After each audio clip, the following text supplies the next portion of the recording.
Hey everybody, welcome back. Sorry. Welcome back to the stream, guys. Hope you're doing all right. I know it has been a while, like times two. I was gonna come back to streaming for Arc Raiders, and I'm gonna be real with you. It just wasn't really my cup of tea. I was going to try to force myself to play it, but to be honest, I just didn't think that was gonna work out for me. I just really wasn't too interested in that. So sorry I disappeared twice now. Because I really was originally planning to play Arc Raiders. Just wasn't really feeling it. And I did say like months ago that when the lawsuit had any kind of update that I would do a stream about it, so we gotta talk a little bit about what's going on. I wasn't really sure if I needed to talk about it because I figured the news would just be out there. But I went onto YouTube and typed in just Dark and Darker lawsuit, and I am very surprised to tell you that I could not find any info on this. I found out the lawsuit had basically gotten some amount of progress through my Discord. So, I don't know. I'm not exactly sure what's going on with IronMace as far as like the player count or just the player base, and I don't know. I would expect to have seen way more info out there. Does that make sense? Because I was thinking, okay, IronMace. I'll show the article here in a minute. By the way, don't worry, I'm not gonna like just not show it. But I was sitting here thinking, okay, IronMace has basically won the lawsuit. I would say, I would think win the lawsuit, right? For me personally, IronMace is being forced to pay, I think it's 5.7 billion won, but they were not found guilty on copyright, which, from what I can understand from the article, is basically going to mean that they're not going to just be deleted off the face of the earth, because there was a very real risk there was a very serious risk of them getting removed from Steam. And if they got removed from Steam, I think that was just going to be over for Dark and Darker. And I think most of you would probably be in agreement on that. So I was a little bit worried of exactly how that was going to go. So yeah, they're being forced to pay money instead of getting banned off of, or, just being forced to close down their game. So I would call that a win. But they are still gonna have to pay money, and yeah, I'll go over the article here in a minute, yeah. Here, let me actually look at chat for a minute. I was kind of rambling for a second. Hey, James, welcome, welcome. Hey, DMOC, welcome to sleep. Hey, I Neil. Hey, Chaotic, welcome, welcome. Shouldn't force myself to play anything if it's not fun. It wouldn't be fun to watch anyways. I agree with that. Well, yeah, here's the thing. Would you rather me... Well, I guess some people might have a different opinion on this. But would you rather me not stream at all, or would you rather me stream a game that I hate, and then the streams just become not fun to watch? I would rather take a break from streaming, and then come back when I want to stream, and I'm like, okay, I actually want to play something, than to sit here on stream and play something that I obviously don't like. And then the stream is just not good for anybody. It's not good for me. It's not good for you. Why am I gonna play? Just there's no point. There's literally no point in me playing something that I'm not enjoying, right? So, yeah, I decided to just leave. God, I don't know how long it's been. How long has it been since I've done consistent streaming? It feels like it's been almost since Mistfall Hunter's last beta, which I am still waiting for, because Mistfall Hunter is, like, one of my favorites that I've seen so far. Yeah, so that's kind of where I'm at. Hey, Varus, welcome, welcome. Can I check the player count? Yeah, I can check the player count if you like. Looks like we're sitting at 6,000 right now. About 6K. I also want to talk a little bit about player count numbers, because in particular, I did try to play this off stream a little bit, and I'm a little bit worried. I don't know if it's the amount of queues in the game, which this is kind of going way back to before they reduced the queue numbers, and then they like did some. They've IronMace likes to go full circle. They make changes, and then they go full circle back to what it used to be. So, for example, High Roller, now you can choose your own map again, which they got rid of months ago. because they said we had too many queues. Meanwhile, we actually have less players now than we did at the time that they did that update, I believe. And, you know, here we are with this change again. So IronMace really, really likes to do these, like, teeter-totter changes where they just change stuff over and over again. All right, let me grab this article real quick. It's on my side monitor. Here. Let me show you guys what I'm referring to. I couldn't even find this, by the way. I tried to find it through Google search before I realized I had that article link, and I could not find it. So thank God for you guys being able to show this to me, because otherwise, yeah, there's just no way. Also, apologies. My I don't know if I sound different or not. I've been like kind of sick for at least a week. I think I got sick over like the Thanksgiving holiday, I think, or something. Maybe after that. So I'm like struggling a little bit here. It's been kind of hard to talk for a while. So just keep that in mind as well. Here. Right. Let me show this real quick.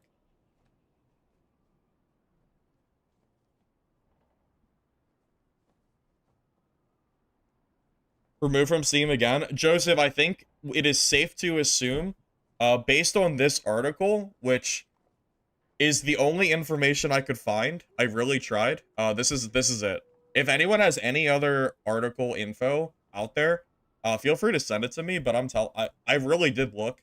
I looked on YouTube, Google, like Reddit. I looked where I thought of looking, and I could not find any additional information. And I also do not believe that IronMace has released any of this information. Like, I don't think they're going out of their way to share on, like, Discord or anything. At least I haven't seen it if they have. So no, from what I can tell, it looks like they're gonna be safe from getting removed from Steam, based on this. But they are gonna still have to pay, you know, damage money, which, you know, as long as they have enough money to pay it, then it's really not a big deal. I don't know what IronMace's financial situation is like right now, considering we already know that their player count is kind of struggling at the moment. In part, I believe Arc Raiders is kind of like absorbing a lot of the players just in general for extraction games. But I don't think it's entirely Arc Raiders to blame for this. I think if Dark and Darker was like currently in a better state, I think they would have players. And I think that's safe to say, personally. Now, just to be clear, I actually don't hate Dark and Darker right now. I, personally, Dark and Darker is in a state where if it had enough players where I was playing in lobbies and I was getting, like, consistent players in with me, I could have fun. Like, I don't think Dad is in a bad state right now. I really don't. I think it's pretty clear that the community perception of Dark and Darker, though, is not doing so great.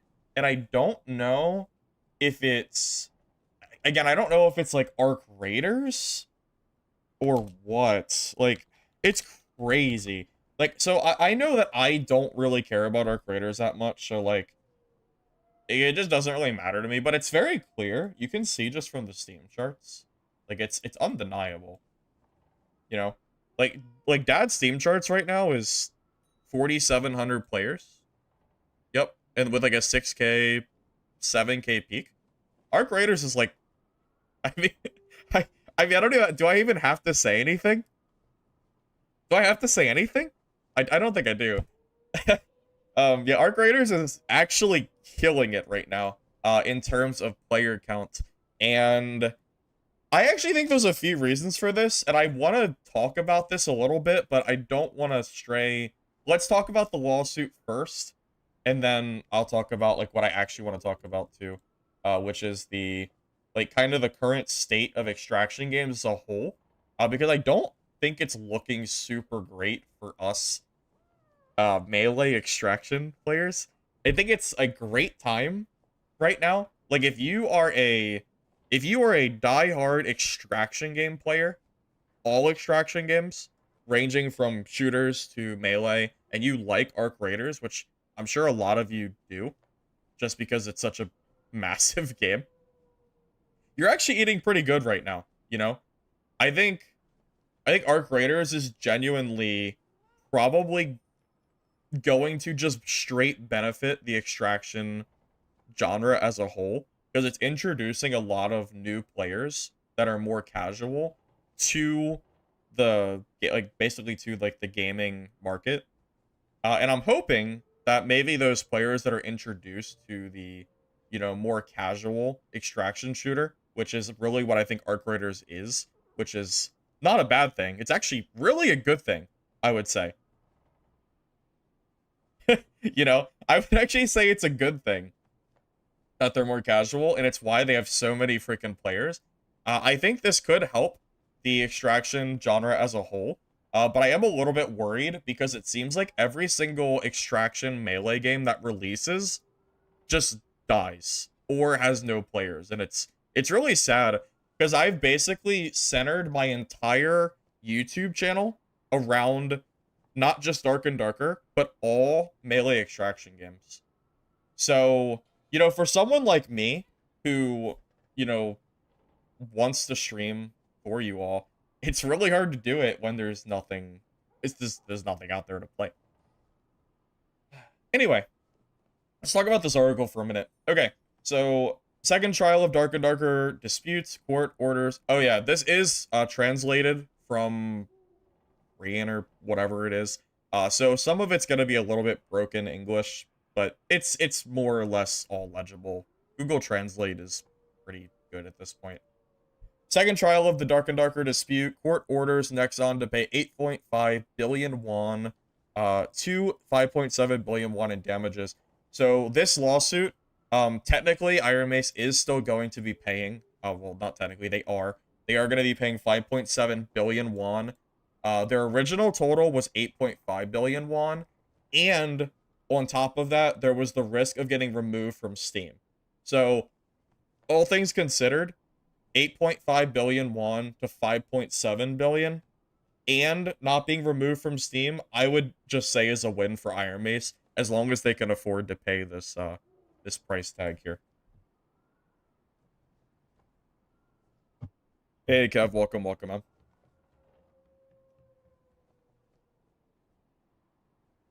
Why are they paying if they won? Hopefully what I just said explains that to you.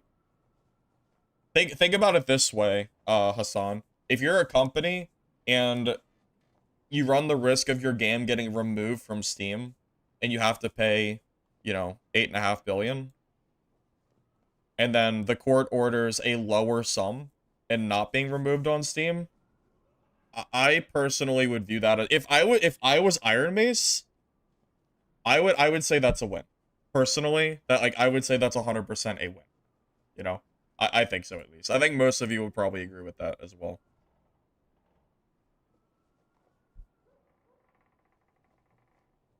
Wait, is that true, Ogle? Wait, hold up. Let me read.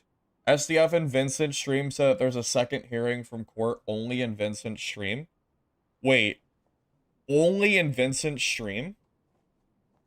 That wouldn't surprise me if there's more stuff coming. That would not surprise me at all. There's nothing in this article here that says anything about what is or is not coming.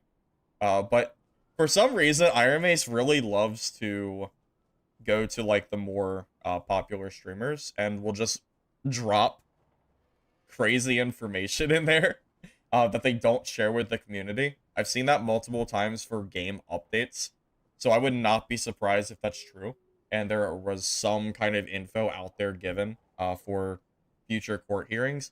I can only speak from what I have found personally, which is, this. But this is from yesterday, so it's pretty recent. Hey, Nuffer. Chance for a comeback? I mean, there's always a chance. Well, here's the thing. As long as Dark and Darker does not get removed from Steam, there's always a chance for the game to come back. If the only thing that IronMace is having to pay is money, I 100% think there is a chance for them to come back. I think so, at least. Maybe that's maybe that's wishful thinking, I don't know, but I think it's possible for them to. Hey, MS Scusa. Yeah, I know I've been gone for a while. I went over it a little bit earlier. Basically nothing for me to really stream at the moment. Arc Raiders was kind of boring for me. I tried it, but I just couldn't get into it. And all the other extraction games just aren't really doing very well. And then Midnight Walkers also got delayed.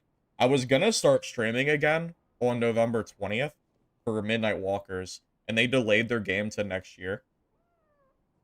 So, yeah,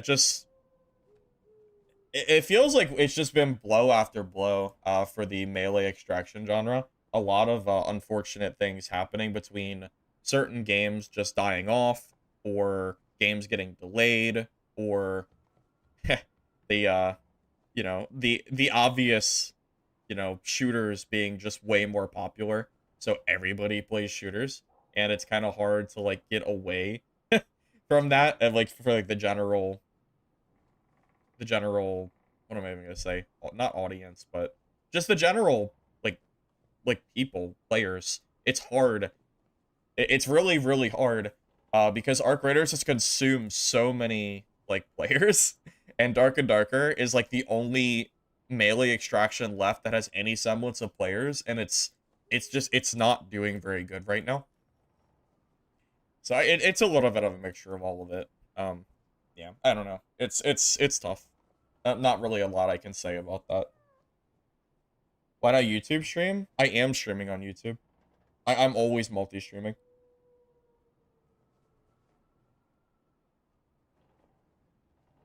Arc Raiders has less progression than Dark and Darker.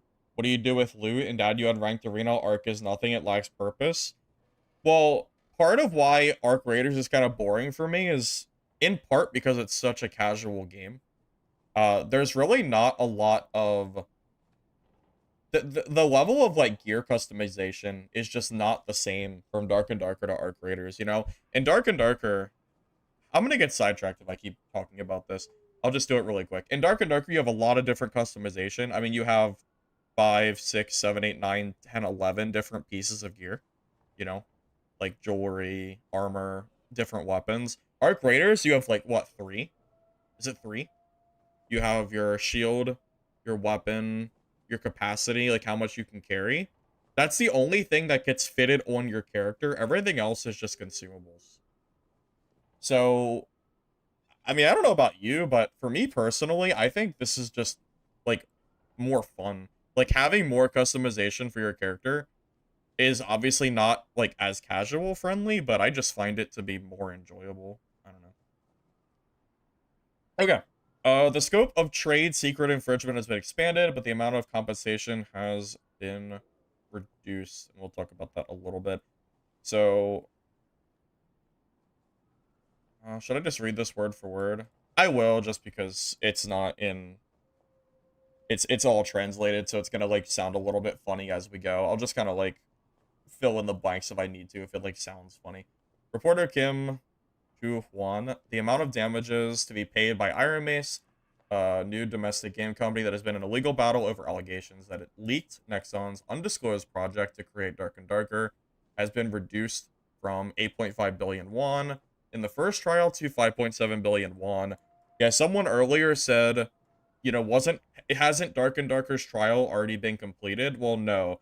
They have been going through the legal proceedings, I think, since 2001. I think 2001 or something. It's been a long time. So this is a follow-up trial, because when the last trial happened, it was 8.5 billion won, and both companies appealed it, and the new appeal, or the new like trial, is 5.7 billion instead. So the amount has been reduced from that first trial, which I'm sure IronMace is probably happy about. I don't know if they're happy that they still have to pay 5.7 billion, but I'm sure they're happy that it's been reduced at the very least. And someone also said that IronMace has already paid Nexon, which means that they would just be getting money back from them.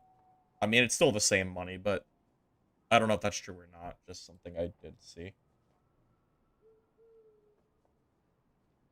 Mustang, it doesn't matter where you watch. Wherever you prefer is perfectly fine. But yeah, I am dual streaming at the moment. You played 150 hours of Ark. That was interesting. And another 250 hours. It was not very fun for you. You never thought you put 400 hours into an extractor. That'd be so desperately craving something else to do. Yeah, so from what I've read online, from Arc Raiders, it sounds like the game doesn't really have like an end game. It's more, again, it's like the casual extraction shooter. You know, it's a game almost made for you to play like a few hours a week, and then over the course of a full season, like you'll probably have gotten your content of it, and then you'll move on to like next season. If you play, if you're someone who plays like a ton, you play in 20, 30, 40 hours a week, you will easily run out of stuff to do. It won't take long at all.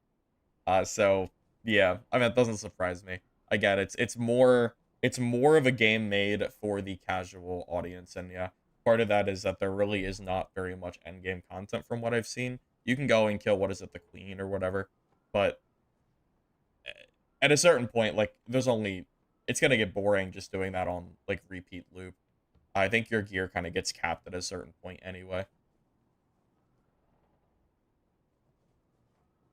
Hey Richter, welcome, welcome. Arc Raider content comes from player-to-player interaction. There's no content in any other area. Yeah, I kind of agree with you there. I think Arc Raider's big allure is coming from the players, like the player interactions.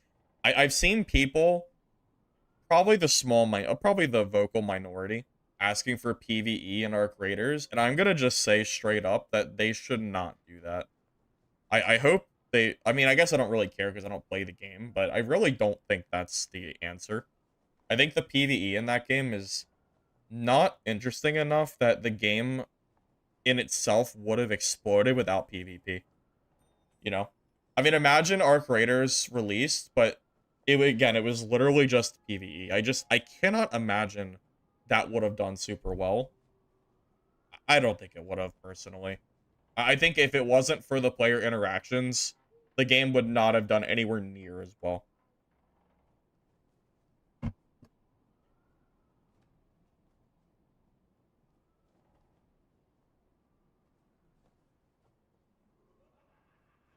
Yeah, I'm with you, Cussy. I actually like. I agree with you.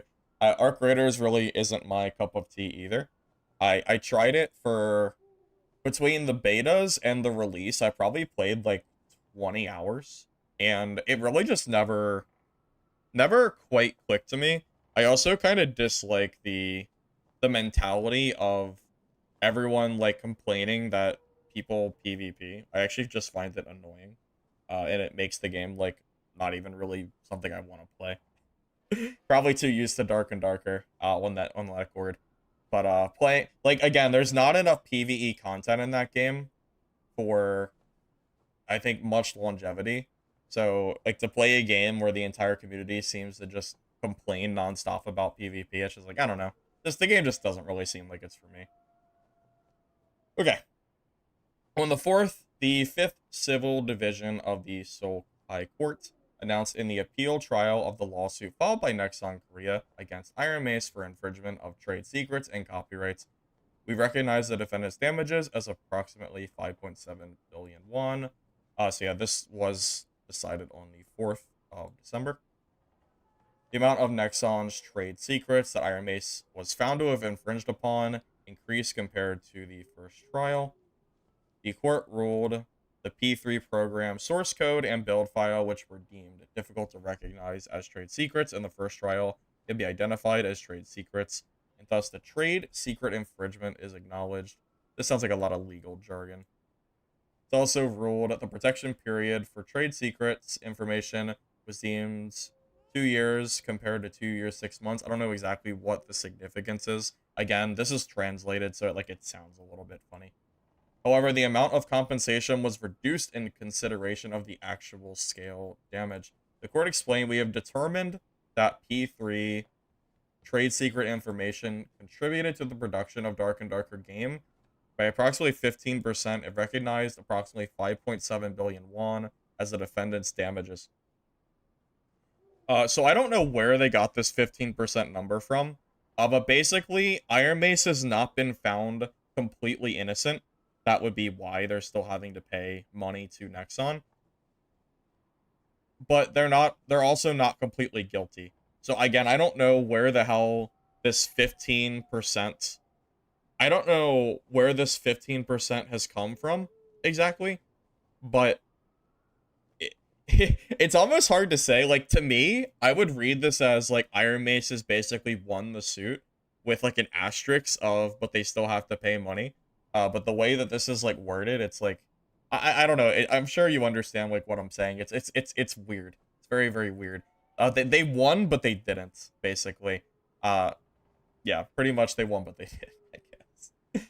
Nexon's claim of copyright infringement was not accepted in the second trial as it was in the first trial. So this is really, I think, the big part of the article, even though it is literally only just like one sentence. The big thing for IronMace, from my understanding, was that Dark and Darker was not found to be copyright, was not found to be infringing on copyright of P3, because if it was, that's where the risk of Dark and Darker getting removed from Steam actually comes from. You know? So the fact that they were not found to infringe on copyright, but they were found to do some amount of damages, basically copying whatever work they've copied, to get that 15% number in there. Whether I guess it's a joke, but I remember seeing like pictures of like the doors, and I think it was doors, right? People were saying that the doors looked similar or something, and that they were like basically copied over, and there were like exact measurements of the doors given. So it wasn't just the picture, but the parameters of the doors actually looked like they were copied and pasted. It would be impossible for me to even find that article because I don't know where the hell it is now. This was months ago, but I remember something about that. So I have no doubt that IronMace is not completely innocent here. I personally am not surprised to see IronMace has to pay some amount of money to Nexon. I've been saying for a while now that I don't think they're innocent. But did IronMace deserve for the entire game to get removed off of Steam? The answer for me personally is no. I don't think they were deserving of that, and it appears that that should be the way that this is going to go. It does not appear that they're currently at risk of the game getting removed off Steam unless something else happens that I'm not aware of. But at least as far as this is concerned, it does not appear that it's, any risk.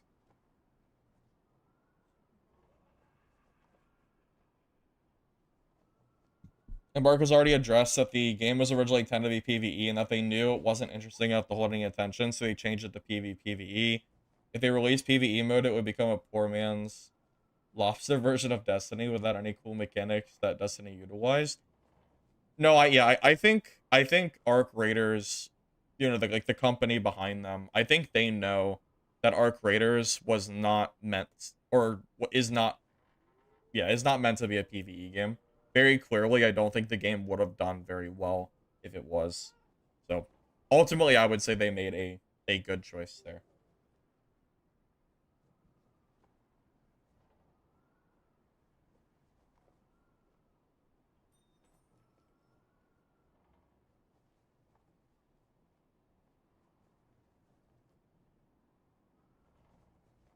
Izel, Expedition's playtest is on the 11th. Oh, Expedition in the Darkness? Is that true? I actually might check that out. I didn't know that I didn't know there was another playtest for that coming out.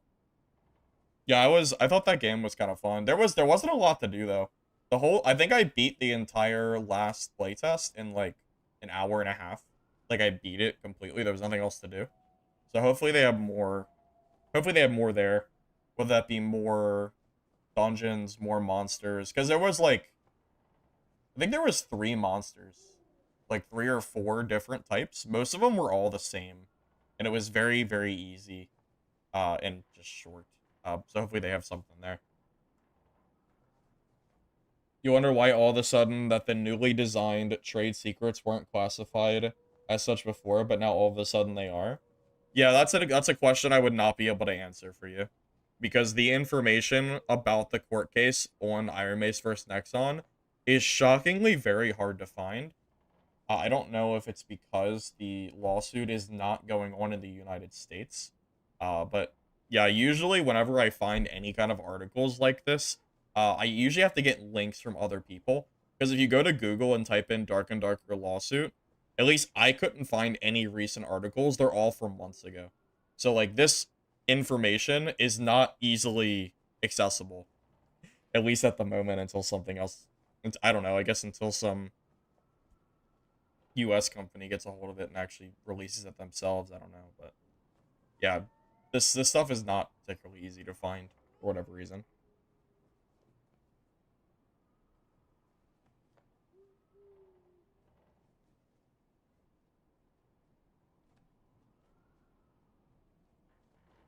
If you're not mistaken, the judge looked at the numbers of online players. Let's stop. It's already dead. Okay, well, I know you're joking, obviously. uh, you know, it's it's funny. I joked about it earlier that even though IronMace is technically winning the lawsuit in terms of basically, the copyright and getting removed off Steam, Nexon is kind of won anyway. Like the money doesn't even really I cannot imagine that the money matters to Nexon. Nexon is such a massive company. You and I both know that 5.7 billion won. What is that in US dollars? Isn't that like a few million? Okay, so this is a little bit short of $4 million. It's 3.8 million. All right. So we'll just call it yeah, so that's $4 million. You and I both know for a company as big as Nexon, $4 million is nothing. Like that's actually nothing.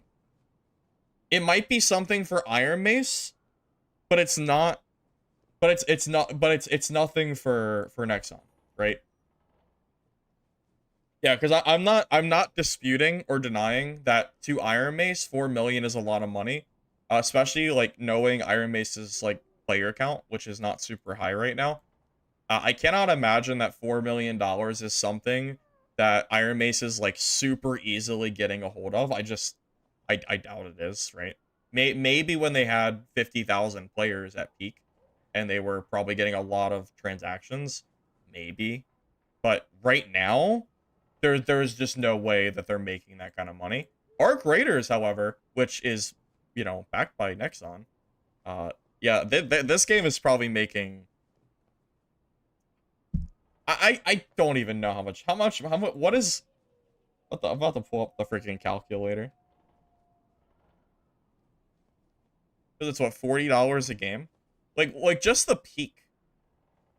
500,000 times what, 30 bucks?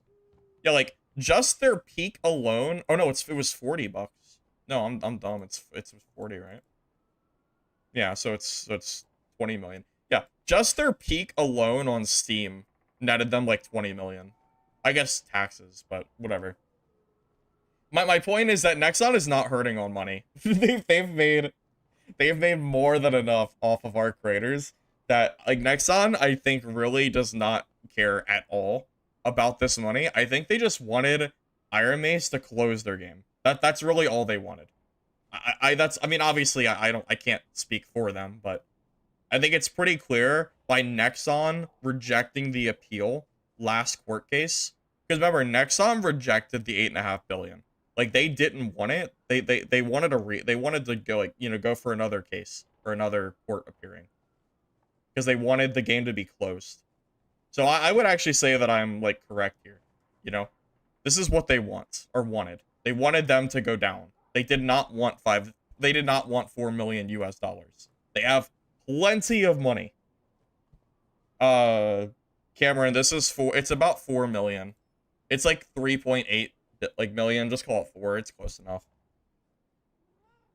What was this season's pass price? Season pass for Arc Raiders? I have no idea. I couldn't tell you. I would guess maybe like 10 or 20 or something. Or do you mean Dark and Darkers? Sorry, wait, did Arc Raiders have a season pass? I think this season's was free. But they have a bunch of cosmetics in the store. Yeah, I think Arc Raiders Season Pass isn't gonna cost money till next season, right? Am I right? I'm pretty sure that in the current state of the game, Arc Raiders does not have a paid season pass. I thought it was free for this season. Correct me if I'm wrong, because I have not played much Arc Raiders. I've only played like 10 hours of it, and I didn't really pay attention to the cosmetics and stuff, so I don't know. But yeah, I'm pretty sure that's right. It's not paid? Okay, I didn't think so. I didn't think it was.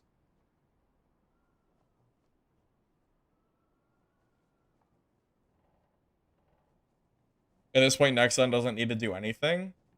SDF will kill the game on himself. You know, I kind of want to check out SDF's kitchen a little bit later. Has anybody been keeping up with like with what IronMace is doing? I almost want to have it. I'm almost done with the article. It's really short. I kind of want to have an open discussion about like IronMace or like Dark and Darker as a whole. Kind of just like the current state of the game, the company, and really I guess the entire genre we could talk about, because I'm currently like really worried about the melee extraction genre. Like I'm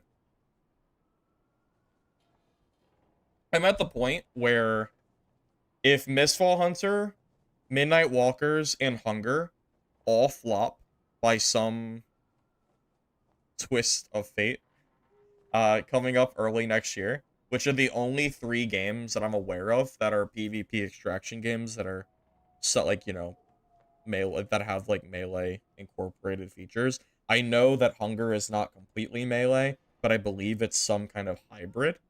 So I still would like to put that in that list.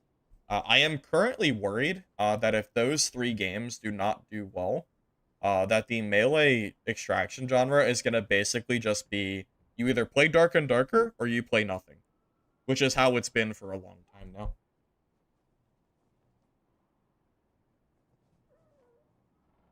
Arc Raiders is a battle pass type thing called Dex or something. You don't know if they're doing actual passes. Josh, I believe the next season is supposed to do a battle pass, but I don't know 100%.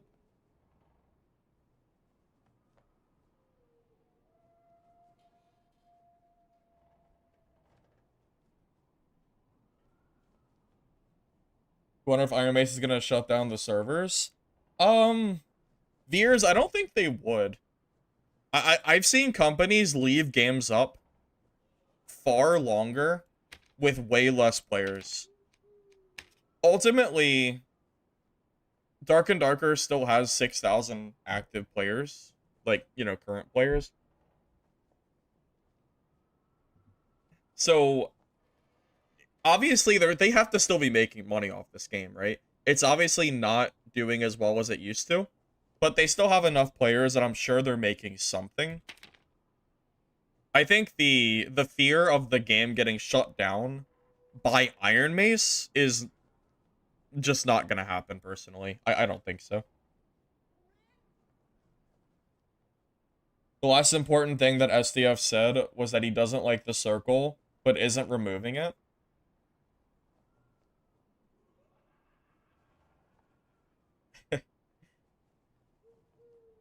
How how many times has SDF removed and added the circle back to the game? That's crazy. I mean, we all know the circle made the game worse.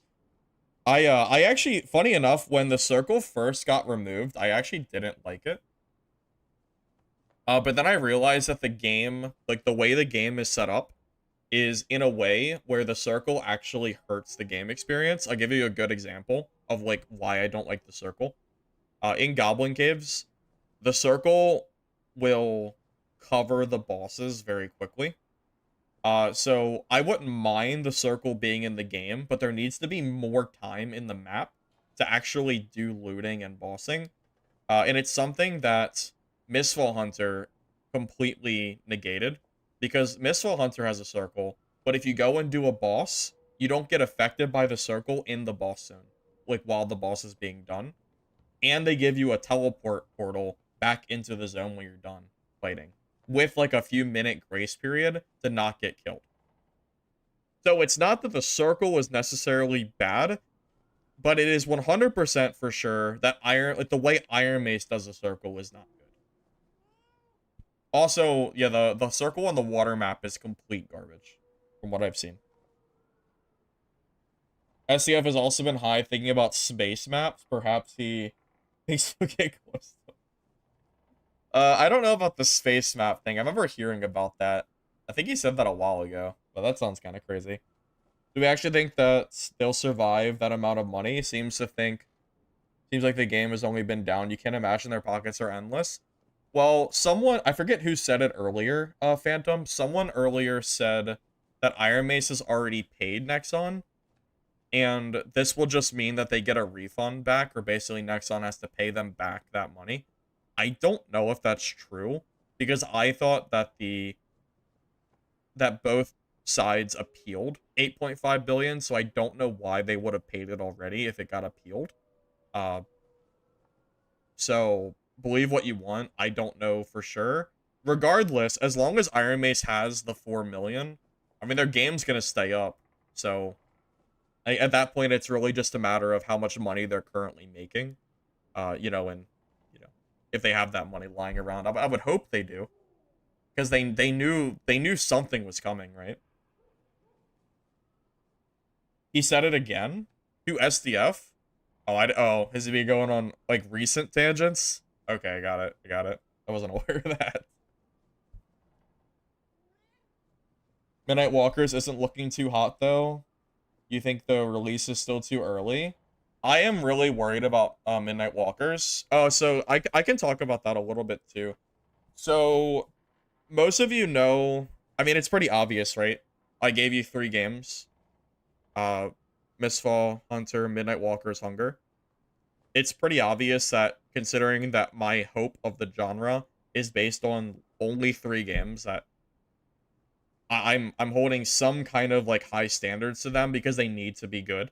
And I'm gonna tell you straight up, Midnight Walker's last beta was not very good. It was not good enough for me to make YouTube videos on, which says something because I made like a week's worth of Missile Hunter videos. And I think if they released on the 20th of November, the game would currently, since it's been, what, 2 weeks later? Well, about 2 weeks. Close enough. I think the game, like, I think easily Midnight Walker's player count would probably be, like, sub 1,000 players. Especially being that it's a paid game. So I think it's probably a good thing they didn't release. But I am very, very worried for when they finally do release their game. Because, you know, it's like 3 strikes at this point.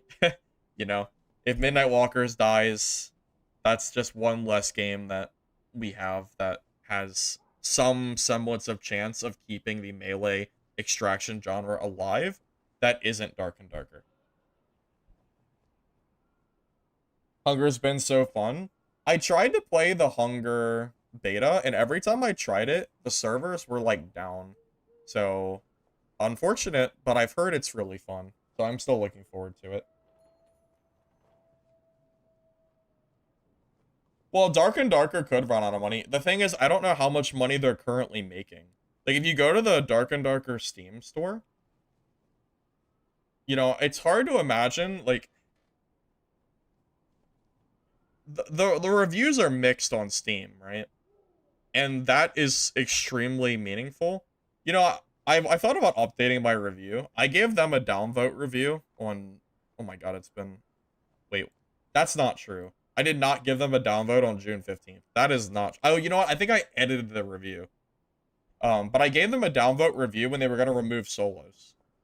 And then they brought it back, but then they started doing other stuff, and then I stopped playing, so I never updated it.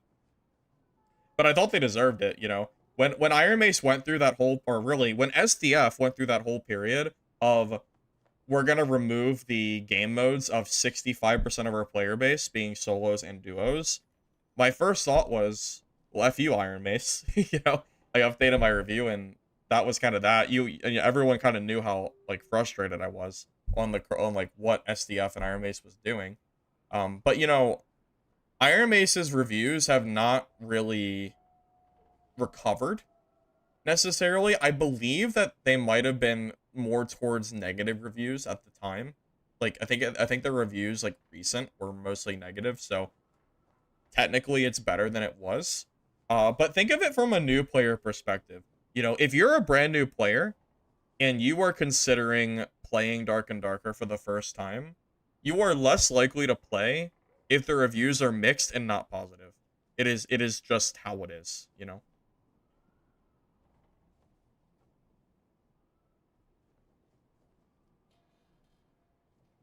Hey Callum, welcome, welcome. I'm doing good, man. I'm glad to see you here, man. I just wanted to talk about that a little bit. Talk about the lawsuit ordeal. Forgot that existed. Yeah, I haven't really been playing it much either myself.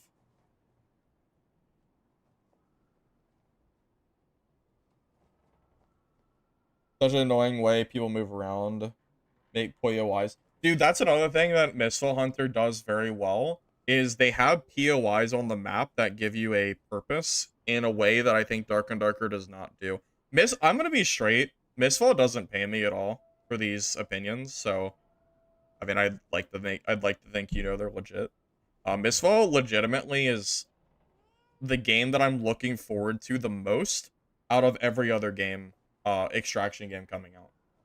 If only Mistfall Hunter does well, like if Mistfall releases with, you know, tens of thousands of players and can just not die, I will be happy and I will definitely be streaming it for sure. Yeah, I could see myself long term playing Mistfall based on like based on just how much I enjoy the combat. You know what it is? It's the game that reminds me most of Dungeonborn, but it's just way better than Dungeonborn was. That's really the best way I think I could describe why I like that game so much. It's crazy. Hey Spanky, TLDR on what's happening right now. Basically, LawSuit second hearing of LawSuit came up. IronMace was not found guilty on copyright, but they still have to pay 5.7 billion won or 4 million USD to Nexon. So they've won the lawsuit, but they still have to pay some money, is really the TLDR. SDF's kitchen is nothing but mindless random mumbling. Yeah, it's been like that for a while. Payment might have been a judicial deposit, hence neither of the parts had total access. Oh, that could make sense. Maybe IronMace already paid that amount, but Nexon doesn't have access to it fully till the case is closed. I don't know. I don't know how the court systems work over there, so maybe. I don't know. I couldn't tell you the answer to that. Oh, dude, if I'd be, as much as I like Mistfall Hunter, if Hunger does well, I'd be happy to. I'd be happy if any of those games did well. If Midnight Walkers, Mistfall, or Hunger exploded, I'd be happy. Any of them is fine. Mistfall is my preferred game, but I'll take any of the three.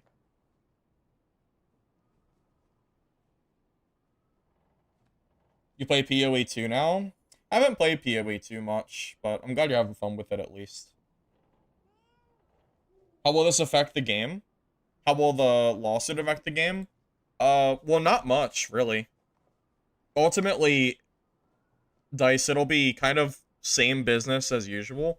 The only way that this would have affected the game is if the court case had went in Nexon's favor, because Nexon was trying to remove Dark and Darker from Steam. It already got removed on Epic Games Store, so it's not like it's out of the realm of possibility that it got removed from Steam. It was removed off Steam once before, and it got removed on Epic Games Store recently. Right? So, you know, ultimately, yeah, like that. This could have went very, very differently. But yeah, as it currently stands, basically what this means is nothing is really going to change, from what I can tell.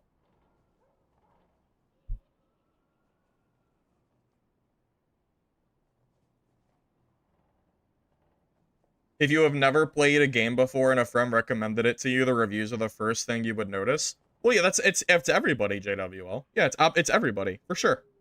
Yeah, if I'm looking at a game on Steam, the first thing I look at is the reviews, and then I go down below and I read the good and the bad.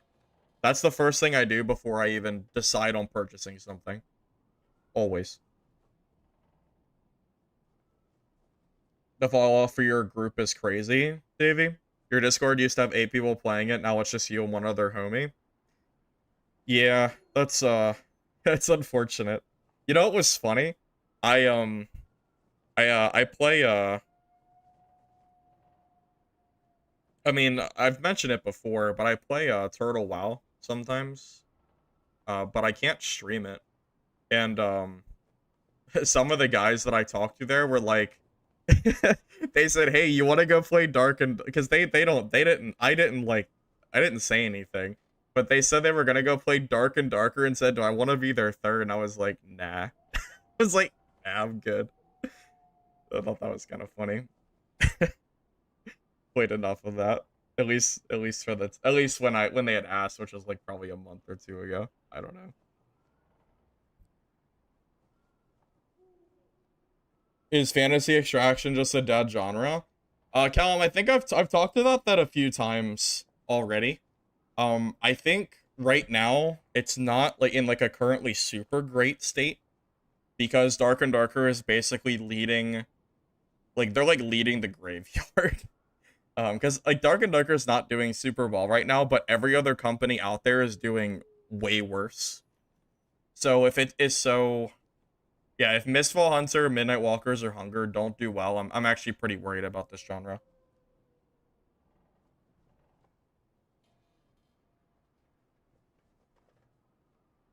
Well, Zell, you have to consider Expedition of the Darkness is a PvE game. I'm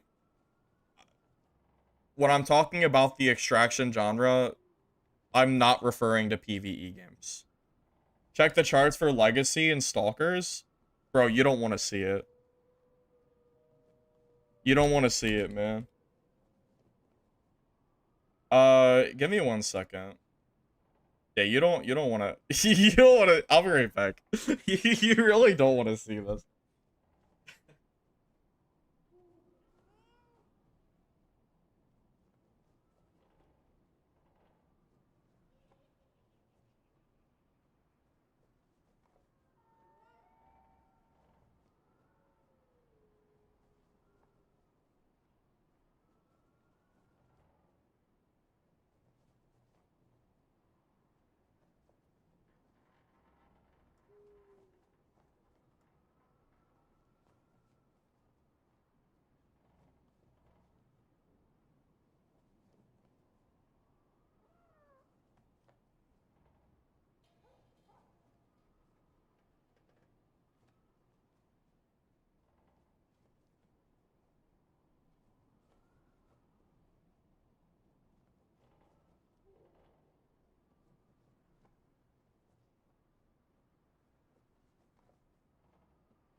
Anyways, yeah, we can talk a little bit about the other extraction games.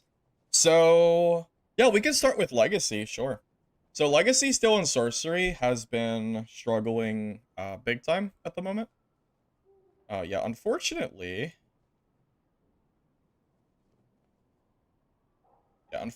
for Legacy, I'm actually pretty worried this game's gonna close down. There was a fake letter or like a fake something that was online that was sent to me a while ago, and it was a letter saying that they were gonna close down Legacy for good, and I thought it was real. It was not real. It was fake. But the fact that I thought it was real, and honestly, like looking at the player count, I don't think it's super far fetched. I'm a little bit worried about Legacy. Also, I think I made the Legacy devs mad because I talked poorly about their game because, quite frankly, I think their game is not doing very well, and I think in part is the decisions that the developers are making towards the game. And because of that, you can see here that like they released a free weekend on October 22nd, for like free by the way, and they still only had 400 max players, which compared to the last free weekend, which was 3,700, like you can clearly see the interest for this game has not even stay consistent, it's only decreased, right? Yeah, so I think I made the legacy devs mad because they sent me game codes to stream the last season, and I saw the season and it really just wasn't very good. Yeah, but the stream is still up, by the way. I played it for like an hour or something, and I played it and I was just like, it was just boring. Like I just didn't want to play it, and I gave the codes back to them and said, yeah, like I'm not gonna like take your codes, but like just gave them back and said, hey, just give them out yourself, like give them to people in the community if you want. They removed me as a creator, so I just left I just left their Discord. So I don't really know what Legacy's doing. I don't really care anymore though. We are way, way, way, way, way, way past the point of thinking that Legacy's like actually gonna compete in this market, unfortunately. It would take an absolute miracle for Legacy to do anything. Also, Dungeon Stalkers theme charts. Yeah, Dungeon Stalkers is also not doing very good. That's must not be the right. Yeah. Hey, they have 5 times the player count of Legacy though. Yeah. So yeah, Dungeon Stalkers is kind of dying off too at the moment.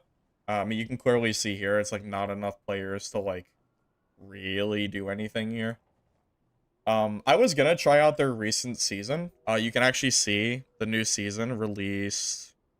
I think it was on the 29th, I'm pretty sure. Wait, was it the 29th of October? No, I don't know. I'm not 100% sure. I thought I think their season released more recently, I thought. I don't know. Regardless, Legacy, sorry, I'm getting mixed up. Regardless, Dungeon Stalkers is not doing very good. So this is another game, also 0 viewers on Twitch, by the way. Yeah, this is another game that is probably just gonna, like, die off.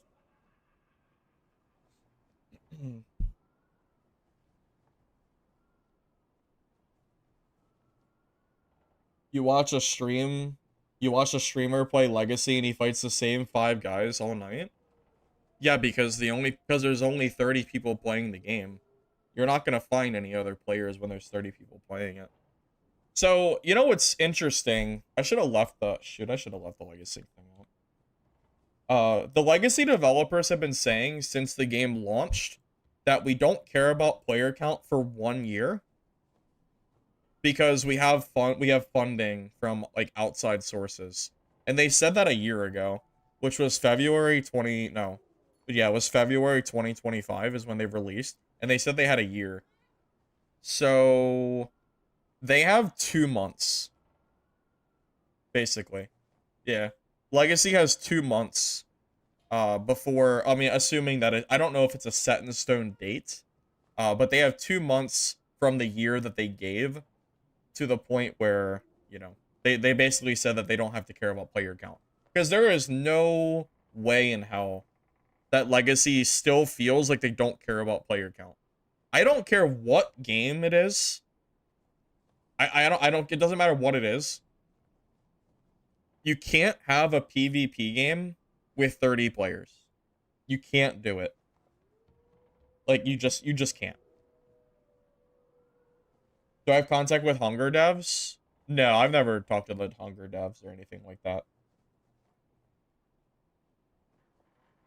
Yes, Dungeon Stalkers is free to play, which is probably why they have 160 players still. It is kind of crazy though to think that Dungeon Stalkers even has any players because no one ever talks about it. I will say, I know Dungeon Stalkers was like not that great, but if this game had 5,000 players right now, like if it was like the peak player count, I would play it. I would totally play it if there were no cheaters. It wasn't like that bad. It wasn't great. It's like going to a steakhouse and getting like the super cheap steak that no one wants to eat. Is that the good way to do it? Is that a good comparison? I don't know. No, it's probably like going to a steakhouse and then getting the free trash. The steak that someone didn't want and they already threw it in the garbage bin, but it's free, so like you might as well eat it, right? I think I actually think that is probably a good, accurate description of what Dungeon Stalkers is.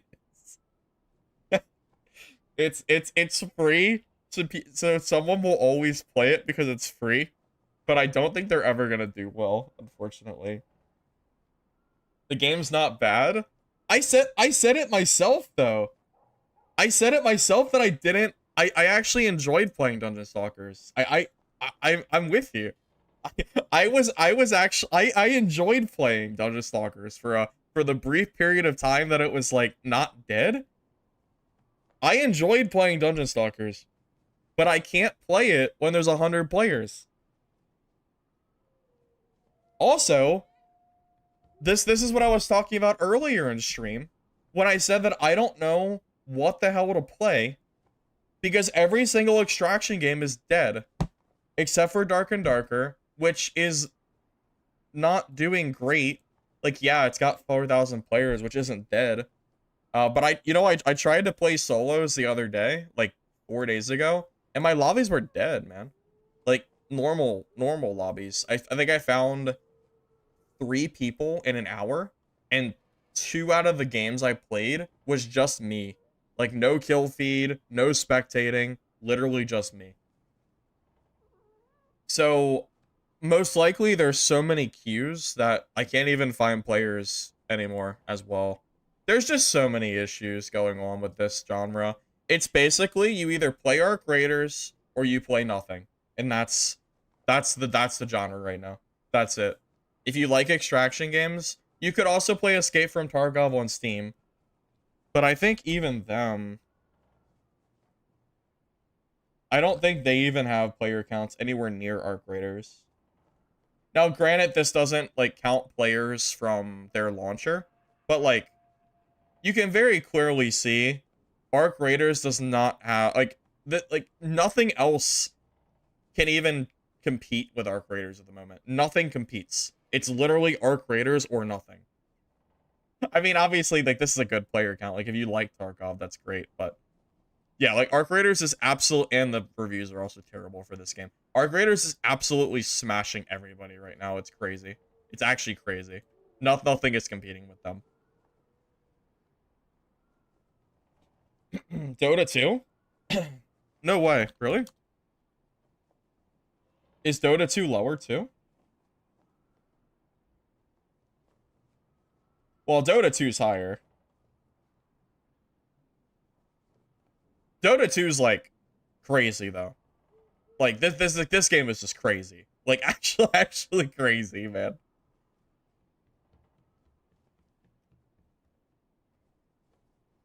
Indomitable, didn't you change your name?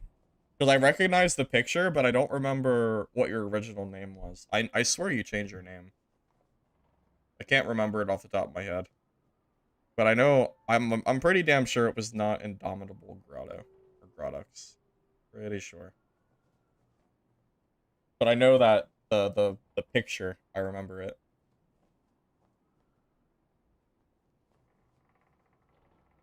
But yeah, Dota 2 is like an outlier, this game, but it does put into perspective the fact that Arc Raiders is even able to like get a player count anywhere near Dota 2 is kind of crazy. Brandon? Okay. I thought it was, but I like yeah, okay. That's what I thought. I was just the name change caught me off guard. That's all.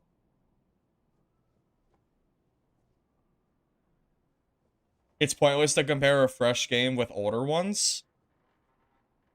Escape from Tarkov is a fresh game technically, right? I mean, it just released on Steam. It was the official release. I mean, I know Tarkov is an old game, but I don't know. I feel like it's still, I think it's very clear just from the reviews alone that like Tarkov is not being perceived very well. I mean, heck, man. Arc Raiders reviews are almost double our Escape from Tarkov's. And it's not because Arc Raiders is new or not new. You know, the player reviews are probably in part why there's only 27,000 players on and not higher, I would say. Oh, I have no idea if there's a way to find total Escape from Tarkov numbers. I don't know. I don't own the game, so I couldn't tell you.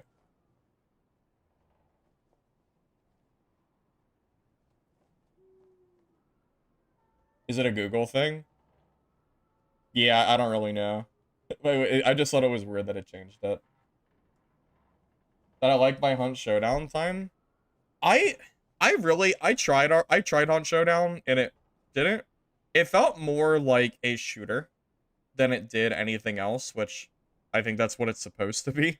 Um, I don't know what it is. There's something about extraction shooters that just don't hold my interest very well, unfortunately.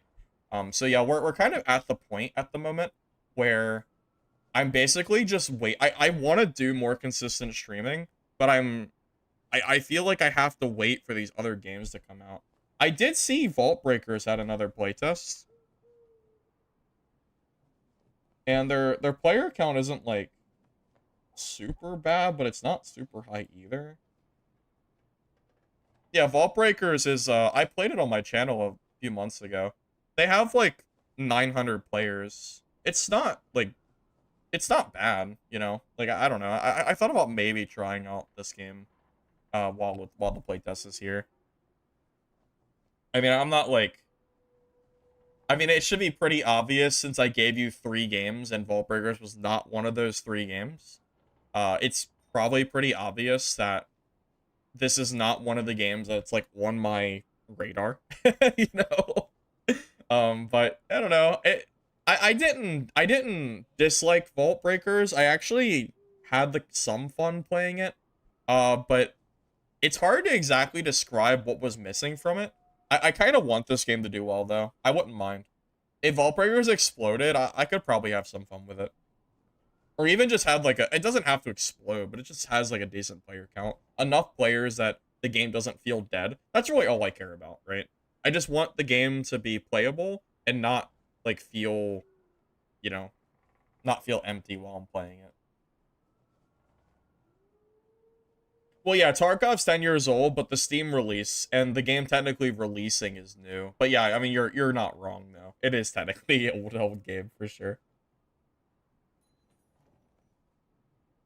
I want to play Apogea next month. I don't know when it releases. I forget the exact date. I know we talked about it on my Discord a little bit, but I forget the exact date for Apogea. You know, I will say I am more into MMOs than I was when I last played Apogea. But that's only because I play it's only because I play WoW off stream. Outside of that, I don't really play any other MMOs, but I would say that I don't mind them as much as I used to. Like I think I probably like them more. I still prefer extraction games though. Like I would still play any extraction melee focused game over an MMO game for sure. Like if Apogea released at the same time as Mistfall Hunter, I would just play Mistfall. I would not play Apogea. Yeah, Legacy's dead. We talked about that a few minutes ago. Legacy's like it's not like it's not dead in the sense where people call a game dead when it's not actually dead. It's dead in the sense that like the game is actually dead. Yeah. Dungeon Stalkers is dead. Legacy's dead. Yeah, yeah. Unfortunately, those games did not do well, which is kind of sad because I'm always rooting for extraction games to do well, but it seems like they never do. Ashes of Creation. I've heard pretty negative things about that game. I've never played it, but I heard people saying that it should not release yet because it's not ready. That's all I really saw from it. I played Renown. That sounds familiar. I don't know, but it sounds like I have. I'm not sure. Oh, Barony? Oh yeah, you did ask me to check that.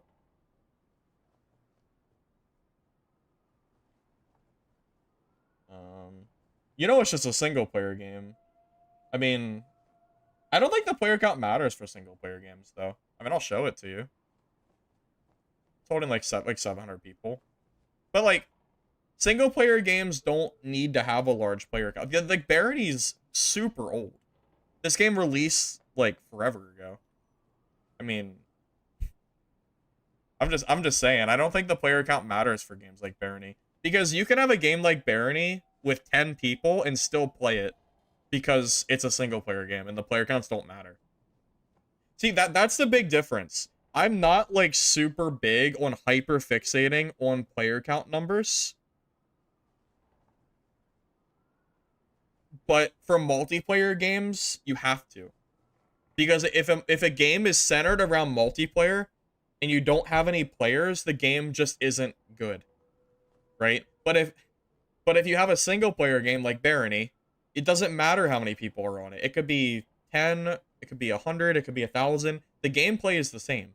As long as the developers are updating the game and the amount of updates aren't being changed based on the player count, effectively you're not getting a different experience and you can enjoy it, right? I never ended up buying Barony. I played it over the free weekend, but that was like the extent of that. Dark and Darker shit out of 10 by 10 siege mode. Davey, I'm not sure if they would ever do something like that. That sounds like outside of the scope of what the developers would do for the game, I think.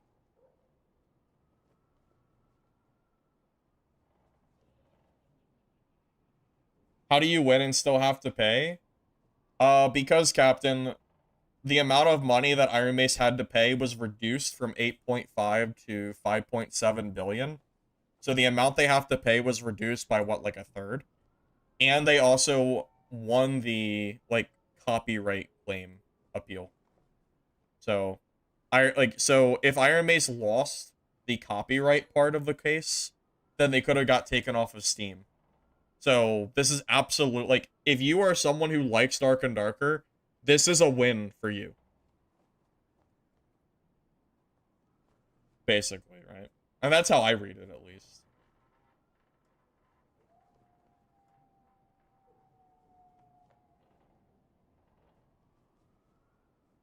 Talk about, yeah. Well, you know, I guess it's also worth talking about. It also depends on how you think IronMace is currently doing in terms of actually keeping up with new updates for Dark and Darker. I've seen that they're gonna. I've seen that they're talking about releasing a space map to the game, but I'm gonna be honest, I'm a little bit. I don't know about that one, man. Space map seems kind of crazy to me. I don't know.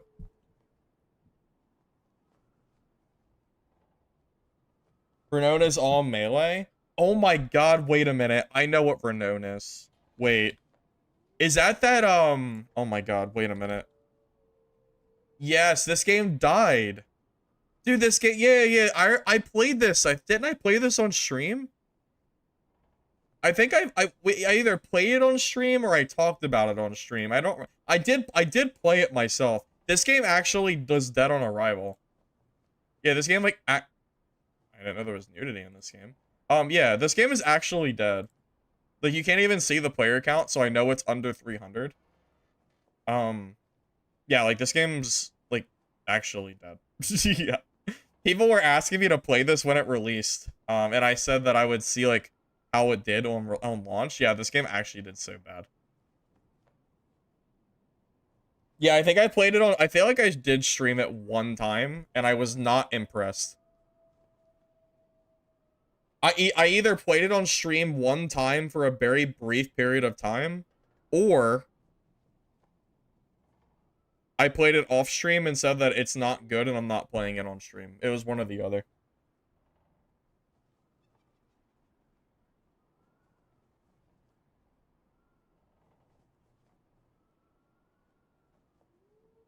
It feels as out of touch as Minecraft skins that Dungeonborn had. Guys, can't we just go back to like the early days of Dungeonborn? Can't we just go back? But it must be those rose-tinted goggles. I swear to God, the first like 2 months of Dungeonborn was some of the most fun I've ever had streaming outside of like the launch of Dark and Darker. What the heck, guys? Can't we just go back? Can't we get someone? Oh my god. Unbelievable. Dude, the crazy thing is Dungeonborn had like so many issues too. It wasn't anywhere near a perfect game. But it was the only game that like really ever competed with Dark and Darker.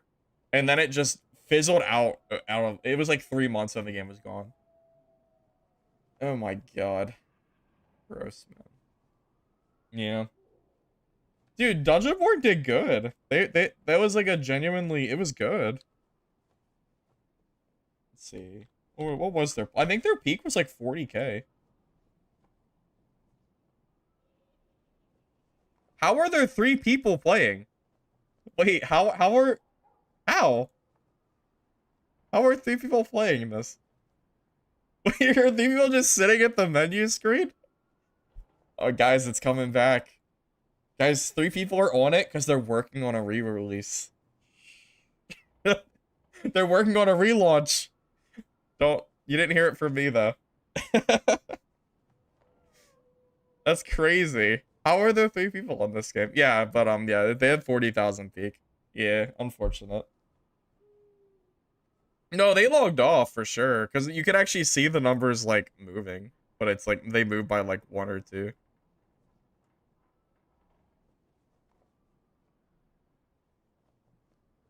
It suffered because the funding got pulled. Can't blame the balance issue because that was probably tied to funding.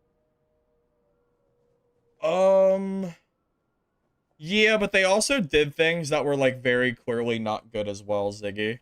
Case in point, the Minecraft skin. There is no defense from the Dungeonborn team for releasing that stupid Minecraft skin into the game. I would actually argue that the Minecraft skin was the point of no return for Dungeonborn. That was like the milestone of when the game was already over. I don't know, man. Maybe that's just me reaching. Maybe that's just crazy talk. But I'm telling you straight, I think that was the downfall.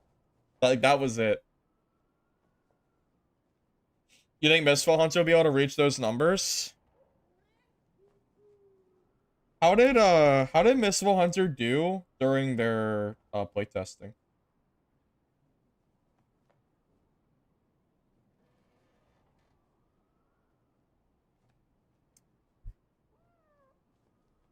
You know, that's actually a really good question because we can see here that they had a 10,000 player peak back in April, and then back in September, I don't know why it's a Steam release because it didn't release. But back in September when they did another playtest, they actually only had 7,000 peak. So they actually lost 3,000 players, like from playtest to playtest, which is not a good sign. Uh, and what I will say, even though Mistfall Hunter had a really big issue with the camp system, because the camp system was really laggy. Regardless of that, I think the game was just strictly better. Like everything Mistfall Hunter did from playtest to playtest felt like a good improvement on the game. But I am a little bit worried because again, like their player count did drop from playtest to playtest. However, you better believe I will be playing it on launch. It would take truly a miraculous thing for me not to play this game on launch because it's the game I'm looking forward to the most.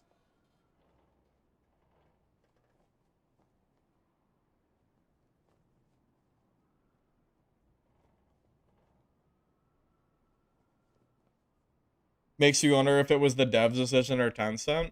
It probably wasn't the dev's decision. It was probably a manager decision, Ziggy. Yeah, the manager was probably like, we're not making enough money on this game. What can we do to make more? And they said, how about a low effort Minecraft skin? That'll definitely get people to buy it, right? Probably something around that regard, I would guess.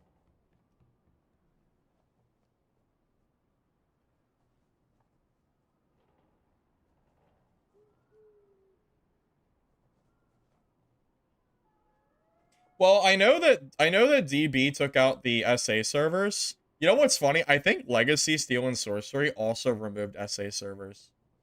I don't know if anyone here would even be able to confirm if that's happened because I'm sure most of you were not actively playing that game anymore. But I believe they removed the SA servers because the player count was so low. I believe. Hey, MUL, welcome, welcome. Good to see you, man. Hope you're doing all right. Did I ever finish reading this, by the way? The court dismissed Nexon's claim, stating the expression styles of Nexon's P3 game and IronMace's Dark and Darker game are not substantially similar. Nexon has been fighting a legal battle since 2021, claiming that Choi, who worked as the developer team leader for Project P3 at the new development headquarters in the past, leaked source code and data to a personal server, and then founded IronMace based on the stolen data and created Dark and Darker. Yeah. So this court case has been going on since 2021, basically as a, you know, it was all based on the source code being stolen and then used to create DAD, which the court appears to have ruled that that is not, like, you know, that it's not completely true. Well, in their words, only 15% of the game has been used to contribute towards Dark and Darker from P3. I don't know exactly how they came up with that 15%, but yeah, the ruling for just straight copy paste is not going through. If it was, then the copyright would be true, and they would probably be getting removed from Steam, so that will not happen, assuming that this holds through. And then it just talks about what happened in February. Yeah, because back in February, I think I talked about it more recently than that. But IronMace was gonna have to pay 8.5 billion won, but it got reduced to the 5.7 with no copyright.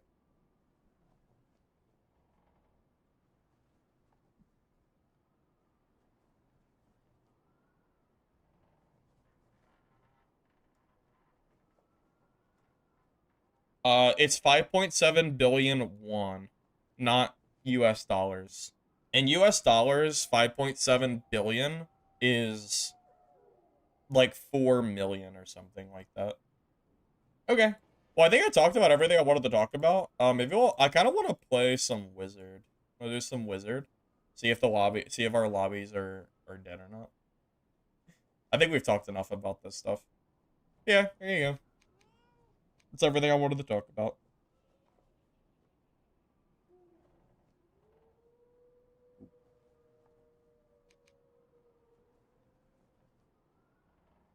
I've not played Dark and Darker in a while, so I'm probably not gonna be very good. Just so you know, we're gonna be Rustbox. I'm pretty sure. Keep that in mind. Yeah, I'm 100%. I'm not gonna be like in tip-top shape here. Absolutely not.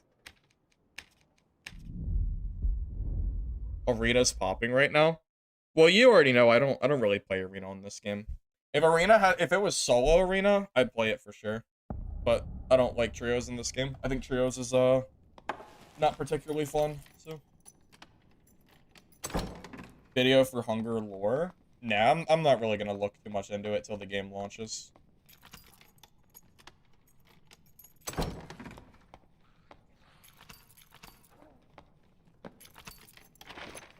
It almost feels weird playing this game after so long. Like, legitimately, I feel like it's been so long since I've played this. Like, I played a little bit in the last week, but it was not very long. It was just long enough to realize that my lobbies, like, were not, like, super full or anything. Not long enough for anything else. Probably not long enough for me to get the rust.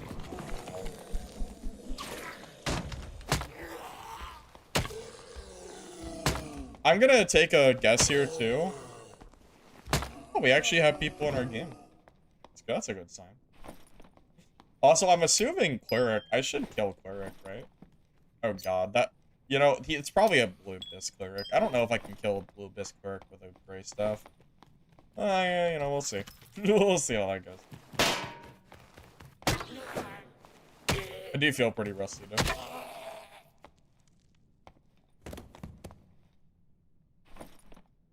Have I played Where Wind Meets? I don't know what that is, so I guess I'll just say no. Let It Die Inferno? I think I've heard of that game, but I don't know what it is. Guys, if it's not an extraction game, I probably haven't. It's safe to assume that I haven't.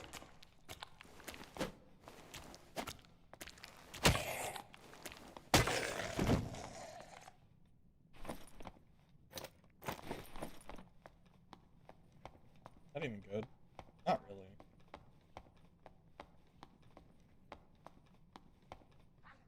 It basically doesn't matter. Maybe that purple's technically a little better. 3 agility is... The thing is, I don't really value resourcefulness at all. That never has really changed. I think resourcefulness has always been kind of a dead stat, except for like the niche builds where you're building for cooldown, but that usually requires like a very specific build. I've never really valued resourcefulness in this game. I try to avoid it if possible.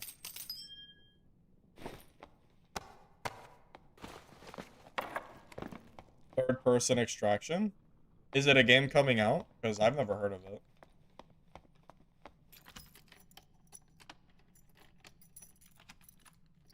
Gregors, it's 6 billion won, not US dollars.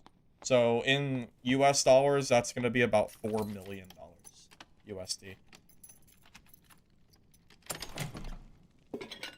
Oh, I imagine that Cleric is still probably just as strong as they were when I last played it. Which means that if that guy's in Blue Bis, I'm probably going to get smacked by that Cleric. Because I'm not in, like, I don't have, like, a good staff or anything. I do like that they updated the quest system, so it tells me if an item is for a quest. That's really nice.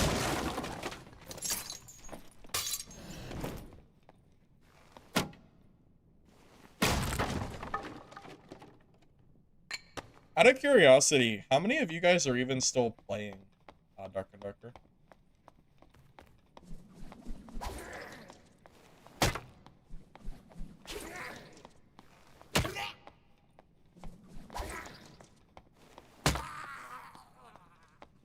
Spawn Cleric still beats Barb? Well, that's not a surprise at all. Spawn Cleric has beaten Barb for a very long time. Yeah, that's nothing new or anything. You play when you hate yourself? Oh, okay. Okay, got it. Got it. Makes sense. You're hitting the HR pile as we speak? Wow. Playing Dark and Darker while you watch Dark and Darker. That's pretty good.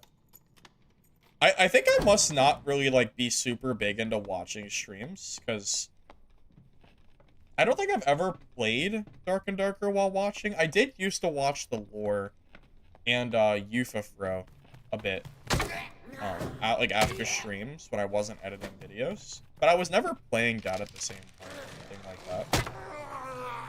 Wait, that's actually a... Dude, does anyone know? Does the lore or Eufafro, do they still play Dark and Darker? Do they still stream? Does anyone know? I couldn't even tell you. I have no idea. You stopped playing a long time ago, but you like watching me. What? Nice. Glad you're still around, even though I haven't been around very much. Yeah, I really do want to start streaming more often once one of these other games comes out that I can play. Like once Midnight Walker, Fistful Hunter, or Hunger comes out, or... I am interested in that Expedition the Darkness beta. That might be kind of fun to play out. The lore does still play? Oh, okay. I wasn't sure if he did or not.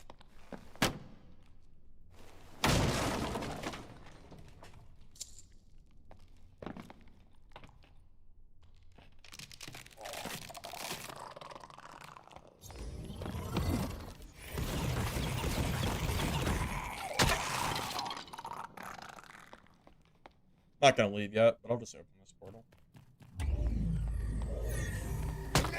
I'm not even level 20, so I can't buy stuff off the auction house yet. Although I don't really plan to buy full kits or anything, but it would be nice to be able to buy, like, a blue staff or something, because they're usually really cheap. The difference between a blue staff and a gray one is actually insane. I think it's 4 versus, like, 7 damage or something. Magic damage. It's a lot.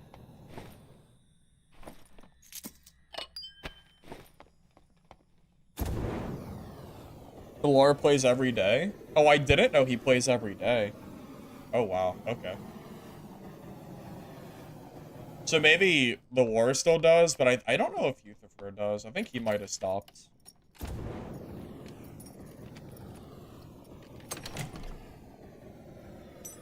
Yeah, Let It Die Inferno. I really haven't heard of this game before, but I could check it out. Usually I'm pretty on point with checking out new extraction games too, so I'm a little bit surprised that there's a new extraction that I haven't heard of.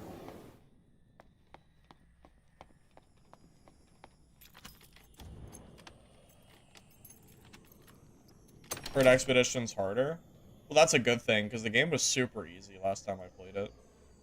I mean, I would say it's a good thing.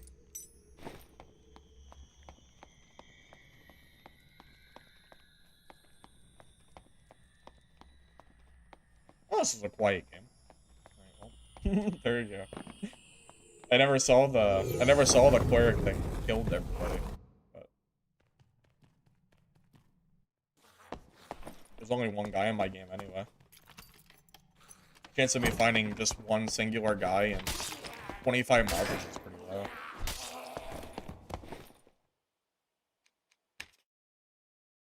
Oh yeah, I tried Arc Raiders, but I didn't find it super great, personally. I think at the at the risk of being put on a stake, I think Arc Raiders is a little bit, I don't know. I think it's boring.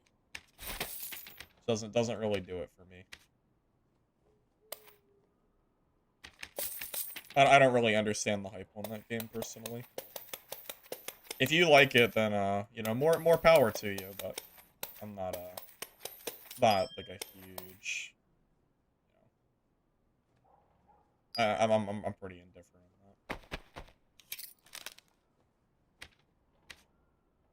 on that. My interest of actually playing that game anymore is basic. So, you know, this is what it is. How do you are on? Let's check.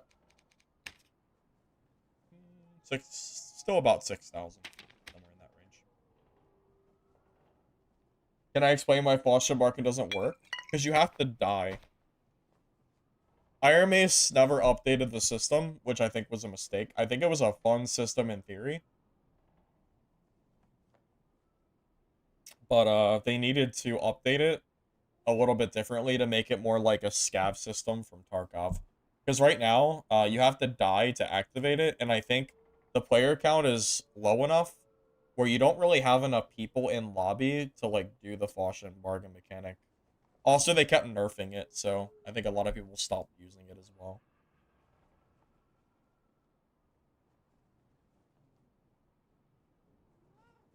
Well, Arc Raiders definitely isn't dead, but I do dislike the Arc Raider community. Well, not all of them, but the the ones that complain about PvP in Arc Raiders is what I'm referring to. But it doesn't ruin the game because you can just ignore them. But I do find it kind of silly to complain about PvP in a PvP game.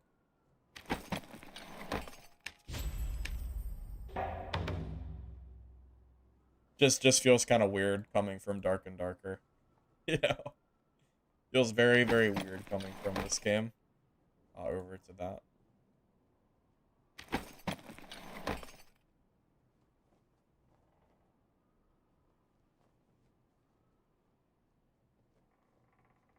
IronMace finally figured out a way for me to do quests. Can you believe it? Because if I have items that have giant, you know, like marks on them like that, I'll actually do the quests. Because I don't want them to be in my stash showing that little notification, so I'll do it. It only took like a year and a half, 2 years, for them to do something to make me want to do quests. Just to get rid of that notification.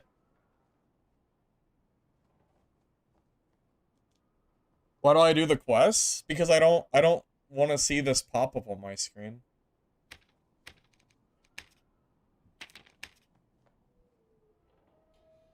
Does it not bother you? Because it bothers the hell out of me.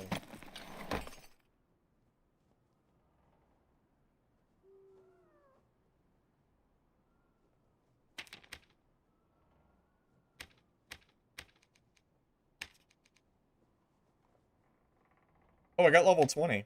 Well, hey, there's a reason to do the quests. Because now I can buy a freaking staff.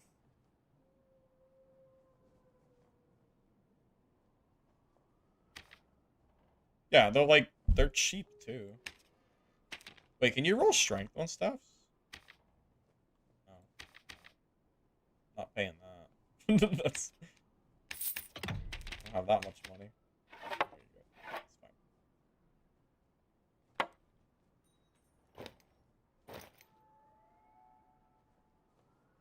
There you go. Yeah, that basically doubles our magic damage. Almost doubles. That's good. Okay. Yeah, I don't need to be Abyss or anything. I just don't want a crappy weapon.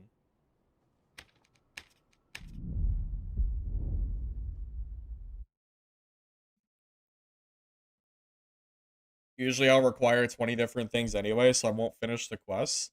Yeah, but like I don't want to see those notifications in my stash. So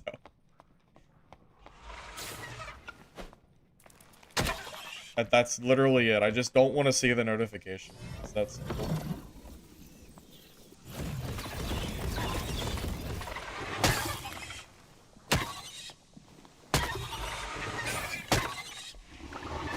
You know what's kind of annoying? I wish at the start of the season you were allowed to choose your choose high roller. Because at the start of the season I wanted to play HR Goblin Caves to test out the mystical gem rates, and then I just couldn't play Goblin Caves because the randomizer like almost never gave you caves. And now like you can finally play caves HR, but like does it even matter anymore? Not really, not till like next season, for me at least. I would assume that it's already been a while too. I imagine a new season's probably coming soon.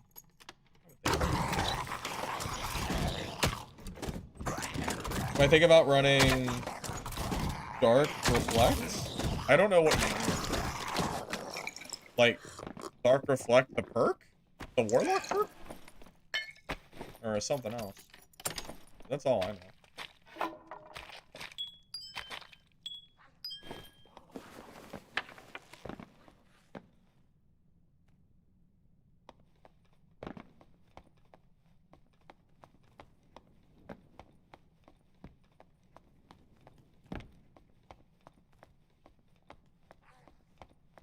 Guys, IronMace was supposed to have to pay 8.5 billion won, which was, I think, what is that, like 7 million? Now they only have to pay 4.5. It's like 4 million US dollars they have to pay. But the important part of the lawsuit is that they didn't get they didn't get copyright infringed. Like the game itself is not gonna get closed out of Steam. That's the part of the lawsuit that matters to me.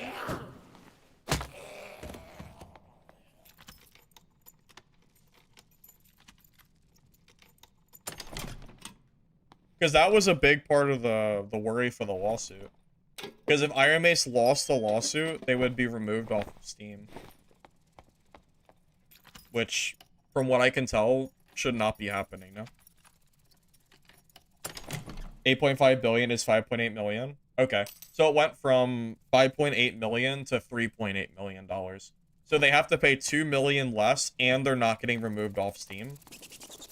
I don't know about you, but considering the hot water IronMace was in, I would call that a win personally. I view it as a win. I mean, it's up to you to decide if you want to do that or not, but I see it as a win personally.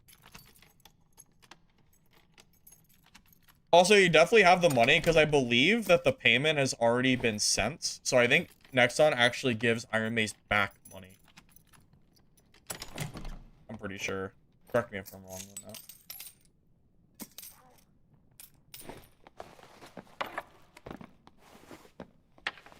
You build CDR and debuff, which greatly reduces cooldown of Dark Reflection. That is kind of funny. Do you remember the nuclear warlock back in the day? I would run crystal sword or magic staff, and then would just run like BOC Phantomize and would W key and 2-tap every player I saw. Even like barbarians would die in like 3 hits. That was so funny. The good old days before the nerfs.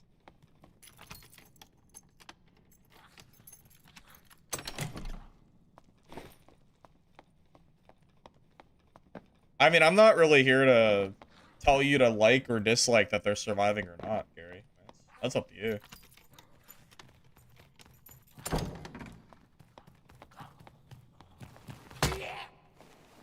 It was really more of a PSA than anything else, like a heads up on what is actually happening. Because I looked online and I couldn't find anything. Except for the link that someone sent me. I tried to like look on YouTube and I couldn't find any info. So I figured I would just put it out there. That's all it was. I mean, you probably already know that I don't play Dark and Darker a lot anymore. I mean, when's the last time I streamed Dad? Weeks? Consistently streamed Dad? Since the season launched. I mean, it's not like I'm playing this often. But I still care if Dark and Darker gets removed off of Steam. I still have a level of investment in the game, so that's how I view it.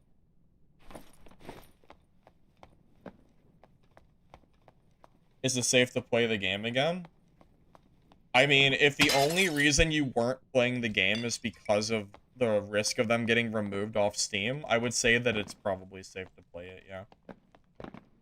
I mean, I think it was always fine to play the game. However, I will admit I was a little bit hesitant on committing into Dad anymore because of the risk of getting removed off Steam. So now that I know that that is gone, you know, that is good, but, you know, there's still the issue of player counts. Hi, Mixed Ranger. Yeah, I'm here. What's up?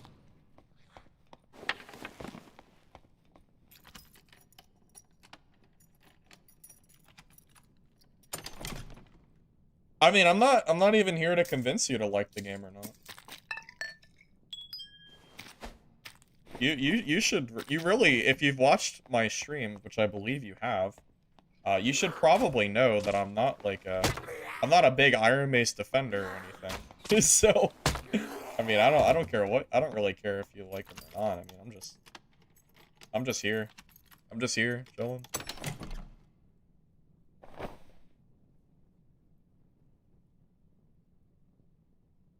Why is Demon Reduction a base stat? That just seems so bad. I don't know. Seems bad to me, at least.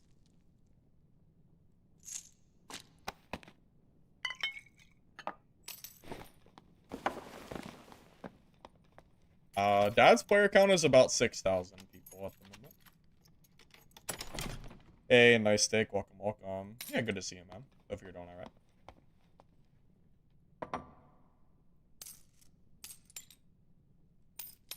I know I've been gone for a while.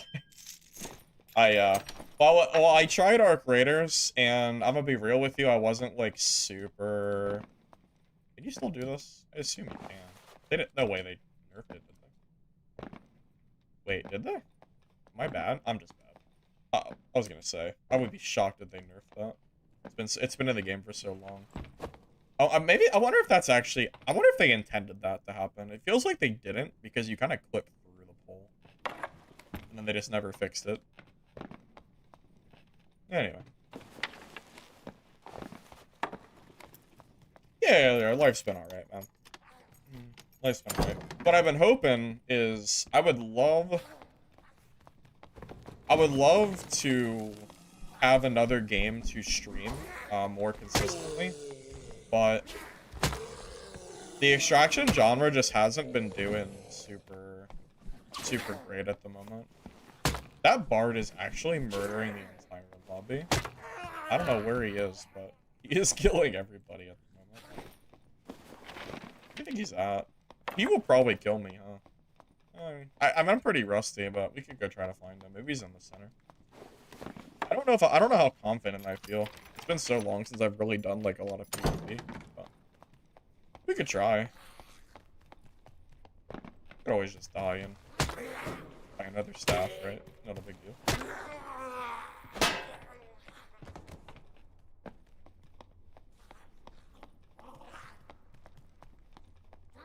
Well, if he catches me off guard and, like, sits in a... Like, if he catches me from a corner, I probably will die. Because I think in order to kill him in melee, I have to have Ignite up.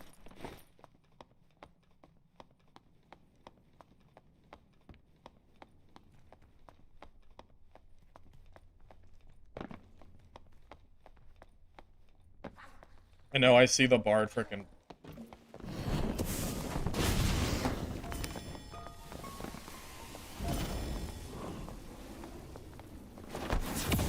I don't even know. I meant to cancel that.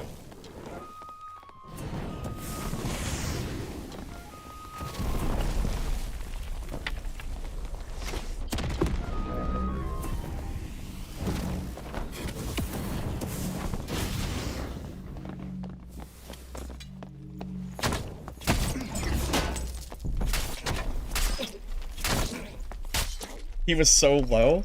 What was his HP? I accidentally did the up attack. I messed up there. He was one shot though. I did the up attack by accident. If I did all straight attacks, he would have died. He had to be one shot, right?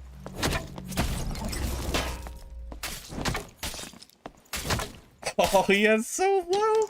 He has 143 health in normals. Wait, look at his health. I had 110.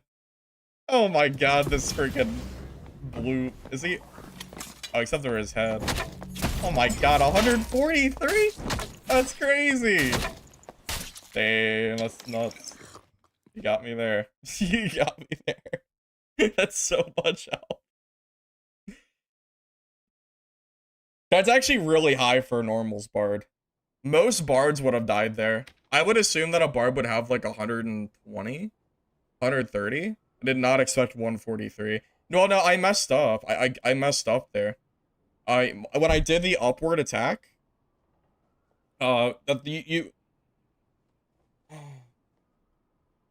when you do the upward attack as wizard, or with a staff, you never want to do that. You always want to do the forward, but it's just been a while since I've like done it. At the moment I did the second attack on the staff, I was dead.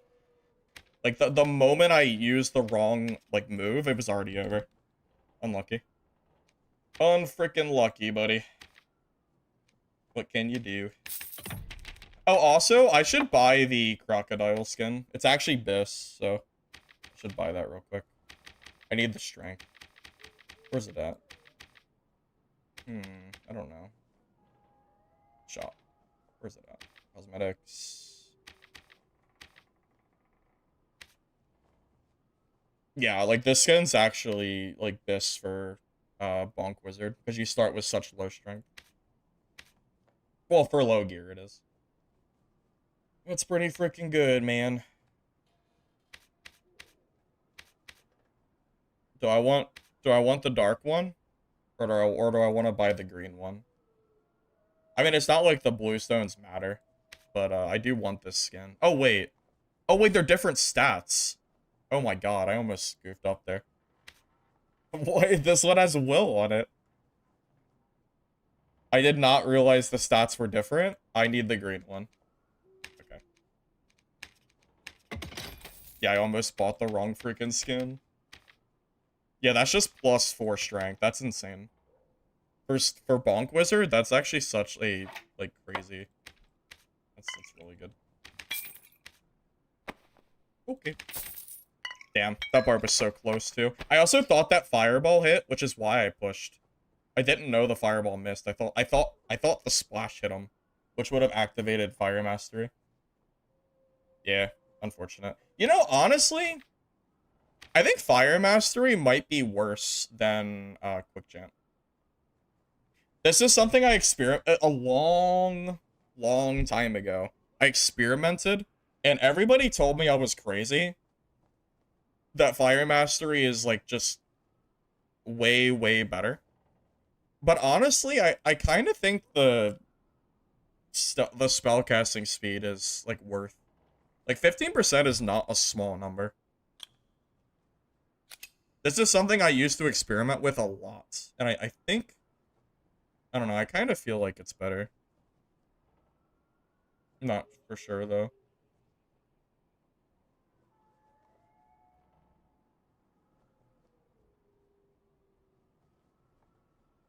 Oh, I forgot about melt. I actually forgot that melt existed. Didn't they change this, though? What did melt used to be? Yeah, I didn't melt get nerfed, though. I thought melt used to be like 20. Yeah, this is definitely nerfed.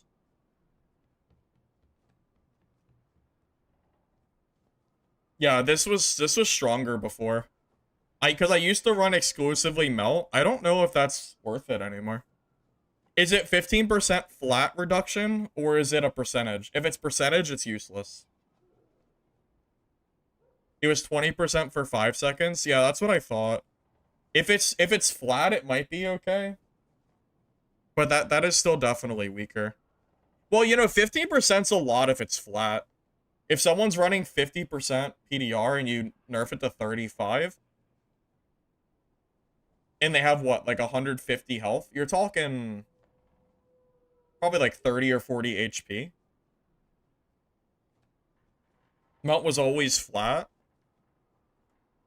Yeah, so I was assuming they didn't change Melt again, right? Yeah, I wonder if Melt unironically would have won me that last fight. Because he had 10 HP left, and he probably had a decent bit of armor. Yeah, we'll do Melt. That's fine. I can go with that.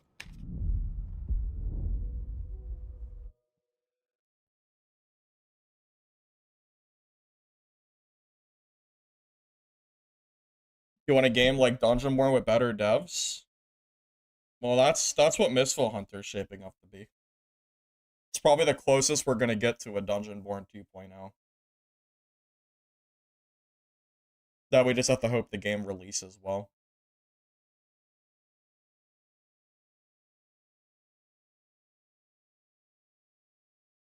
Well, I assume Fire Mastery, the anti-heal is only really super useful against, like, second wind fighter.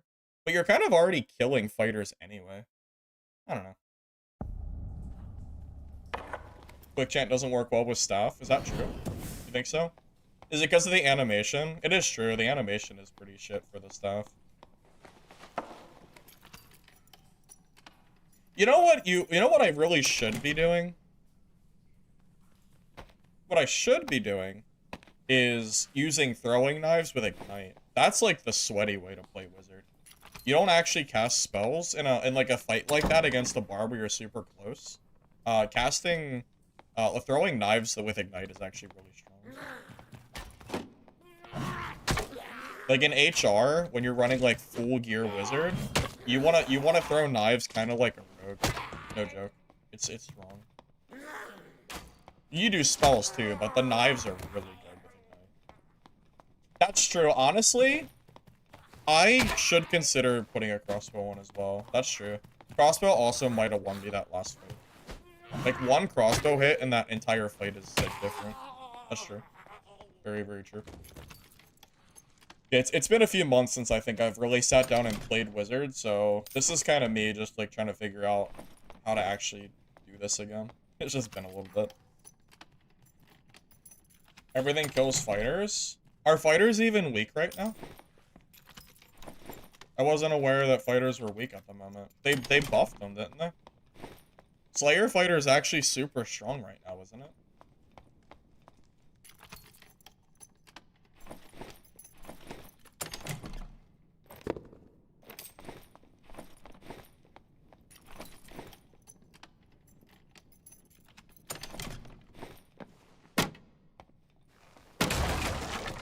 Fighter OP. I don't know. Well, I don't know if they're OP.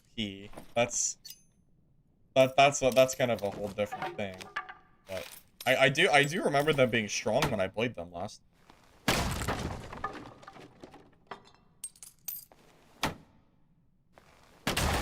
You think fighters mid? Oh, yeah. I mean, it's really up to your own opinion. I couldn't even tell you. I have no idea. Is fighter good? Is it bad? Who freaking knows? I remember Slayer fighting being strong though in normals. I imagine Slayer Fighter falls off pretty heavy, though, in the later, like in HR. Is this all gonna be free? I don't think it's free, no. Pretty sure it's gonna have a cost. Games don't have to be free to do well. Just go see Arc Raiders. Ultimately, it's not a price issue, it's a game issue. Every time you see a game not do well because it has a price tag, it's completely cool. But it's not the price tag at all. It's the game. I saw some people say that, like, Legacy would have done well if they released it for free, and it never went, like, paid at all. And I just, quite frankly, don't think that's true. A game being free does not equal being popular slash good, you know? Arc Raiders, like, very clearly shows that you can have a price tag, and people will still buy the game, if it's good.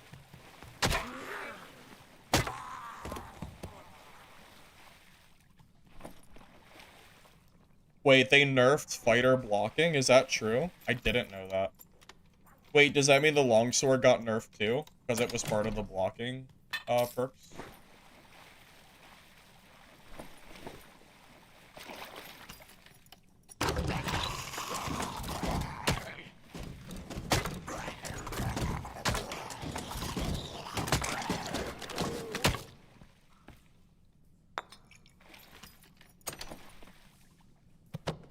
Look, if I had a bolt, I can use that.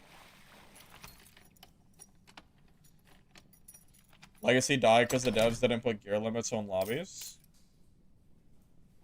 I don't think you necessarily need gear limits, depending on how strong your gear is.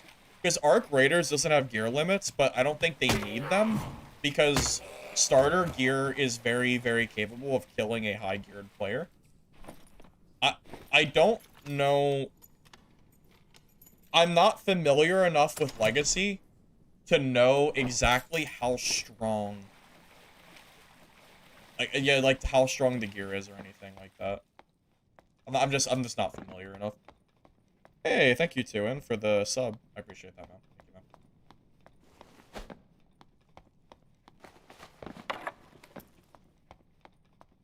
I will say, for melee extraction games, I think gear restrictions is better. I think shooter extractions can get away without it because time to kill is a lot quicker and less, like, skill-based. For games like melee games, I think you really need some kind of gear limit. So I'm in agreement with you, Akoni. I agree with you. I think that there should ultimately be one.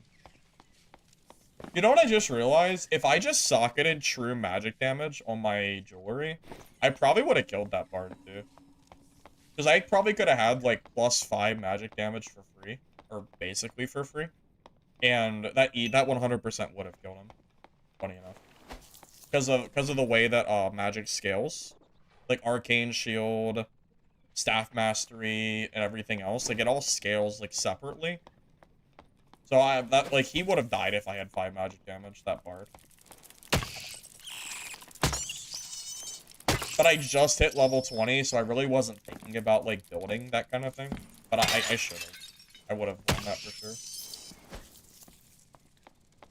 Haven't played in a while? Yeah, I've been kind of absent for a little while. I think it's been, like, I don't even know. I think I've been absent for, like, 2 months. Not, like, 100% for 2 months, but more or less. Well, I tried Arc Raiders, and I wasn't really a huge fan. Didn't like it enough to, like, keep streaming it or anything. And then I was kind of looking for, like, other stuff to play, but I don't know. Just wasn't super interested in doing it. There just wasn't anything I really wanted to stream, quite frankly.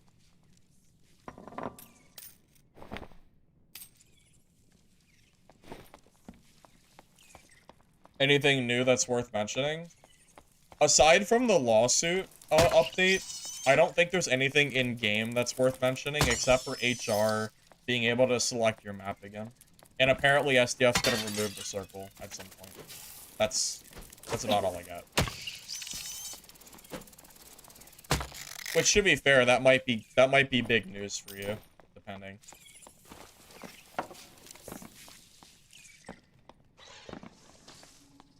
How do you win a lawsuit and pay 5 million? Because if they lost a lawsuit, their game gets removed off of Steam. What do you think is worse? Having to pay $3.8 million when the previous amount sum was like over 5? Or getting removed off Steam and having to pay all your assets the next time? I'll give you a hint. The answer is obvious. Why can I wear a wizard hat, but not wear a leather cap? Why? Okay. Weird. But I think the hat takes away my stats, though.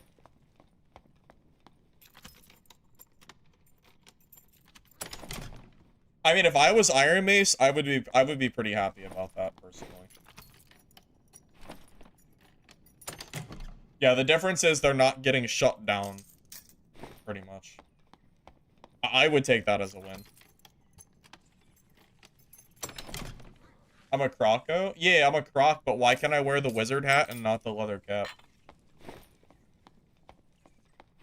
So I understood that I kind of thought I couldn't wear the cap because I was a croc, but then I could wear the wizard hat though. So why can I wear one and not the other? Leather cap is not a hat? Right. Why does it say open helmet in parentheses? I don't know.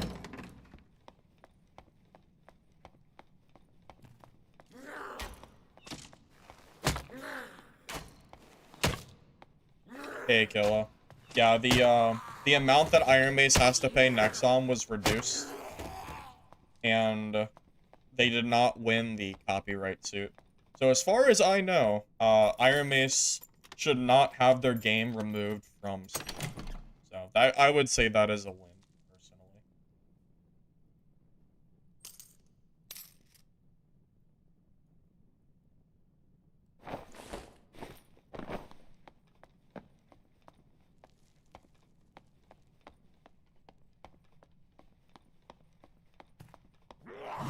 Oh my god, I did not see that.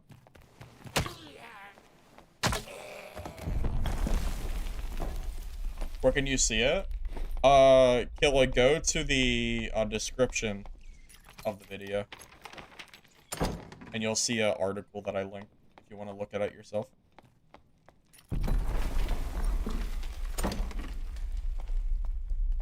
Well, the courts found IronMace to be basically responsible for 15% of, like, copied assets. Or whatever you want to call it. So I don't know where they got the 15% from because the article doesn't describe it, but that's what they said.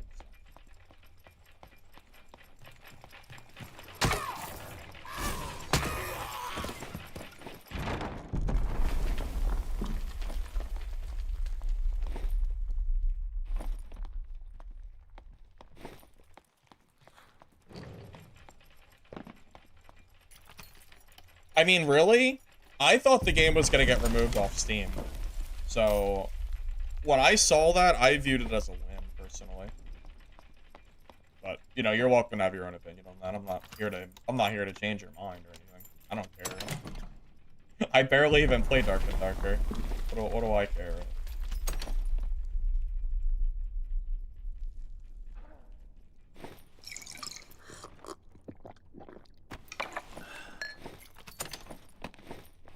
I mean, I didn't want Dark and Darker to get removed off the Steam store, though. You know, there's that. A new extraction on Hypixel? I heard of Hypixel, but I don't know what it is.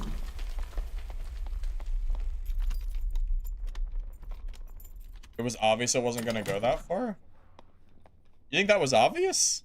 I think we might have different definitions of obvious. I really think it could have gone either way, personally.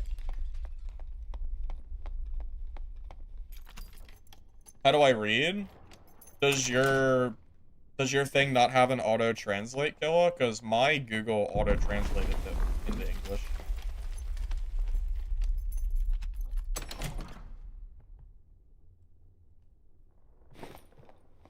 I'm surprised that people don't view not getting your game canceled off of Steam as a win, to be honest.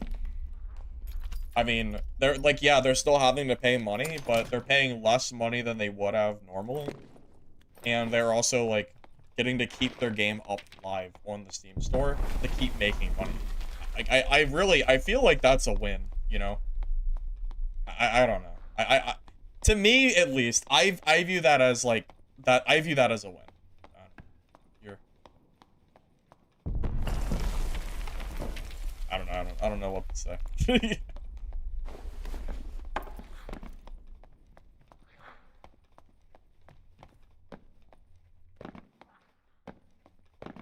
Well, I don't know how much money Dark and Darker has made, but I wonder if 15%... I wonder if $3.8 million is 15% of what IronMace has made over the course of the game's life span. So multiply 3.8 million times like 6.7. I wonder if that's how much money they've made. That would be like what, like $24 million? I mean, reasonably, that might actually be accurate. This is under this. I have no idea if that's true or not, but I mean, if the courts are gonna find them 15% liable, I would think that that number would correlate to the profits IronMace has made.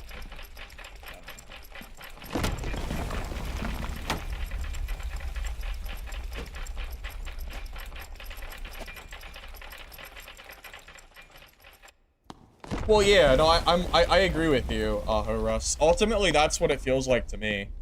Oh my God, this is a Timmy, isn't it? Wait, does this guy not know how to leave the game?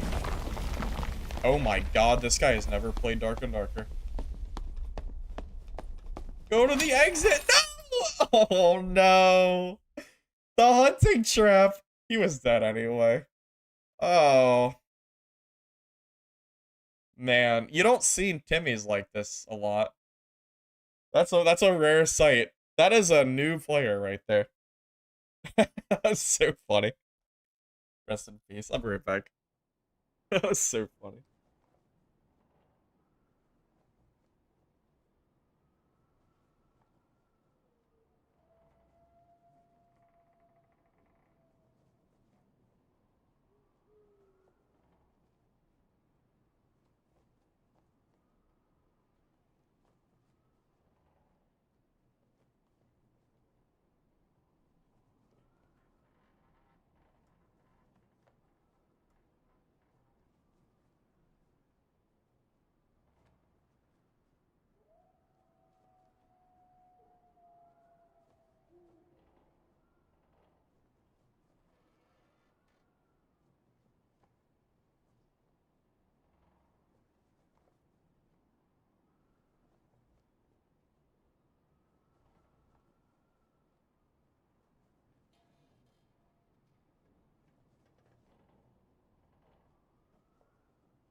Killa, the TLDR is IronMace will have to pay 3.8 million US dollars, and they were not found guilty on copyright, so their game should be remaining on Steam.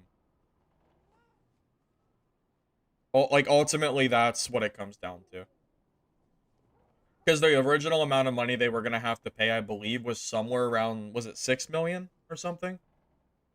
So, the amount of money they were going to have to pay was higher, you know, outside of the fact that it was going to get removed off of Steam. So it's really just good. Yeah, it's just It's just good for IronMace, I would say. I mean, I'm sure IronMace would have preferred to not pay any money, but you know, considering the situation, I would say that they actually ended up pretty unscathed.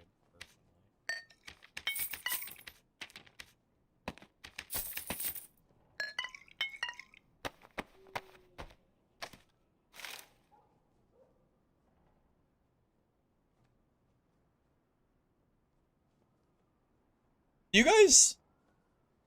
you guys have any idea about the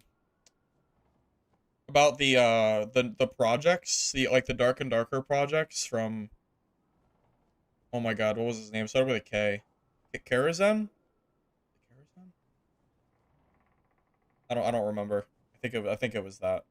Yeah, I know he was making a game, but I don't know what his progress is like. Fire, am I live? I am live. Yeah, I know it's been a minute. I wanted to do a stream.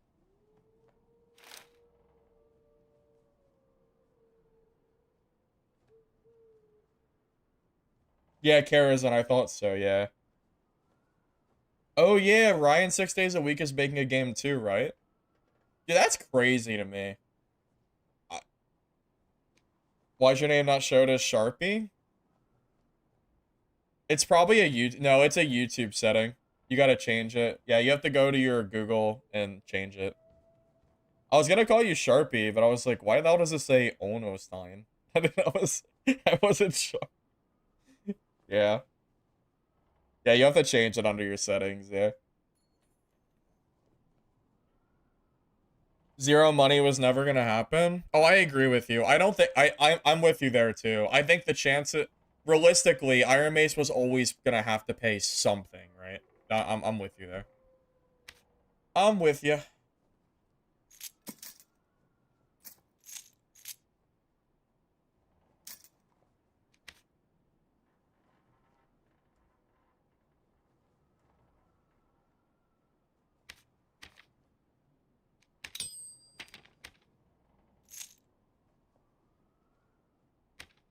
Oh, I need bolts. Almost forgot bolts. That would have been a classic. Okay.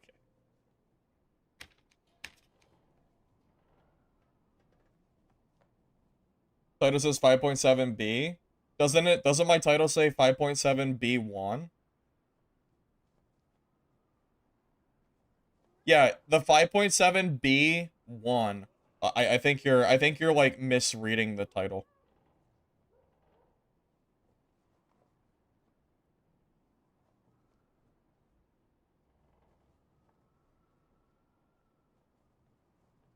Yeah, the won is the won is a different currency. So I'm not saying the 5.7 billion was won. I'm saying won. It's yeah. Does that yeah. Does that make sense? I guess it's confusing because I guess it's confusing because it's spelled the same way, one and one, but they're also used. Yeah, I can see that.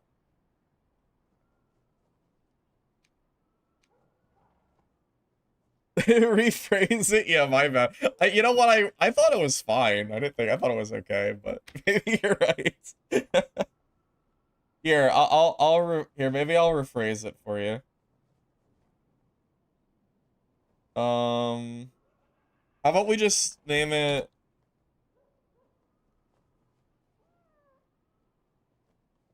There. How about that? I relabeled it as 3.8 million USD or dollars. Is that better? Is that is that preferable? Yeah, I'll change it. I'll change it on YouTube too.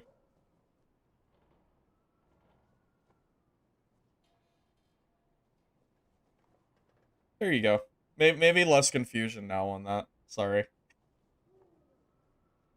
I thought it made sense, but I mean, it makes sense because I knew what it was supposed to say. I didn't even think about it like being like that. My bad. My bad. Wait, something's amiss. What's amiss? Oh, okay.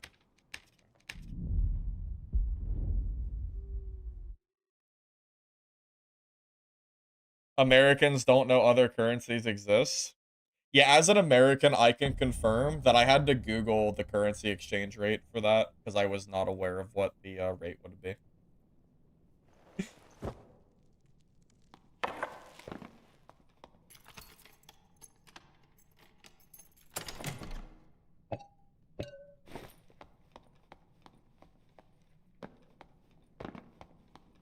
You're Australian, it was just confusing?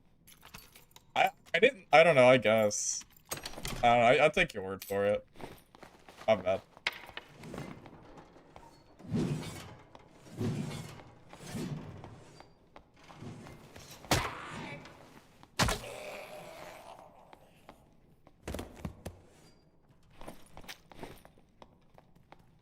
You know, since I started playing today, I think I have seen one player, and it was like a really close fight. Like, he barely killed me. And I think that's it. Dude, yeah, I feel like my lobbies have like, I'm telling you, when I played this game 2 months ago, like I could just play the game normally, like just, you know, loot and walk through the map, and I would find people naturally. I'm not finding anybody today. Yeah, like I like I don't know what to say, but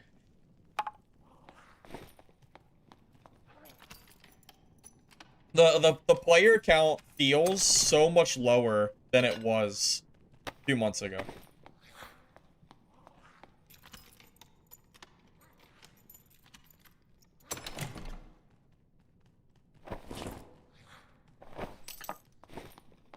Which is very sad, to be honest. I would love to find more players. And I know that like I have some people in my game, but I'm not seeing them. I mean, I guess I could just ignore loot and just go for PvP, but I wanted to just like play the game normally because I haven't played in so long. And it's not like my wizard has any fear.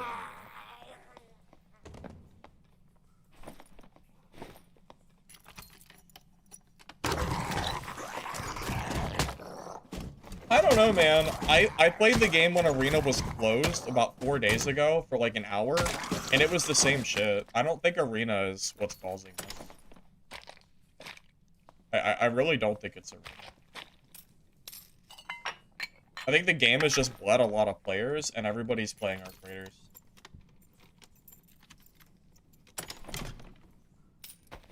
Like, the entire world is playing Arc Raiders.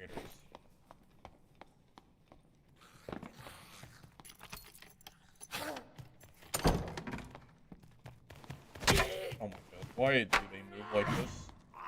Do you guys think I should try Vault Breakers? Is it even worth it? Can anyone here, like, vouch that the current playtest is any good? I saw there's, like, 800 people playing.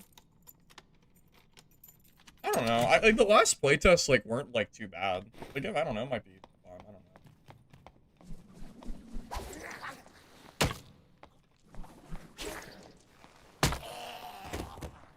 Loading screen breakers? Oh god, is it is it bad? Is it that bad?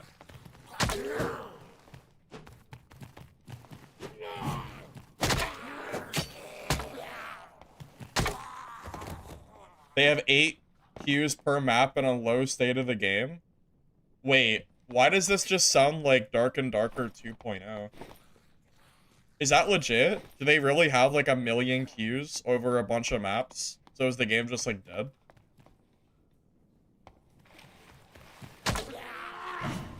I'm asking because I don't know. I haven't played Vault Breakers update. I haven't played it at all, so I don't know.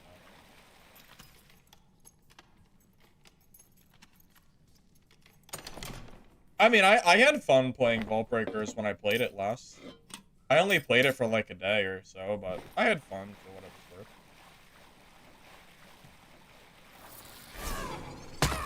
I mean, playing Vault Breakers might be better than not streaming at all.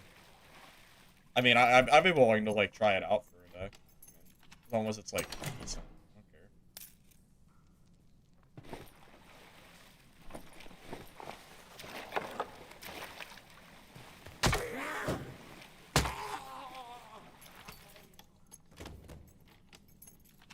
It's solo, duo, trio, PvE, or PvE. Oh, God.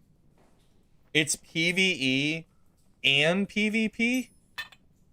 And it has all those queues? Oh, man, I don't know. That doesn't sound great. That's a lot.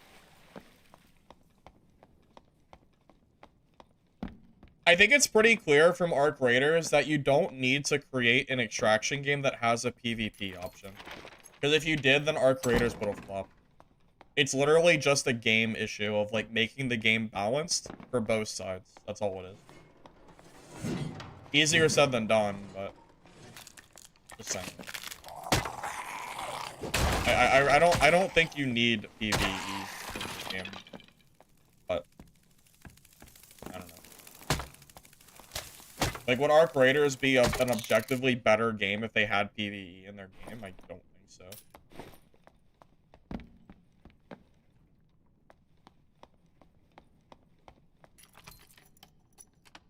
PvE ensures it's playable if it's dead. I mean, if the game's dead anyway... does it really matter, though, Mr. X? So, let's go with the way that you're saying it. If you're playing PvE mode, you don't see any players, right? So, how is it different playing a PvE mode where there's no players versus playing PvP mode that also has no players if the game is dead anyway? Because to me, all that means is that the PvE mode is probably going to be, like, subpar. Because they're spending a bunch of time on the PvP, unless they have separate teams. I find it hard to imagine having both modes, like, super polished. I don't know. Maybe I'm wrong, but... like, I just look at Arc Raiders, and to me, like, that shows that you don't need PvE mode in your game. Oh my god, it's a player. It's star for people.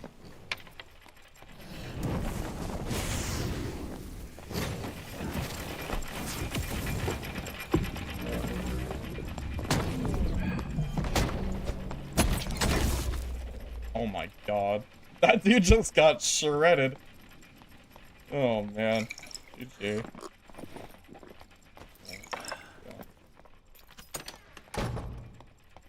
That was crazy.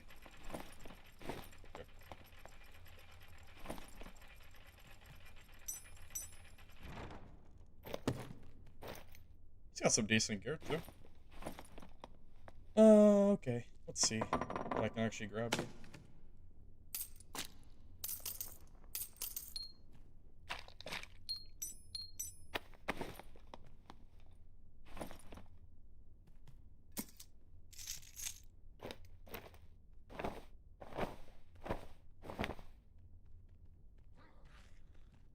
Dude, I actually barely touched me. Oh my god. Oh, this is the guy that I just killed.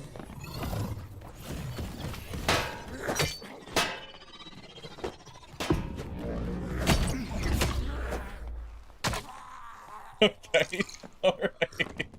That must have been a false shin bargain. Oh boy. Hey Ghost, I'm doing good, man. I haven't streamed in a while, so I'm not surprised that this is the first time you're seeing me stream. It's been a minute.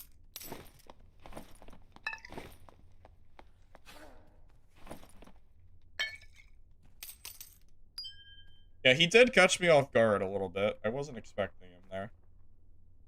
But we're chilling, we're good. It's fine.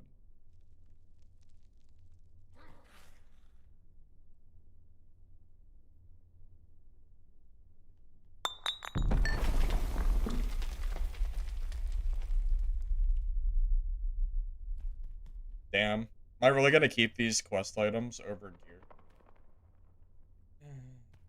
I mean, I guess. Like... I don't know. It doesn't matter. That's fine.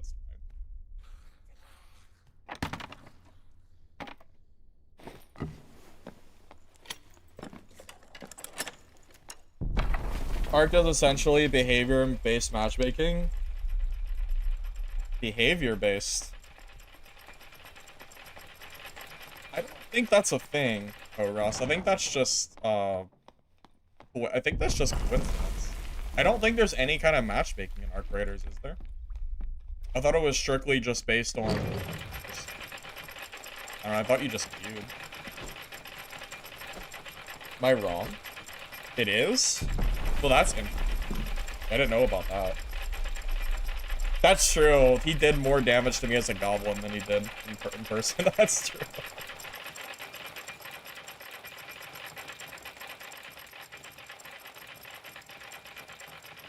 It's obvious if you watch streams. So you're telling me if you're a PvP player, you're more likely to find other PvP players? Am I understanding that correctly? That's how that works? That's so weird. Okay. I didn't know that. Yeah, that's news to me.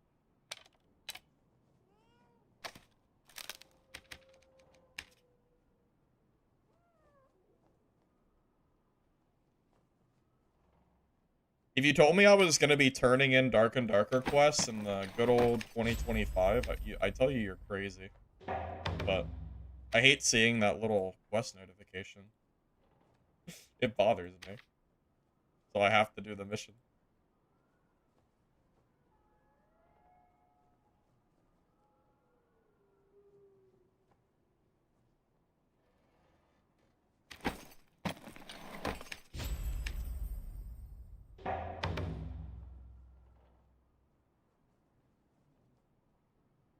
Where's that mission that requires... You know, now all they need is an auto turn in. So I can automatically turn in the quest with the items I have. That's all they need now. We're chilling. Because I do dislike having to click through and find where I need to deliver these items. But whatever. I can deal with it.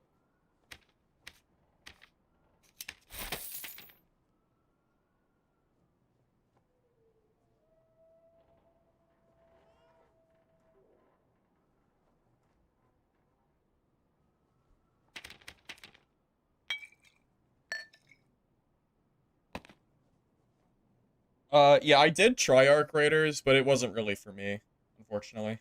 I'm I'm really not a big not a big Arc Raiders fan. And that probably won't change, I imagine.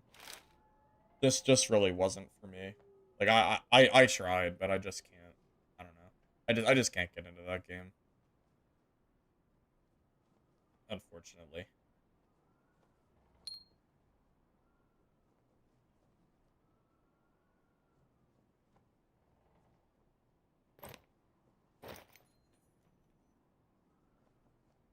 I don't really want True Fizz. I want True Magic.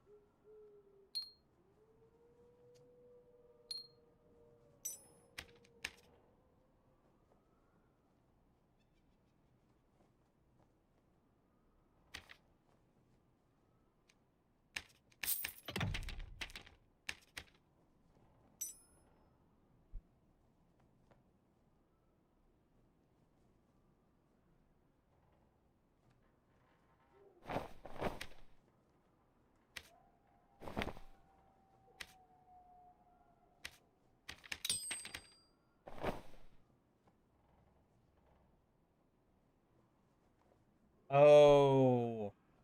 Helmets can roll True Magic. Is there a helmet that gives me strength as Wizard?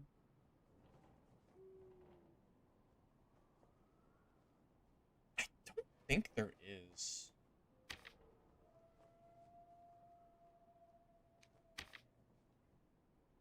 Yeah, not really. No, I don't want the Copperlight Straw. I meant like something like a leather cap, but like, not. You know?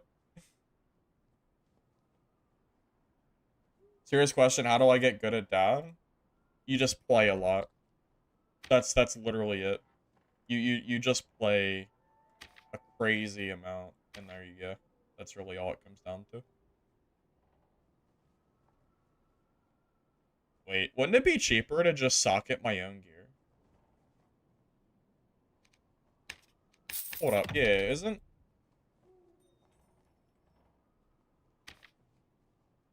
Yeah, it's literally just cheaper to socket your own gear. right?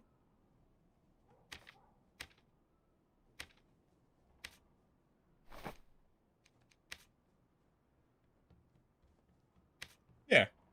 It's like 50 gold plus 70, so it's like 120. It's like 170. Oh yeah, this definitely. That works. Now I need strength though. I think I need riveted gloves. I guess I could just use these. It's fine. Okay, we actually have decent gear now. Oh. However, we really should change this. You always suck at movement speed on your shoes. Always. RNG is a bitch, isn't it? RNG sucks sometimes. Whatever, it's fine. That's just how it be.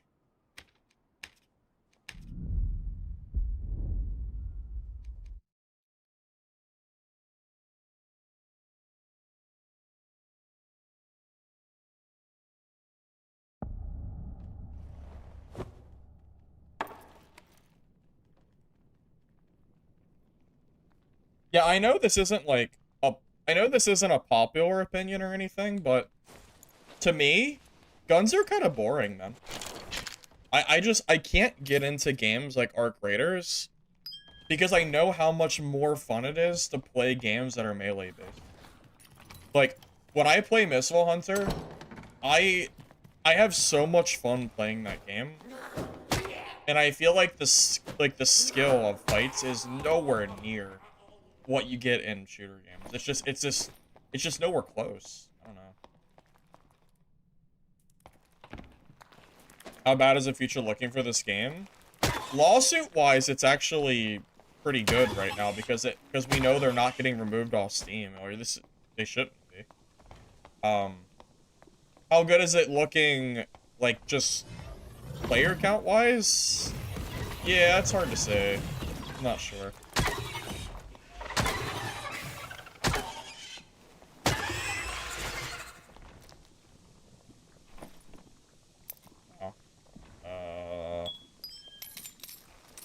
Well, I know what we're doing today.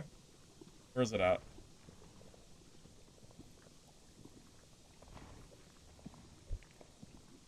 I don't see it. Am I blind? Oh my god. Oh, it's down here. Okay, oh my god, it's so far away. Alright, let's go. You feel like they lost more than 3.8 million? Well, lawsuit-wise, 3.8 million is the amount, yeah.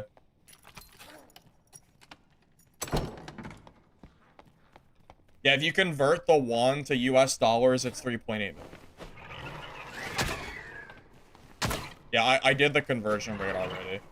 I had it in won in the title, and people were confusing won with one, so I changed it. But yes, it is 3.8 million. Hey, Bless. Holy shit, hello? Hi, man. Yeah, I know it's been a minute. I know.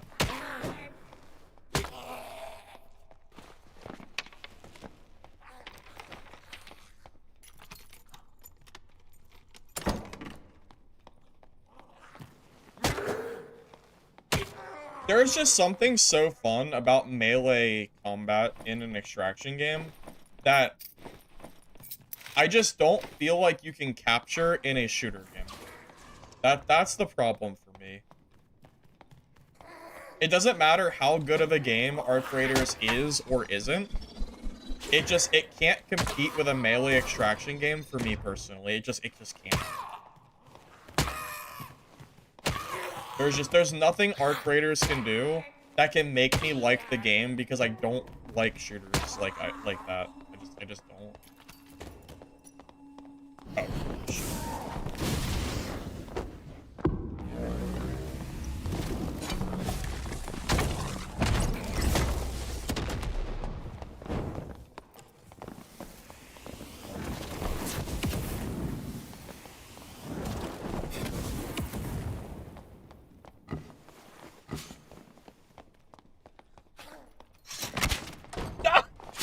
Gotcha, bitch.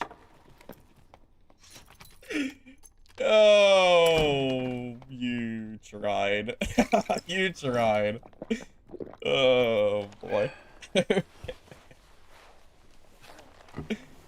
was close. He almost got him. Okay. Anyway. That was fun. Oh my god, the meds! You got enough? Oh no. Might run out. You gotta be careful.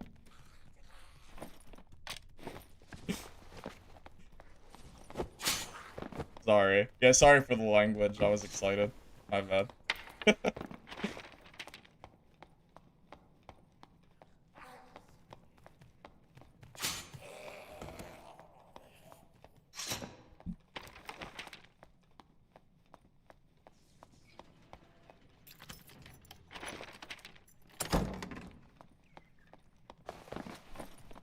You know, my speed's slow, too. Like, if he shuts that door, he's gone. He's gonna, like, run off and heal.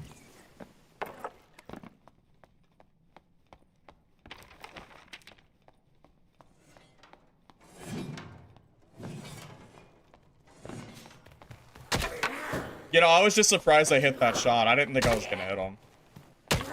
Just pleasantly surprised. Yes, he did spend more money on his meds than the gear because he didn't spend anything on his gear. He was running Squire.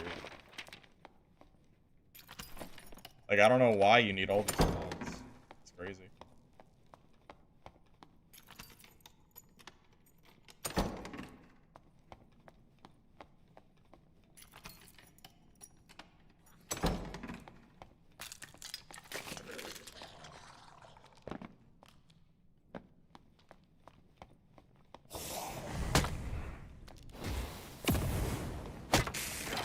But yeah, anyways, there is something that melee extractions capture that shooter extractions just can't capture for me. Like, there is no amount of gunplay that you can add to your game that is going to make me want to play your game over like that. Even Dark and Darker, I would rather play Dark and Darker than Arc Raiders. Which I know, like, sounds crazy, but you know?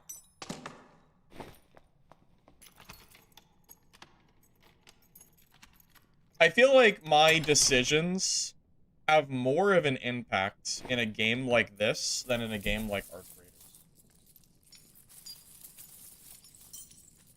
I just feel like there's more skill involved with, like, melee combat in general. Am I gonna try Dungeon Stalkers? What do you mean? I did try Dungeon Stalkers. I played it on launch. The game's dead now.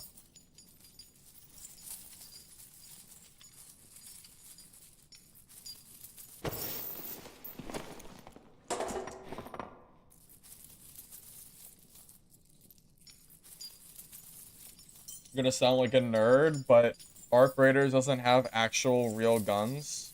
Oh my god. Okay. Okay, buddy.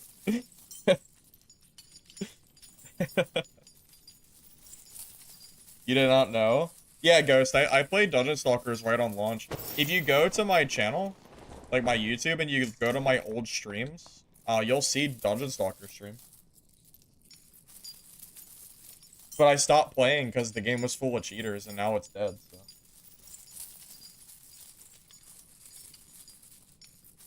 See, that's the thing. To you, landing a 300-meter shot in Tarkov sounds like fun gameplay. To me, I think, wow, how fun is it for the other guy to die with no fault of his own? He just happens to get sniped from 300 meters away with no reaction. Like, to me, that just sounds terrible.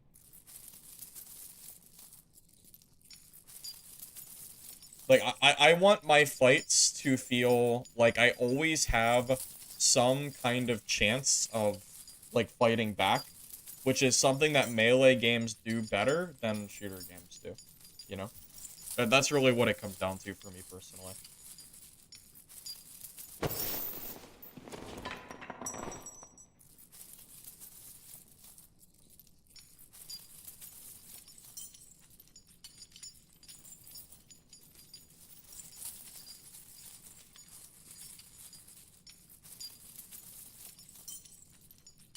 And obviously, I think it goes without saying that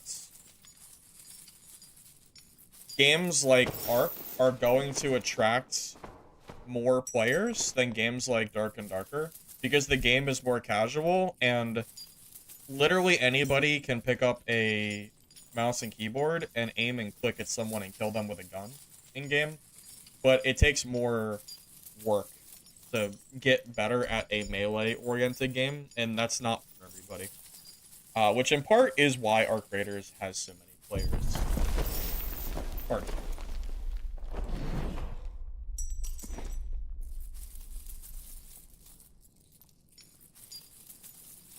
You're probably the nth person to ask, but are you gonna stream Arc Raiders? Yes, you are the nth person to ask. I tried Arc Raiders on launch, and I don't like it. I will probably not be streaming Arc Raiders. I just don't like it at all. I really, really tried to get into it, but it is just not for me. It's not even good, because it's will and resourcefulness the worst two stats in the game.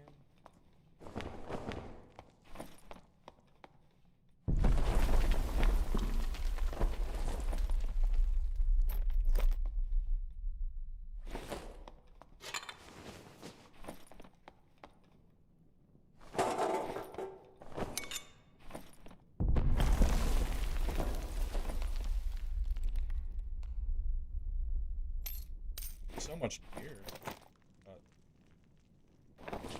most of it's not actually that. Yeah, if you like Arc Raiders, I am very happy for you. But yeah, the game is just personally not for me. So yeah, you won't really be seeing me stream or anything like that.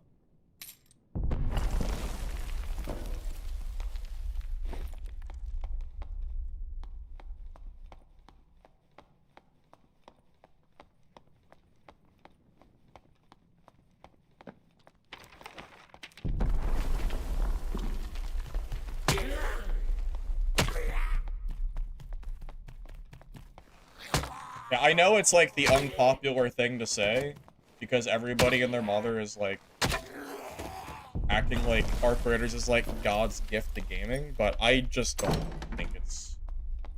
I just don't get it.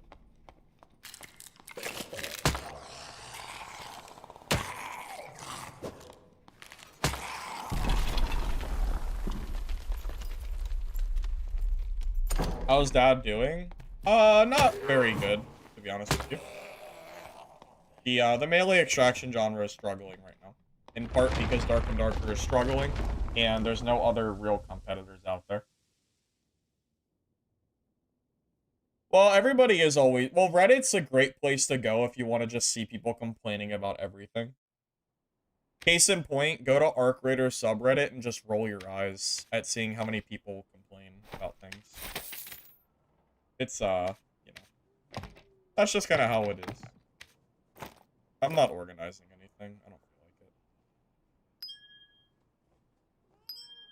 it. There's no point. I'm gonna throw up my stash and call it a day.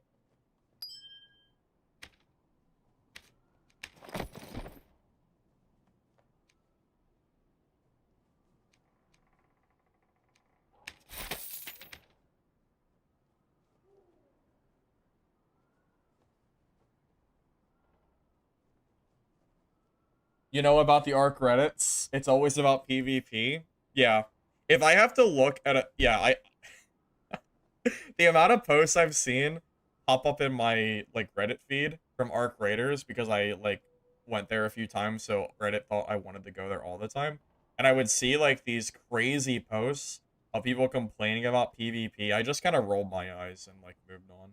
I just don't get it. I don't get it, man.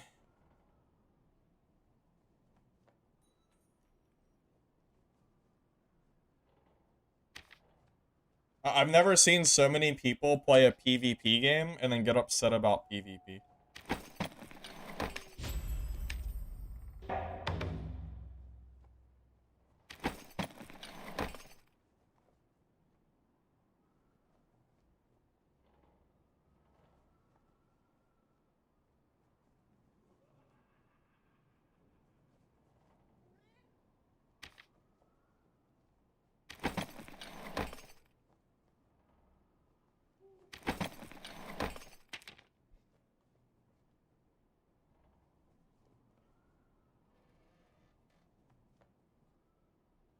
Mr. X, there's a big difference between people complaining about PvP in a game like Counter-Strike and a game like Arc Raiders. The people complaining about PvP in Arc Raiders are complaining that people, like, are shooting them at all. That comparison doesn't even, like, equate. You're talking of you're talking about two completely different things. I'm referring to people that are complaining about the existence of PvP in Arc Raiders while playing a PvP game. Counter Strike is literally like that doesn't it doesn't really like you know mix, I guess. Oh, I think you're right. I think there's a lot. I think Arc Raiders has attracted a subset of players that have literally never played extraction games and like don't know how to cope with actually like losing gear in an extraction game. Even though gear in Arc Raiders is so easy to get that you should never even really care about dying in the first place because it's basically like endless loop. And most of the good weapons are gray anyway. Like the gray weapons are actually just better than the purples. A lot of them are. So I don't really know why people like even care. I don't know.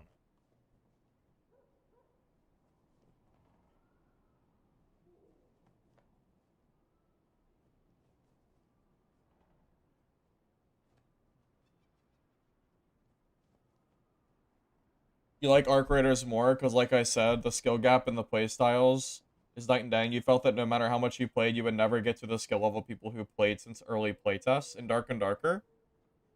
Well, I mean that's fair. So I mentioned it earlier. Uh, I mentioned it earlier, Lord. I think there is a level of skill that melee games require. However, I think Dark and Darker you can really get the hang of after. I would say it probably takes a few hundred hours minimum, and then to get like more competent, probably in the 1,000+ range. If you want to like play multiple characters, if you want to just like play Barb and W key, that doesn't take. That's more like game sense and just like that doesn't take too long, I would think. You know what game I am? Like, here's a good example of a game. What's that game called? It's Sword Eye. I thought Sword Eye was actually pretty fun, but I'm worried that that game is never going to get any amount of players because the game is so skill based that I don't know if it'll work.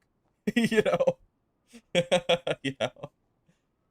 So there's a level of skill that a melee game can have before it becomes too hard for people to be willing to play it, and Sword Eye might be too hard.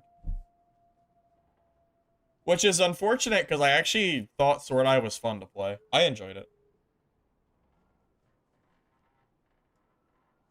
I have a good gauge on the game for seemingly not playing Arc too much. Well, I've played Arc for 10 hours, and then I played like 5 hours in like the betas.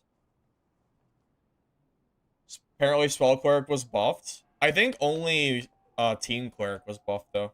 I think they buffed like the team healing. That doesn't really help me. IronMace 1 are still paying 3.8.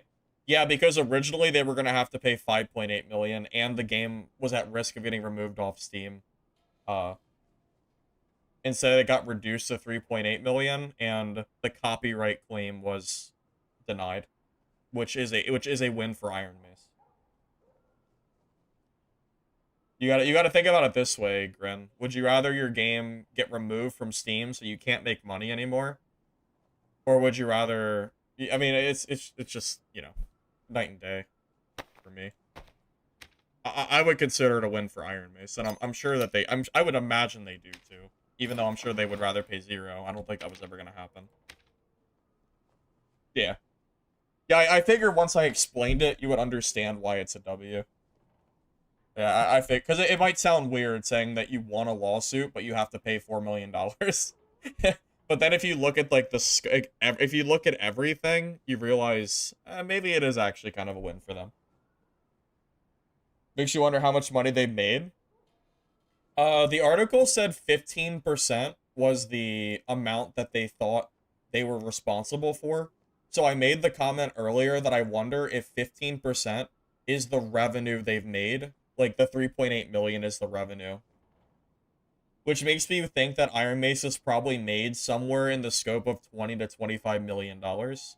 I have no idea if that's true or not. I'm literally just guessing. If that's even accurate or not, I don't know. Are they making that kind of money now? Probably not, but you got to remember they were popping off quite a lot, like back when like it first released on Blacksmith, and then when they released on Steam. I'm sure they made a lot of money through purchases, cosmetics, all that other stuff. I'm sure they made a lot of money.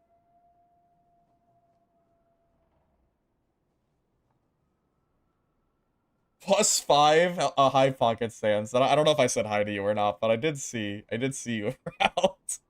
+5 for lesser is not that bad for solo caster. I mean, yeah, I guess it's like okay. It's okay, I guess, but like it's not that good. You need to buff the duration of protection and stuff, and then I would consider it. Protection lasting 8 seconds is such a joke. It lasts less than half as long as a freaking blue pot. It's so silly. Does IronMace offer seasonal packs? I thought they got rid of them. Oh wait, they do. You know what? I will say one thing. And the community gave me so much. Oh my god, the community gave me so much shit for it. It was crazy. I complained because there was a chest icon right here, and it was like it was like a you need to pay to activate this stash tab, and I said that it was so stupid, and so many IronMace defenders were like, "Oh, that's fine. I don't mind having a freaking pop up here for the entire season." Like goading me into buying it. You know what that reminded me of? Like a mobile game. You know, like I don't know about you guys, but I've played my share of mobile games back in the day. And I know like how they operate. And usually they operate off of like we're gonna pop up like deals in your face and make you like feel like you need to buy them. So imagine like I'm thinking you're out of space and you're like, oh I can't store anything else. And you just have this extra tab that you have to pay money for, and it's like you can't get rid of it. I just thought that was so stupid, and people were like bashing me about like I don't know, it was just dumb. So it looks like they moved it, like I said, because you can get a seasonal shared stash, I guess, through the seasonal pass, but it's hidden now. It's like in the shop, so like it's not as in your face.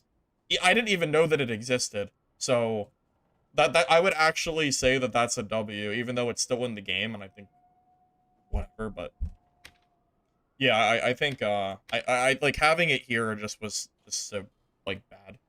Like the shop is where it should be. Yes, yeah, exactly. There's no reason it should have ever been on the main page. It always should have been in the shop.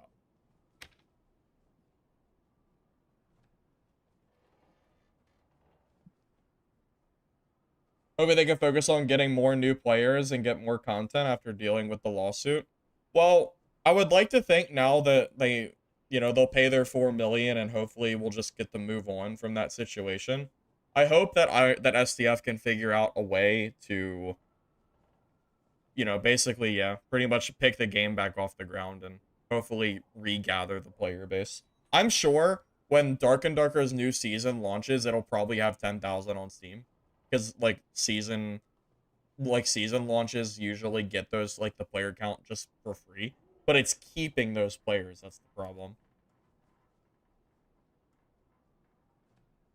Seasonal is absurd. Well, yeah, I will never pay for this. Like I'll never buy this. However, I will say as long as it's not in-game items like stuff you can buy with gold, which is a whole different can of worms. Because I made a whole video on that too, because you could buy like gold coin bags and some other shit, and I said that it like shouldn't be in the game. People complained about that too. Looks like they got rid of that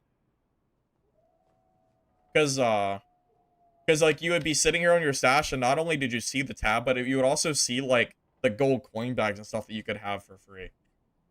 So they changed it, so to just be that. Like, I'm fine with that. Like, whatever. If people want to pay seasonally for this shit, I don't really care. I mean, considering the money they have to pay for the lawsuit and like the amount of players they have now, they probably need the money to keep doing updates. So whatever. I don't really care anymore. As long as there's not pay to win in the game, I literally just don't. I just don't care. So. Explain briefly.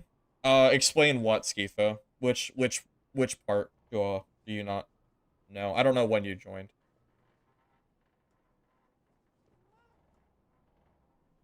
Bonk Wizard stream? Yeah, I'm doing Bonk Wizard today.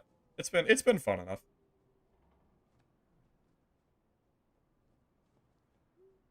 Even when I had gold bags, you didn't mind, you just didn't want it on the page. Well, it was a mixture of all of it. It was the gold bags and the fact that it was right on the front page, so like I didn't want to look at it. It got annoying, and also like I kept clicking it by accident. It was super obnoxious. So I'm glad they got rid of it.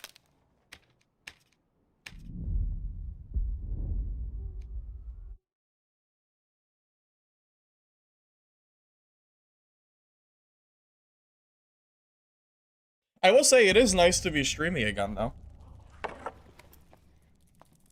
I know I've been gone for like a hot freaking minute, but it is nice to be here, just like chilling and talking and all that fun stuff. This is the only thing I actually missed about streaming. I didn't miss playing Dark and Darker because I was like just kind of burnt out on it. I didn't miss anything except for just like, you know, just sitting here and chilling, you know. Because like if this was off stream, I would not be here like playing this game. Like I wouldn't, because even though I've just played so much Dark and Darker, you know, that like I want like new games to play, but none of the new extractions are really working out. So you know, it's like let's play Dad for a bit. But I like playing Dad in the sense that I get to do it while streaming, and I enjoy that. Thank you, Slippery, for the resub. Slippery, I am surprised that you didn't cancel your sub, considering I haven't streamed in so long, but I appreciate the dedication. I definitely wouldn't have blamed you if you stopped, for sure. Yeah, I always planned on coming back, but I know I was gone for, like, a very long time, so, you know. It was cool either way. Not a fan of Arc? Not really. Shooters just don't do it for me. Well, here, let me put it to you this way, Sliz. Would you rather me stream and not have fun streaming, which reflects on the stream, in my opinion? You know, or would you rather me just take a break and then come back when I'm, like, wanting to stream again? The answer is it's better that I didn't stream, because streaming a game that I don't enjoy for the sake of streaming it is not good for streams. Like, yeah, sure, like, it's good not to be, like, gone for so long, but, like, I don't know, man. I think it was better to do it this way. You missed the head shakes? The head shakes? What do you mean? You don't mean me looking at my side monitor, do you? Because you know all the chats on the side monitor when I, like, look to the side.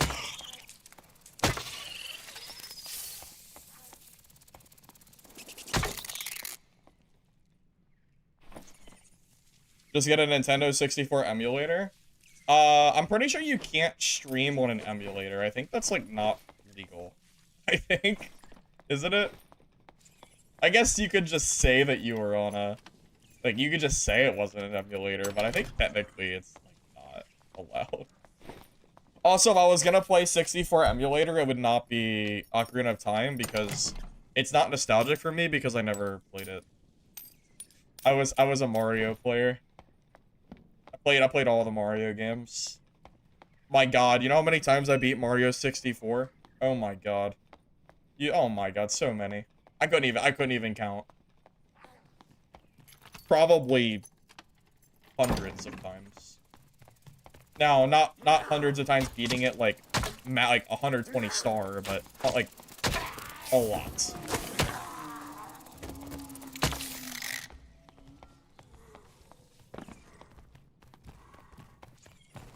Streaming anything on a Nintendo emulator is risky. Yeah, I wouldn't do it. It's not worth it. Yeah, Mario and Donkey Kong. Oh my god, Donkey Kong Country? Donkey Kong Country 3? Oh, no, not 3, 2. Yeah, 2. Yeah. Oh my god, that game. That's one of my favorites. I like 1 as well. I like all of them. I like 1 through 3. I think 2 is my favorite though.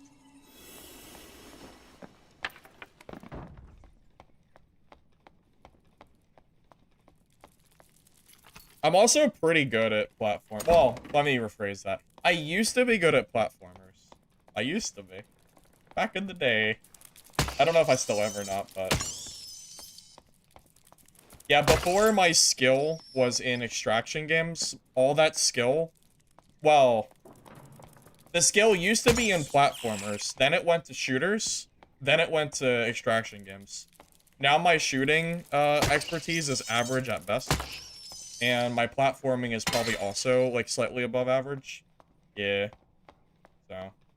Because, you know, I'll say, I'm usually pretty humble, but I think I'm pretty good at Mistfall Hunter. I don't know why.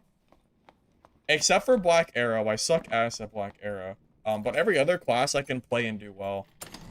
Pretty consistently. Maybe that's why I like the game so much, is because I'm good at it. Probably. Get a LawSuit hammer from Pikachu? Yeah, probably. I think so.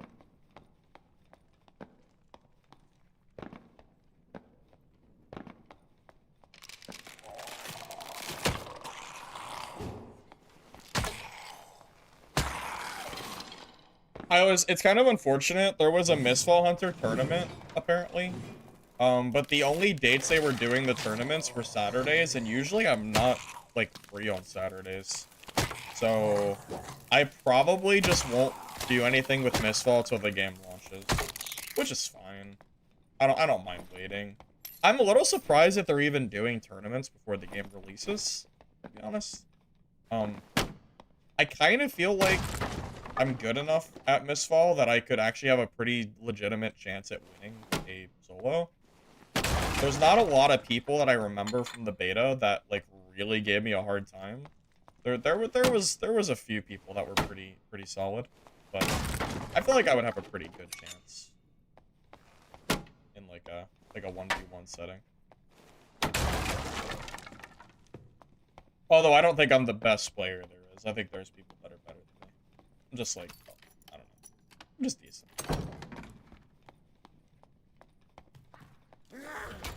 Played Ocarina when you were 8?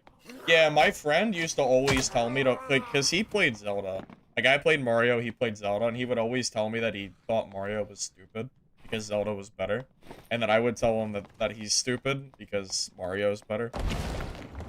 You know, I was like 8 or something, you know. 8 or 9, I don't remember. Pretty young. About the conversation you would expect from two 8-year-olds talking about their favorite Nintendo game. No, don't leave. Damn. Oh, fuck. Just missed them.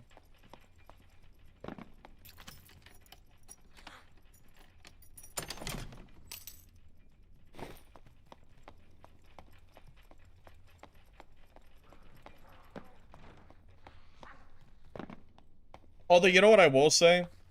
I had a lot of fun playing the Faustian bargain system in Dark and Darker. Like, that was legitimate. Like, that was so fun. Running around as groups of goblins is one of the most fun things I've done in Dark and Darker. When they started nerfing Faustian bargain, and then, like, the game started, like, kind of dying off and there wasn't enough players to do the system anymore, I did get a little sad. But back when the season launched and there was like 20 people dying in one game, half of them were becoming goblins, it was so fun. It was so fun, man. It's also why I'm so broke, is because I spent all my time dying for Faustian Bargain, so I never actually collected any money. So. I mean... Maybe a warlock will buy it. I don't really know if I'm gonna do much selling now.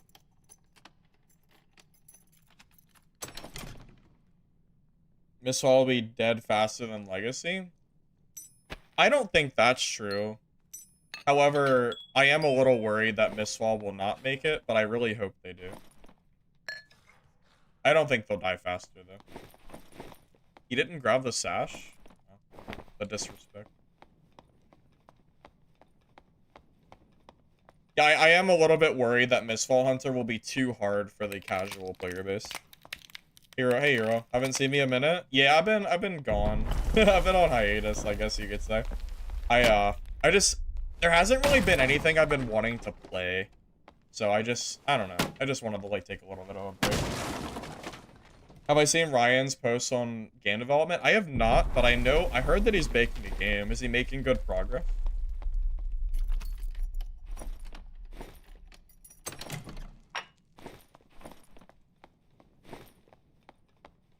I mentioned it earlier, but it was, I'll just say it again because I thought it was so funny. I've been playing some WoW off stream, and the guys in my guild asked me if I wanted to play Dark and Darker in trios. Because obviously they didn't know they didn't know I played it or anything. And I just thought that was so funny.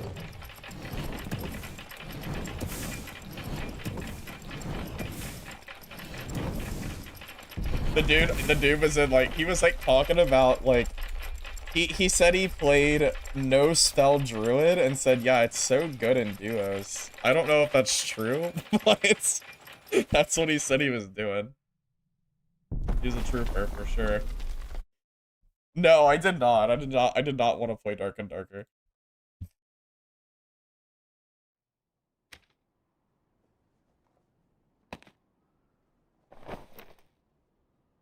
I should do it? I don't think anyone that's in my guild knows that I stream at all. I'm not, like, active about it or anything. I have had, because my name is Firebox. Because I play Turtle WoW, like, the private server, but you're not allowed to stream it. I have had, like, no, I've had 3 people message me and ask if I was, like, the same Firebox, which I thought was kind of funny. But yeah, my guild, as far as I know, does not know. I mean, I didn't think it really mattered. Like, I'm not, like, what am I, like, what, like, it just, like, what, it's not, like, you know. It's not something I ever normally would have said, if not for when they had asked me if I wanted to play Dark and Darker.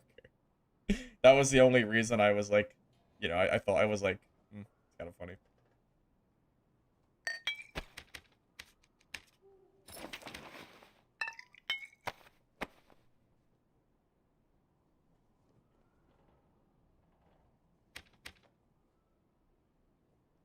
But it's not like I even really consider myself a super active streamer right now.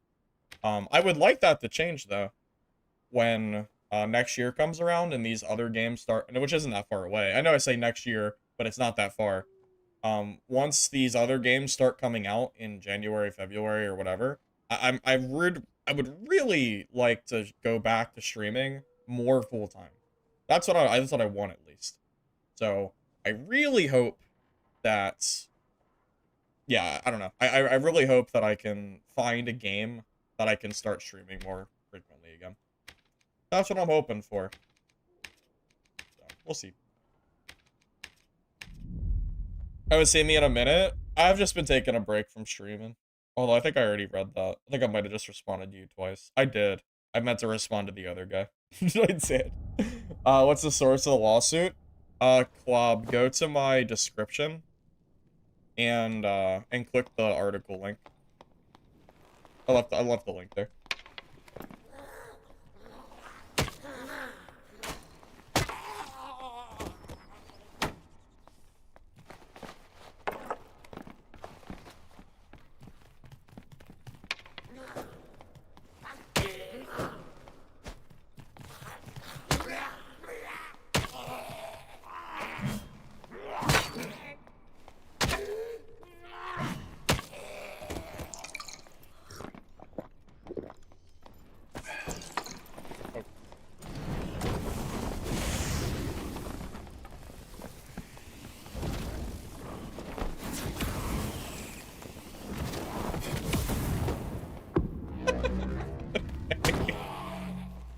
Alrighty. Oh.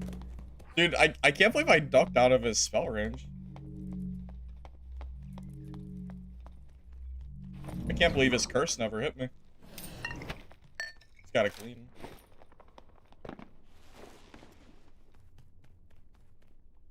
See, that's truly the big skill ceiling of Dark and Darker, is learning to press crouch and then go onto the ground so, like, you dodge their attacks.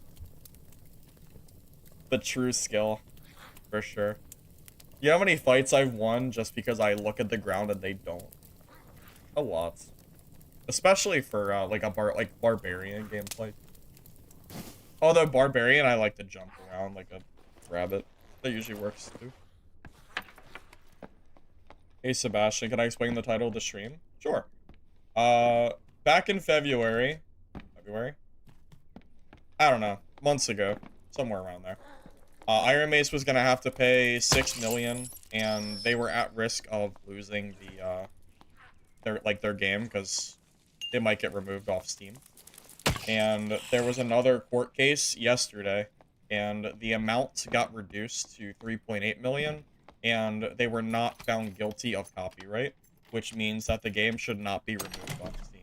So, ultimately, it's a win for Dark and Darker, or, you know, for you if you like Dark and Darker.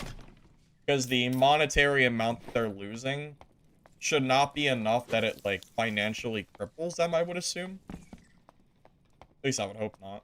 And, you know, outside of that, I mean, as long as the game stays up on Steam, it's just, I would consider it a win. So, that's kind of where I'm at. Or where we're at.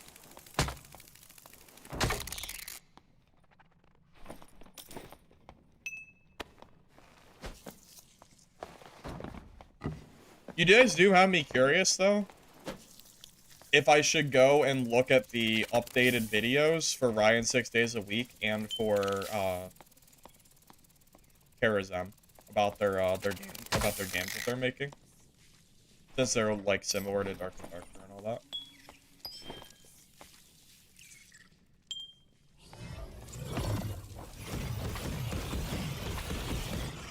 Although, I'm gonna be real with you. Those games that they're making probably won't see the light of day for...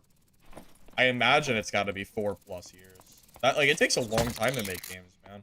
Especially as a new creator. It's gotta take so long. Oh, boy. This isn't Arc Raiders. I'm not friendly. That's the wrong game, man.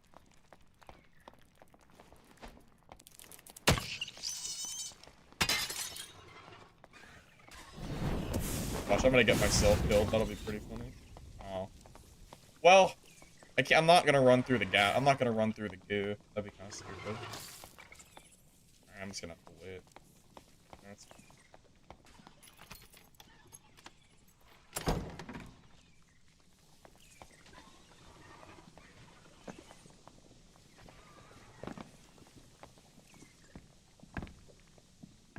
Mr. X, you code, don't you? I feel like you told me that you code. Correct me if I'm wrong, but I thought you did.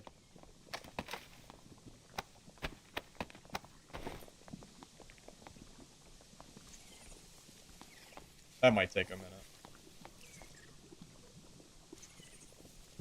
Sadly, yes. Why do you say sadly? Do you not like it?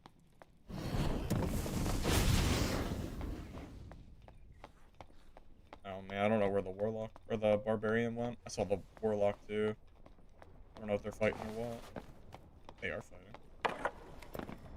There's a bard too. Oh wait, there's a lot of people. What should I do? I'm just gonna wait here for a minute. I'll let them fight, and then I'll go in. I don't want to get third-partied. It's absurdly consuming and stressful. I could see that.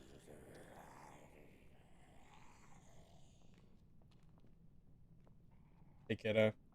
What's with the title? Yeah, I can re-explain. I think I'll probably re-explain it a lot today. I should. Yeah, IronMace's lawsuit. They were originally gonna have to pay $6 million. I think it was like around 6, and they were at risk of getting removed off Steam if they got accused of, or you know, if they got find guilty of the copyright. They've been found not guilty of copyright, and they only have to pay 4 million. So ultimately, I would say it's a win for IronMace and the players, because the game should not be removed off of Steam like it was on Epic Games. Hell, maybe it'll get reinstated on Epic Games at some point, but I wouldn't count on that. Would not count on that one. Still fighting. Oh my god. Takes a solid 3 to 5 years before you're good in coding. How good can you be in coding if you just use, like, AI? I've heard of people using AI to code, but I've also heard that if you're not good at coding yourself, AI will make mistakes and it'll be hard to fix it, like, down the road. Yeah.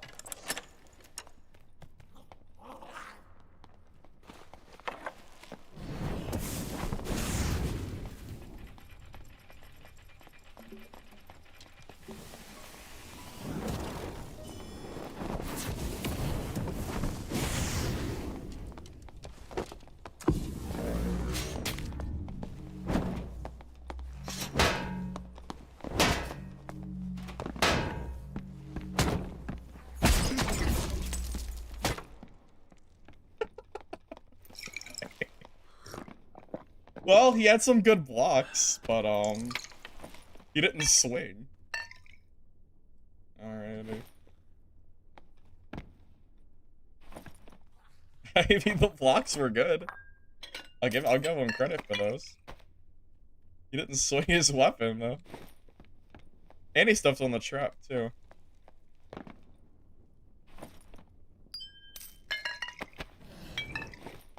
Oh my god. Oh, that was me. I just scared myself. I thought I was a wizard. He killed Cyclops, though. We got his panties. That's good.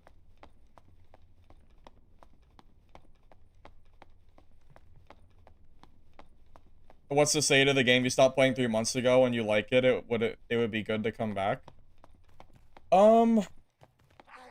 So I'm gonna be completely honest with you. I'm a little bit worried about Dark and Darker because of Arc Raiders seemingly cannibalizing most of the players from Dad. You know, like it's very clear to me that, like, based on Dad's player count, that Arc Raiders is kind of just completely destroying them. I'm hoping that once the dust settles and Arc Raiders is no longer like the hot new game, I'm hoping that that Dark and Darker, or, you know, IronMace can release some new game, or not new updates, sorry, not new games, new updates, and the player count will rebound. Because I wouldn't mind coming back to streaming Dark and Darker more often, but, like, the game is not in a state where I think I can.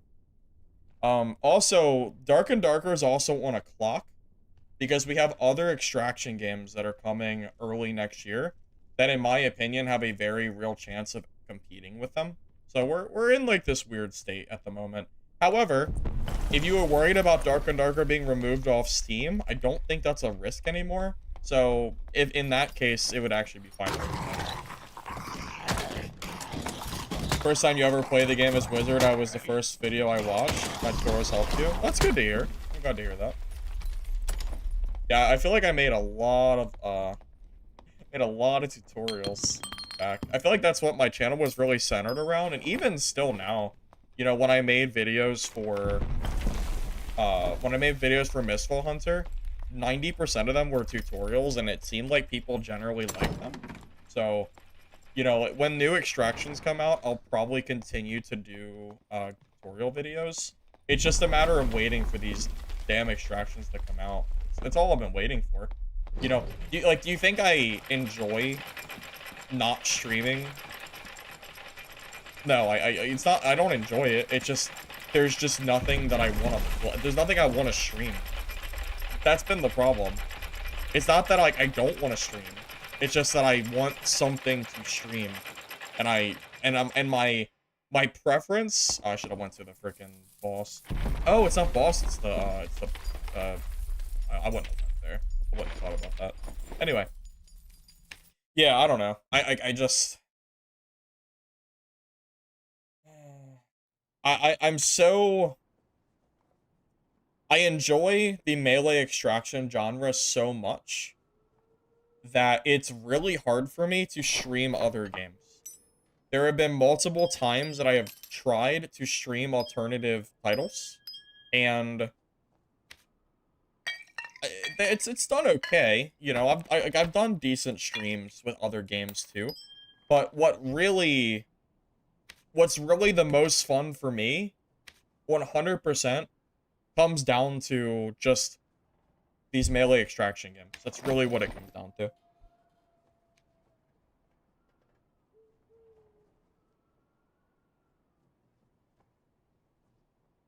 What I'm saying is that I don't like not streaming. It's just that I need a game that I can latch back onto that I enjoy playing enough to do consistent streams. That's really what it comes down to. I would love nothing more than to come back and do more consistent streams, maybe even daily streams, but I can't do that without a game that I enjoy playing enough to do that with. And right now, Arc Raiders is not a game that I enjoy to that extent. And outside of Arc Raiders, there's nothing else to play. Like extraction wise, they're like I mean this was all I went over this earlier in stream, but they're all dead, man. Like all of the big, okay, calling them big is that's actually not really true. All of the extraction melee games that came out like earlier this year or whatever, they're all dead. You know, Dungeon Stalkers has like 100 players. Legacy has like 40. Midnight Walkers got delayed, and the last beta was like not super great. Mistfall is the one I'm like really hoping is good. I'll be really upset if that game ends up blowing it. Um, Hunger I'm looking forward to as well. I hope that game is good. There's some other games like Vault Breakers has a beta out right now.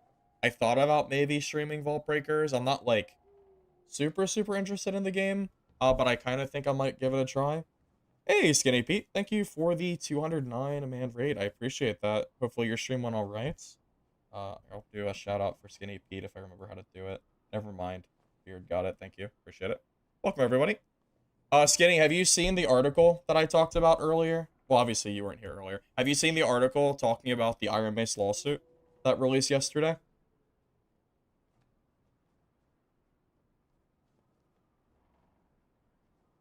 Yeah, Pete, if you haven't seen it, I'll throw it up on screen real quick. Because I would say it's pretty big news for the game. I could also give like a quick TLDR as well.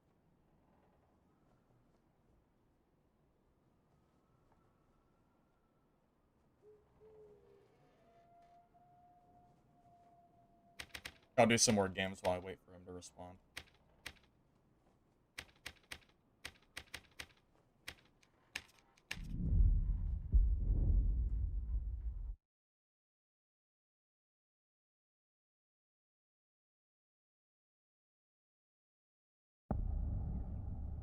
Oh yeah, W raid for sure.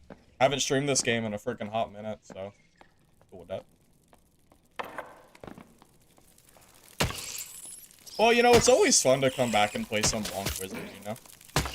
I don't know about you guys, but I think Bonk Wizard is one of the most fun ways to play this game. I know there's a group of wizards out there who only like to cast spells and they don't like the Bonk Wizard, you know, the Bonk Wizard gameplay, but I don't know. I think the magic staff is fun.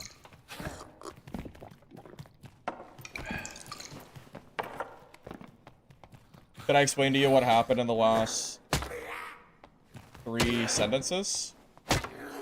Oh, you mean the like the LawSuit stuff? I can do a quick TLDR of it if you like. Yeah, I was just curious if Skinny Pete had talked about it on his stream, but I've talked about it so much today. I pretty much have the article on pat. The TLDR is SDF was going, or IronMace was gonna have to pay, I think it was like 5.8 to $6 million USD for the court case.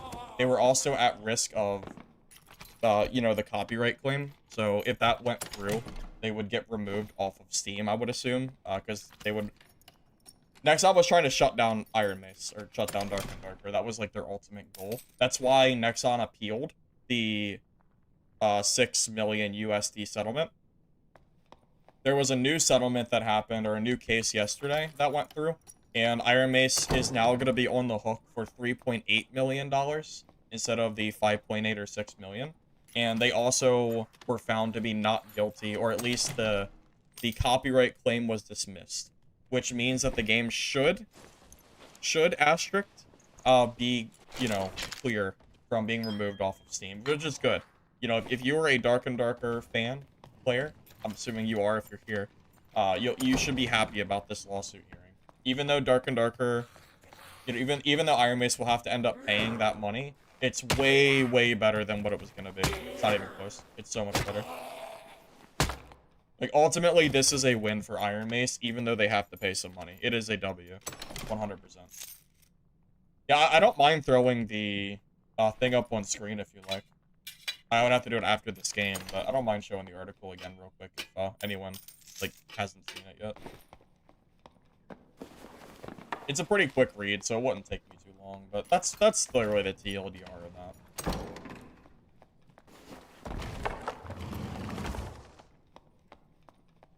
Skinny Pete didn't answer. I think he rated it, which is okay. I was just curious if they had heard about it or anything. I tried to find like videos on it from Dark and Darker creators, and I couldn't find any. No create. Oh, I forgot to grab the chest. No creators that I'm aware of had mentioned at all about the like lawsuit info. I was really surprised. That was part of why I did a stream today, because I figured people probably didn't know. I mean, it is a really hard to find article, so I'm not like super surprised, I guess. I feel like dad creators, myself included, were always like very quick to latch on to like the drama info, because it's just like easy, you know, it's like, it's easy content to talk about.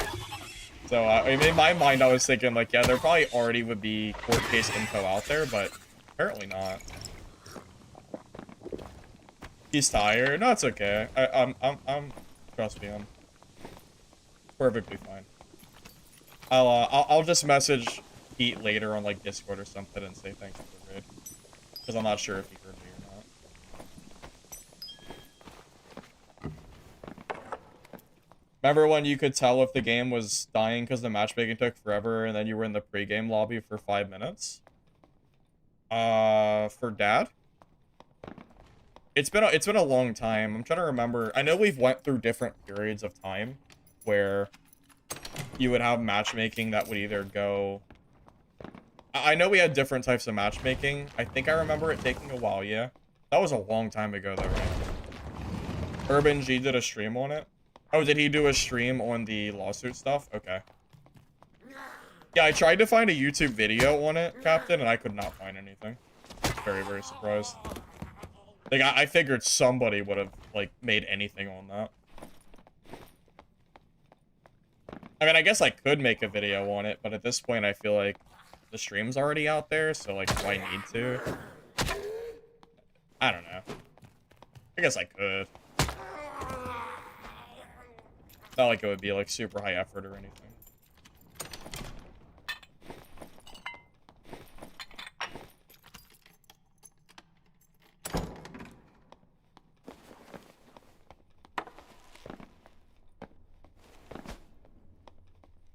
Now that the lawsuit is over, maybe they can work on being properly listed on Steam Epic? Wait, what do you mean properly listed on Steam? I mean, they're already on Steam properly, right? Is there anything... Yeah, Arrow, is there anything that they haven't done through Steam that they could do now? With that in mind? Because I'm not aware of anything. Also, Epic Games Store removed them before the lawsuit even went through.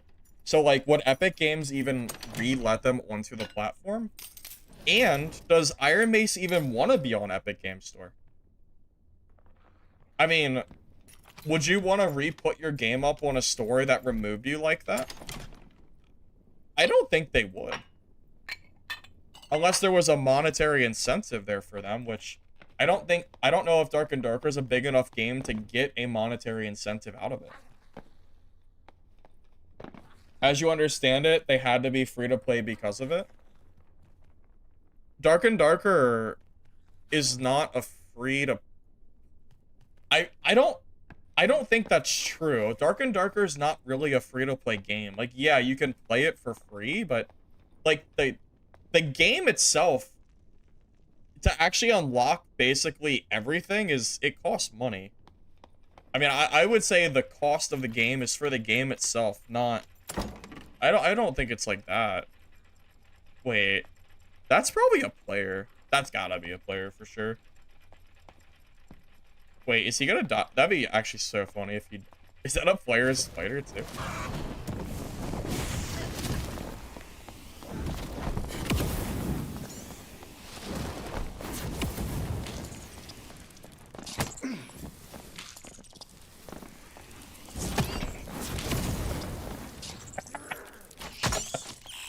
Oh my god, I love Wizard. It's so fun.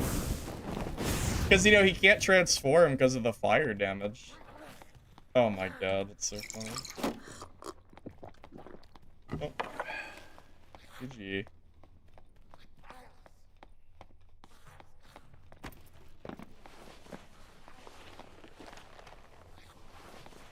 It launched for free on Epic? Yeah, but I don't think that was a LawSuit issue. I think that was literally done as a...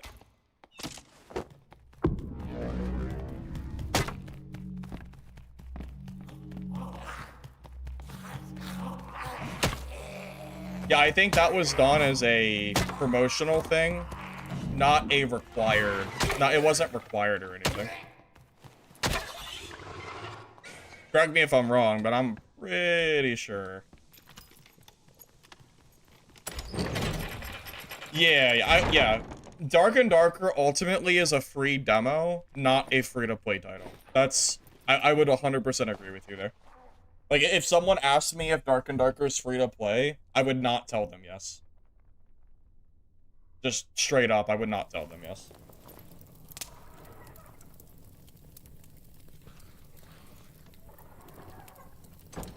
Oh shit. No! Oh my god, I'm totally...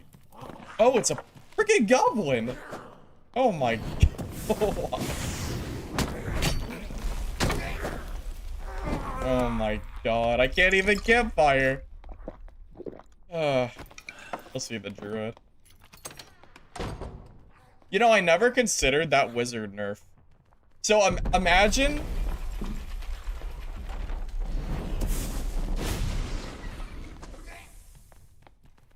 So many goblins! So many people goblins.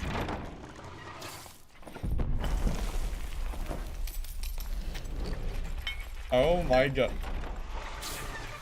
What is happening? Why are there so many? This is so stupid.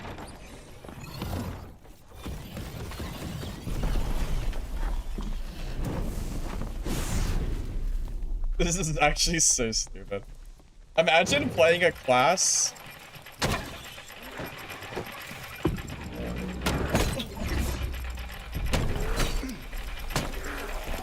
Imagine playing a class that requires using a campfire, and then every time you kill somebody, you can't campfire because they come back as a mob and interrupt your, you know, your spell gathering. Imagine that. Wouldn't that be crazy? I think that's the third player goblin I've killed today, or like, in this game. What class do I play in WoW? Primarily mage.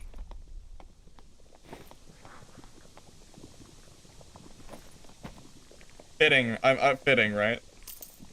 I imagine mage is about what you would expect of me to say.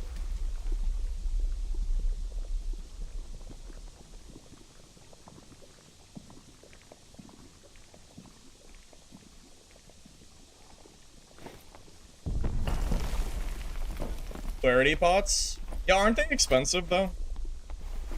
Kind of a expensive item to use in normals, isn't it? Or am I wrong? Have they gotten cheaper since last time I checked?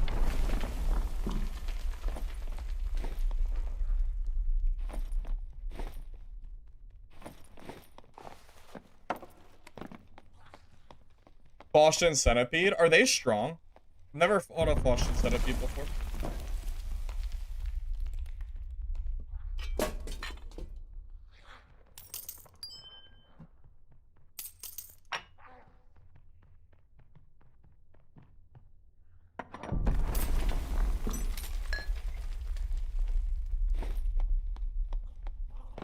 $200 gold per clarity? That's expensive for normals, man. I don't know. That's a lot of gold. I mean, that is a huge amount of money that you're spending that other classes don't have to spend. You were gonna say mage or warrior? Yeah, I play mage, and then my secondary characters are well, I tried hunter, but I didn't like it because managing a pet is actually terrible. So I have a secondary rogue as well, but I primarily play mage.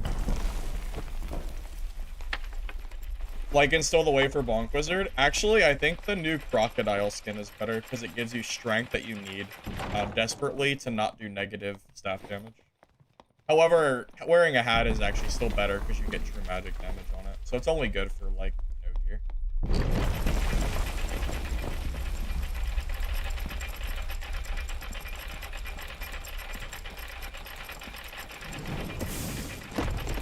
What I say to someone talking shit about playing normals? Same thing that I always say, but I don't care what you have to say. The same thing I've always been saying.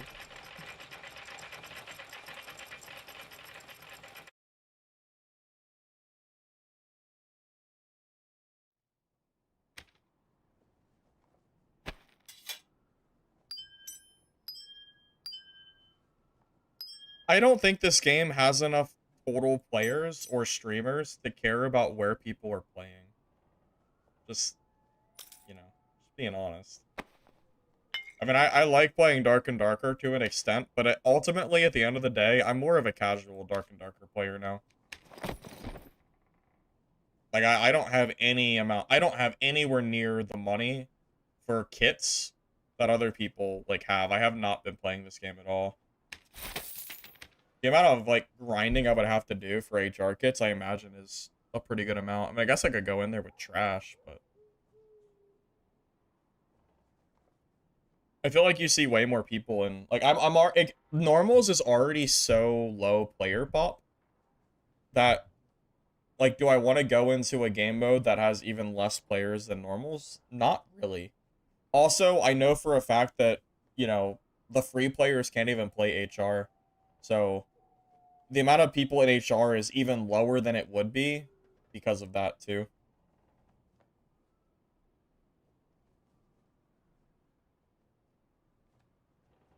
Yeah, ultimately, I think it's more... Honestly, it's not even really a gear issue. I could probably go into HR right now with this gear. I would actually argue it's more of a player issue than anything else. A lot of my normals games have been dead today. So I can only imagine how down bad it is in HR right now. Which is a shame. I miss the days when I could play HR and it was, like, popping every game. Honestly, hot take, I don't know. I think continuous dungeons was and still is bad for this game. Is there anyone here who can tell me why continuous dungeons are good for this game? There's something about spawning late into a match that I just don't think fits in Dark and Darker. I think spawning right at the start is just better. You know, like I miss spawning at the beginning, and who was in the lobby was in the lobby. There weren't still people flooding in as the time went on. They shortened how far into the game the players will spawn. Oh, did they? I did not know that. Do you know how long you can get into the game still? Oh,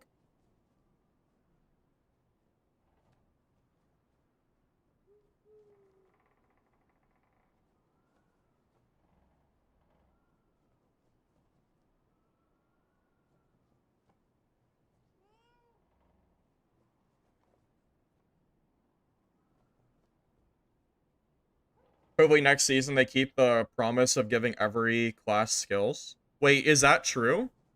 Is that a promise that IronMace gave? That every single class is going to give, that every single class is going to get additional skills and perks? Is that true? Because I'm not aware of that. Title sarcasm? It is not sarcasm. It's true. I went over the article earlier.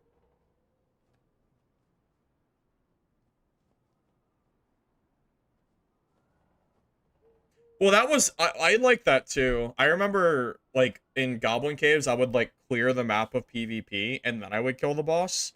Now I feel like although I guess apparently they might have changed it a little bit, so I don't know exactly how long people can spawn into your game.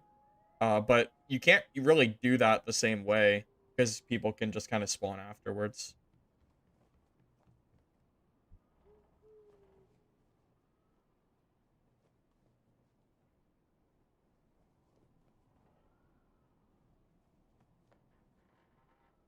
Not the amount of money that IronMace has to pay was reduced from 6 million to 4 million. And they also they were not found guilty of the copyright claim, which means that they will not be removed off of Steam, at least for the time being, which is a win for IronMace. I don't think I have to tell you how bad it would be for IronMace if the game got removed off Steam. The game would actually die. Like, it would be over. There's just no way. So yeah, it's a big win for IronMace to not get found guilty of the copyright and also have the fee reduced. IronMace was always gonna pay something. There's no way most of us knew that they were never gonna get away scot-free. It was more of a matter of were they going to be removed off of Steam? That's ultimately what it came down to. So yeah, I would 100% say that that is a win.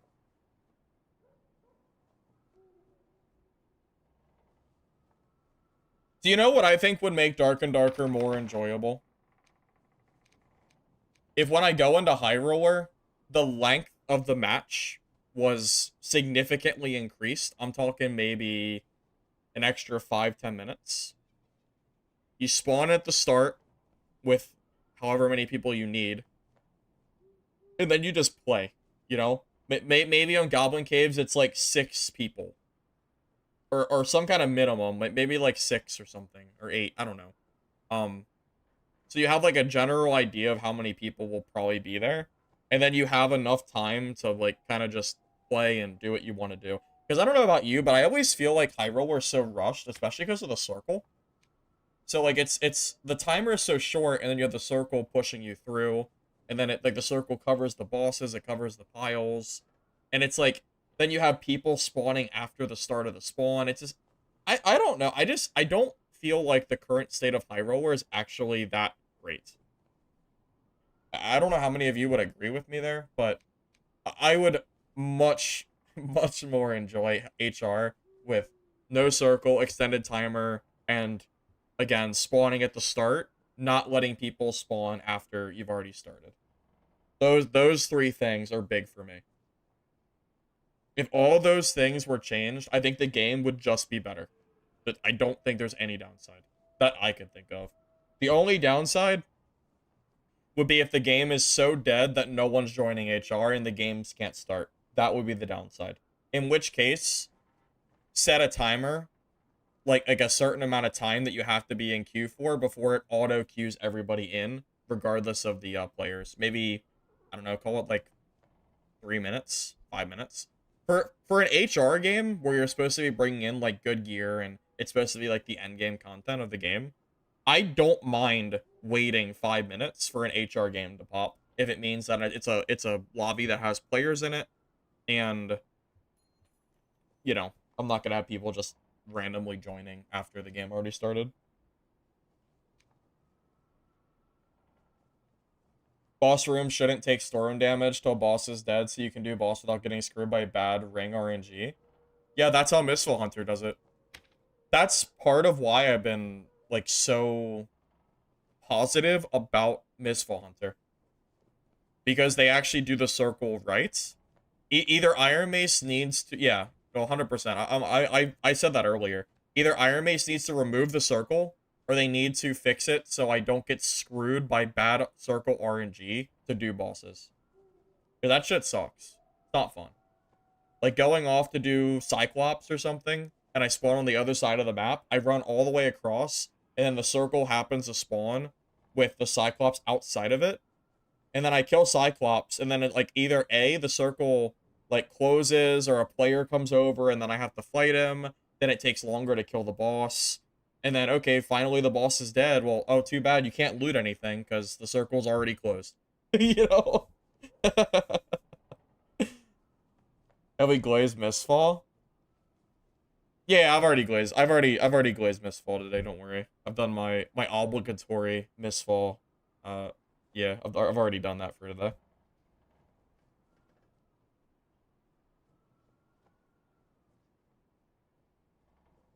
Is it actually going to be good on launch, though? Hard to say.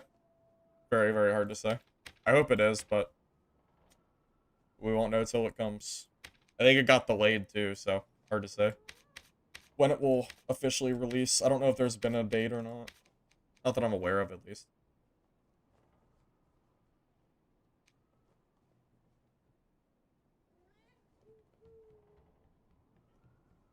Oh, yeah, for sure. Trying to solo... There's certain bosses that trying to solo them, and then also worrying about the circle just makes it even harder.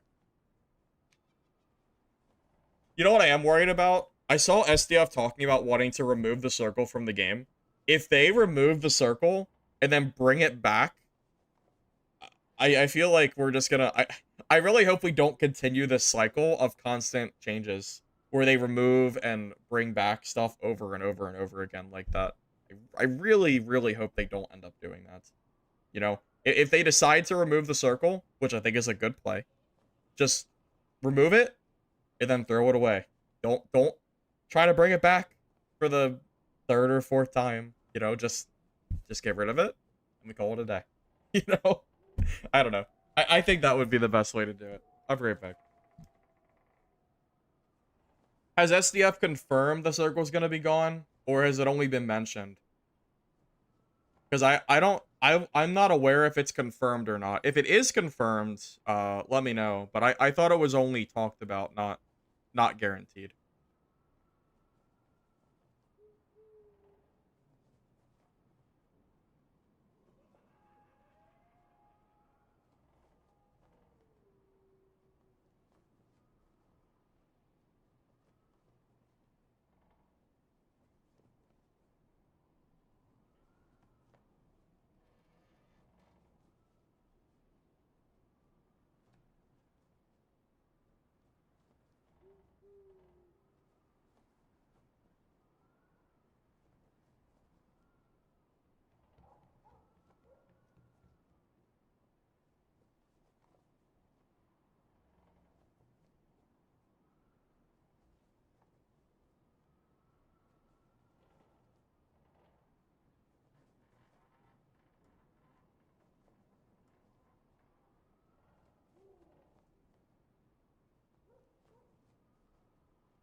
You know, you guys have me wondering. Well, we can do an HR game.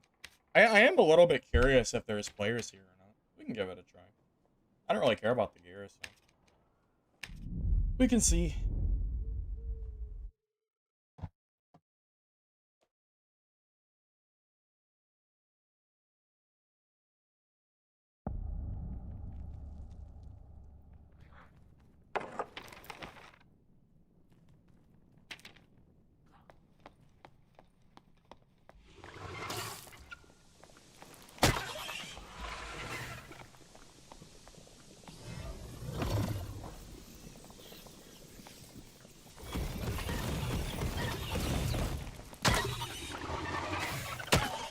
Dude, I bet this centipede does half my HP on one hit if it hits me.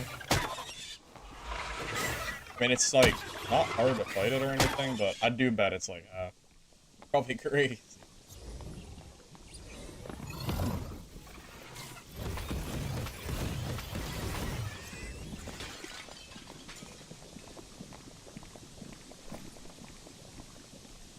That is garbage. Oh my god.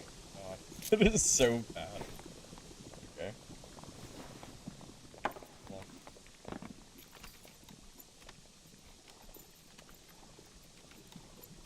If you get behind on your rogue and it lunges at your body, in HR it almost one-shots you. That sounds about right. I didn't look. Is there still 100 gold fee to play HR? Because I'm gonna be honest, that fee should be gone too. I don't think HR should have any kind of fee associated with it. Because all that does is make casual players, like, not, like, more, like, less likely to actually go there. I don't know if anyone is... I know, like, the 100 gold is actually not that much in the grand scheme of things. But I don't know, I feel like it's just unnecessary. I felt the same way back in the day, too.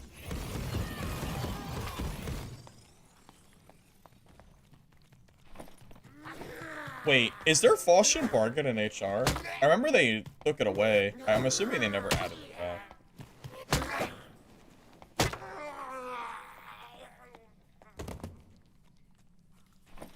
It's confirmed the circle will be removed, but they're trying to figure out a different method to put in its place.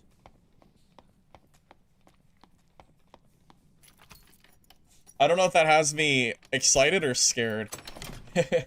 What alternative is there to a circle that they would add? I don't know. New idea, Fog of War? Fog of War is not new. We had that and then they got rid of it. That's just rehashing old ideas again. Although I'm sure you just said that as a joke. Falchion's disabled in HR last you checked. Yeah, I kind of figured it was. I would be surprised if it wasn't.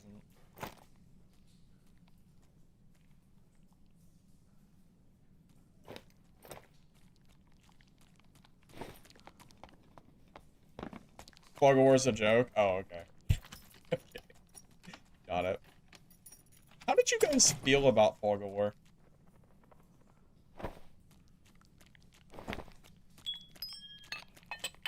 If you had a choice right now, and you could add Fog of War back into the game in HR, would you do it?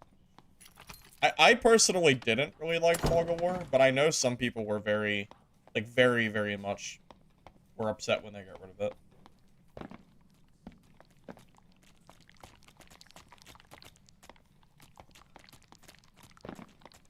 Well, that's what I felt like. Is all when I went in, I just wanted to go find the boss module, and it felt annoying having to like go and find it with the Fog of War in place. I kind of liked having the information out there. Although, you know what? I'll tell you, Fog of War would have been okay if you doubled the match timer with no circle. You know, give me enough time to do boss when I actually do find it. And don't make the timer so short that if I don't beeline boss instantly, I will never kill it. You know?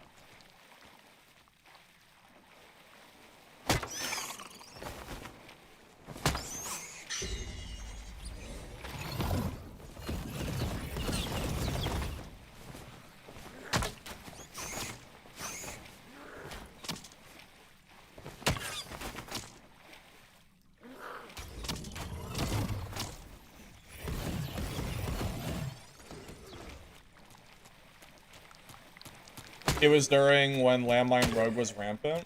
Wait, I thought Landmine Rogue was currently OP. I saw people complaining about it. Is it not OP anymore?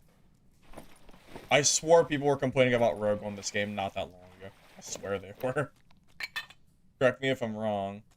Because I really thought I thought they were currently busted or something. Either that or the Reddit just likes to cry about stuff. That could be true too. I mean it is.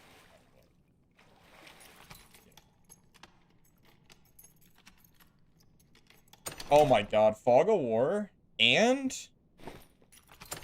That, oh my god, it's terrible. So bad, man.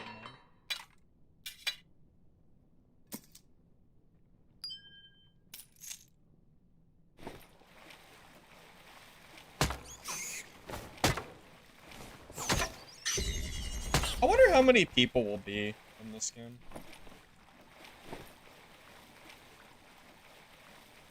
I wouldn't mind having some fights, but I have no idea how many people are usually joining HR nowadays. It's still a thing you don't really go ambush? Wait, you don't use ambush? Isn't the ambush the one that gives you 10% movement speed? Is it because you're using double jump poison rope and just being obnoxious jumping around? Oh my god, nightmare spiders are probably the worst mob in the game. Well, they're up there. They're one of the worst. An easy way to do it though. You're already pretty fast. Yeah, but are you fast enough? Because the reason I like ambush perk is because with dagger out, you end up moving at max movement speed, which is nice, I thought. Oh my god, oh my god, he scared the shit out of me.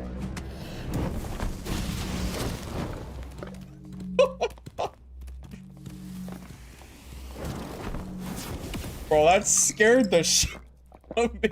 Oh my god. It's a goddamn horror game. Oh my god. Jesus Christ, I didn't... Oh my god. Oh my god. Oh, the druid. Oh. I didn't... Oh my god, I didn't notice. Hey, there are people in HR at least. Well, that's good. I do like that there's actually people. I don't like that that druid was doing that shit, but... Dude, dude, that druid actually scared me. No, no joke. That actually... Yeah. That was a legitimate jump scare. Oh god.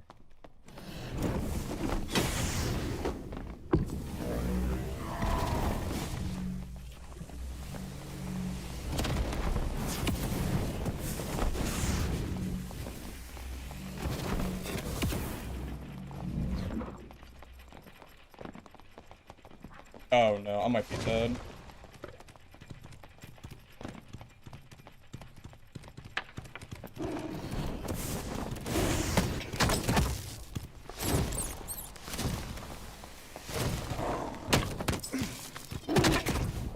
Why, Druid? Why are you so stupid? The Druid died.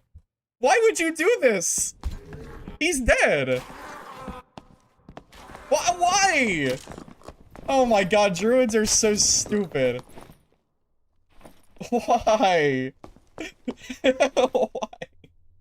I didn't have my, my shield. My reactor shield. Oh my god. These guys are so geared. Oh my god. This gear. This guy's insane. I don't have anything close to this. Dude, that freaking druid. Oh my god, I'm so mad. Dude, if I had my reactive shield, that druid's dead too.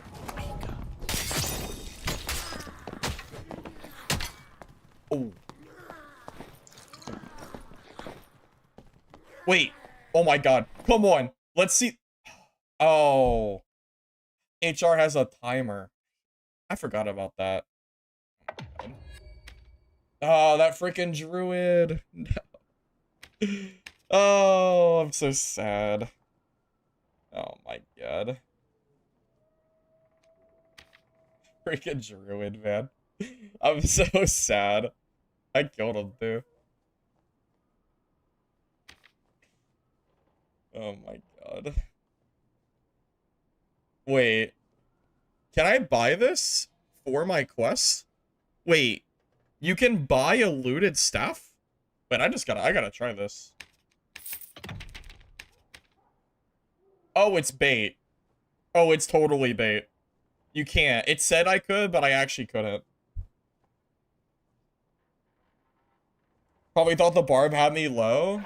I think you're right, but if I just have my arcane shield, he's dead there.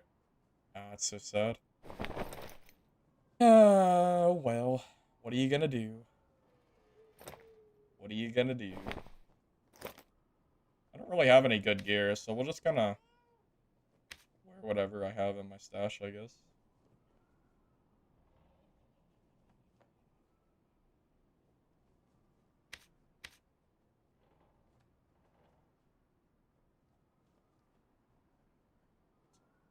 See, this is why I don't like HR, because when I play HR, I actually have to gear if I want to be able to, like, have a chance against these other players.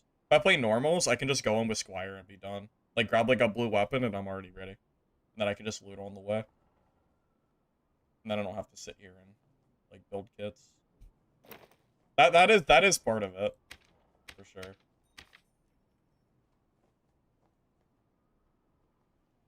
I mean, I like building kits, but not when I have, like, no gold. I don't have enough gold to, like, reasonably build sets.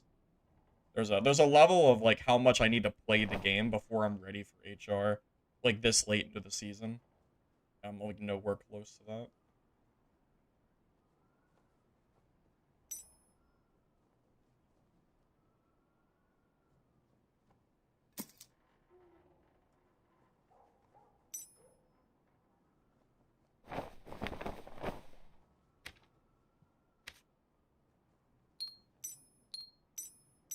I mean, I don't know about you guys. I don't mind going into High Roller with, like, lackluster gear, because I've never been one to build this. But you need like a base level of gear to make the class work if you're playing something like Cleric.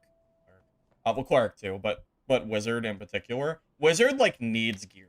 You can't play Wizard in like, I mean, I guess you can, but that's not even, that's not worth it. That's actually not worth it at all. Not really. It would actually be better to just buy something better.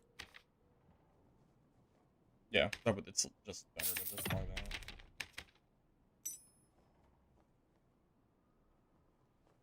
Wait, I had a crossbow, and I don't think I used it last round. Did I ever use my crossbow?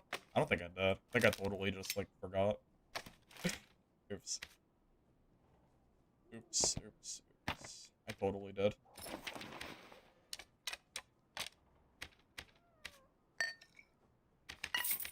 But yeah, when I play HR, I like to, like, make sure I have enough money to build budget kits, and then I build, like, 5 kits, and I throw them in my Squire. So, like, when I die, I can just quickly re-gear and go. When you have, like, no money, you can't do that. And I'm not going to HR in, like, junk. That's just, to me, that just seems stupid. I like to have something, you know?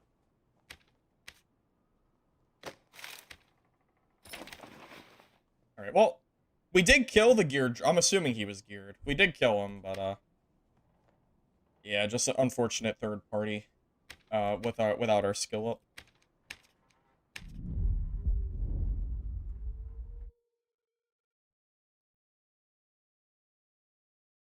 You just play normals till you get enough purples or higher for a kit?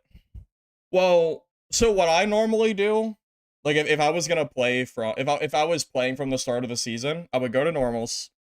I would collect enough gold to where I had 5 stash tabs, preferable, or maybe not 5, at least 3, enough to, like, hold my stuff. Because going to HR and then running out of, like, stash space is also annoying. I would, whenever I go to normals, I would grab any gear that's usable for a budget kit, and then socket it, and then I would throw the extra gear sets into the Squire, and then I would go to HR with, like, multiple budget kits ready to go. Like, that's exactly how I did it in previous seasons.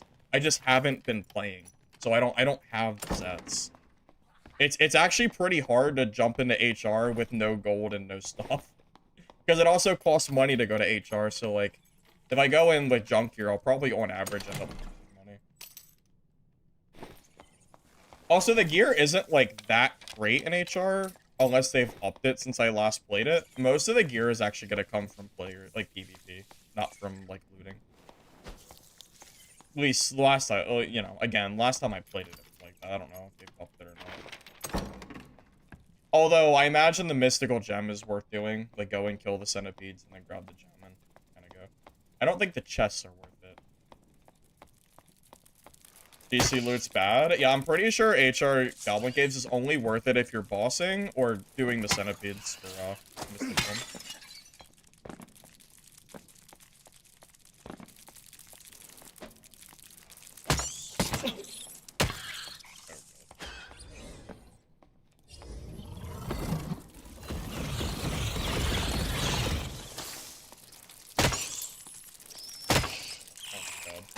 The worst combo of...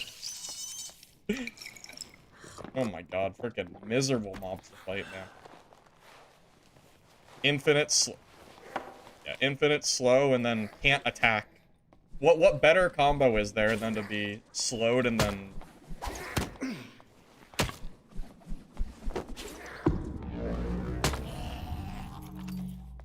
Oh, we're off to a great start. We're just doing great. Okay.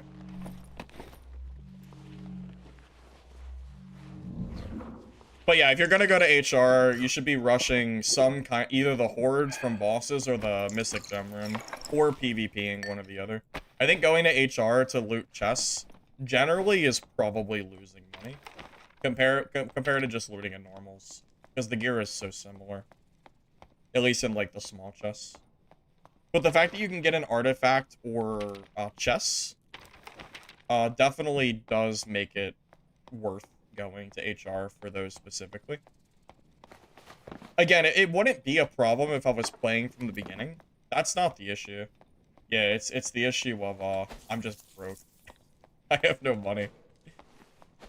So, that's it.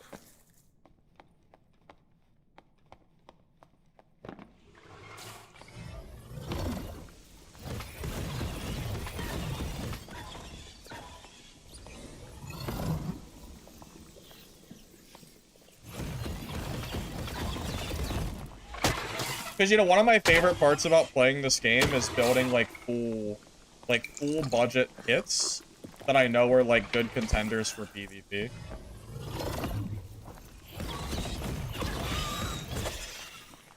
Like, it's by far one of my favorite things to do. But, yeah, it requires a bit of commitment to get to that point in, like, you know, gear money. And I'm not really one for taking handouts, so... You know, that option isn't really there for me.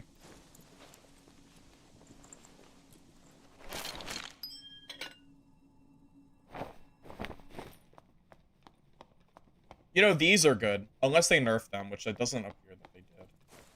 The little skeleton corpses are very strong. Oh, they used to be.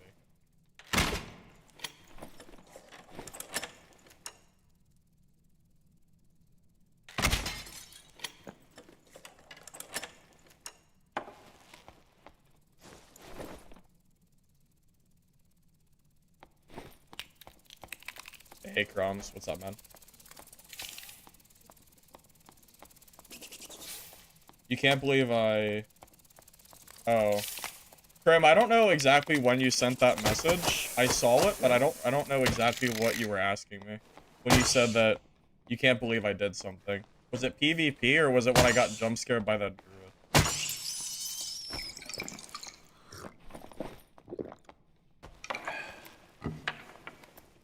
I got a little sidetracked because I was in so much PvP there.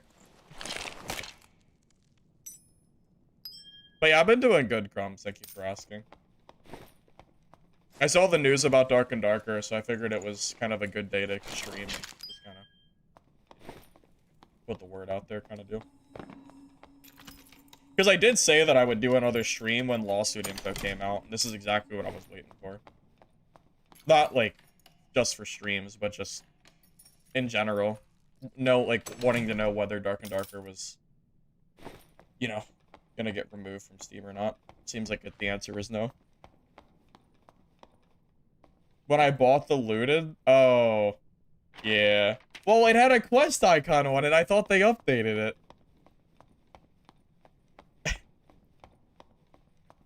I knew that buying looted stuff didn't work for quests, but I thought maybe they updated it because of the new system. Because why does the system say that it can be used for quests if it can't when you buy it? That's more of a UI issue than a me issue. Don't you think? I think so. Definitely UI for sure. I assume the skeleton champion can drop the mystic gem as well.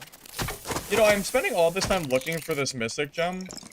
It's probably not even in circle. Yeah. This is the problem with the circle. This is why I don't like HR. I'm sitting here, like, going around looking for these mystic gems, and I can't even loot it anymore, because it's out of the zone. Like, this shit is ass. It's terrible. I hate it. Because now there's no point anymore. Like, now I might as well just walk around and just aimlessly loot, because I can't do what I came here for.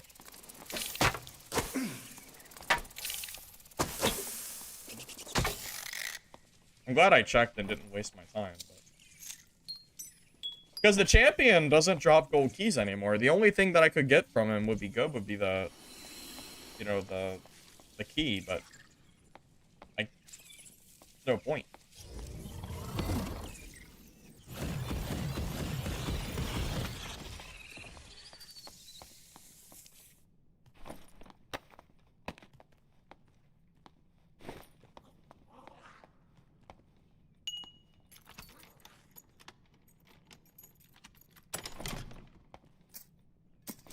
Lester, you know they're removing the circle soon, right? Are you aware of that? Like, this isn't just me, like, you know, lying to you. Like, they're actually removing it soon.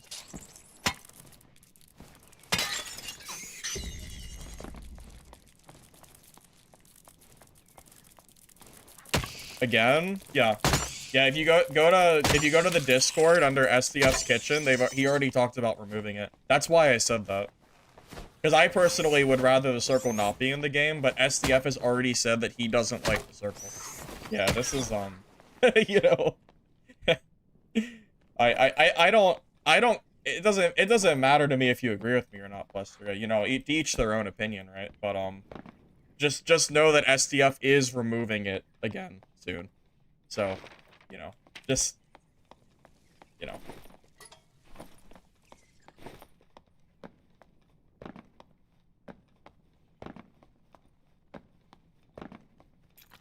Yeah, I've been on a break from Gramming a bit, Crumbs. Been on a break from Dad. He killed a squire bard that found a viola in goblin caves. Oh my god, that's crazy. Wow. I would also suspect handout, but yeah, seeing that it's looted obviously means that it wasn't. That's crazy. Man, that bard was probably so mad.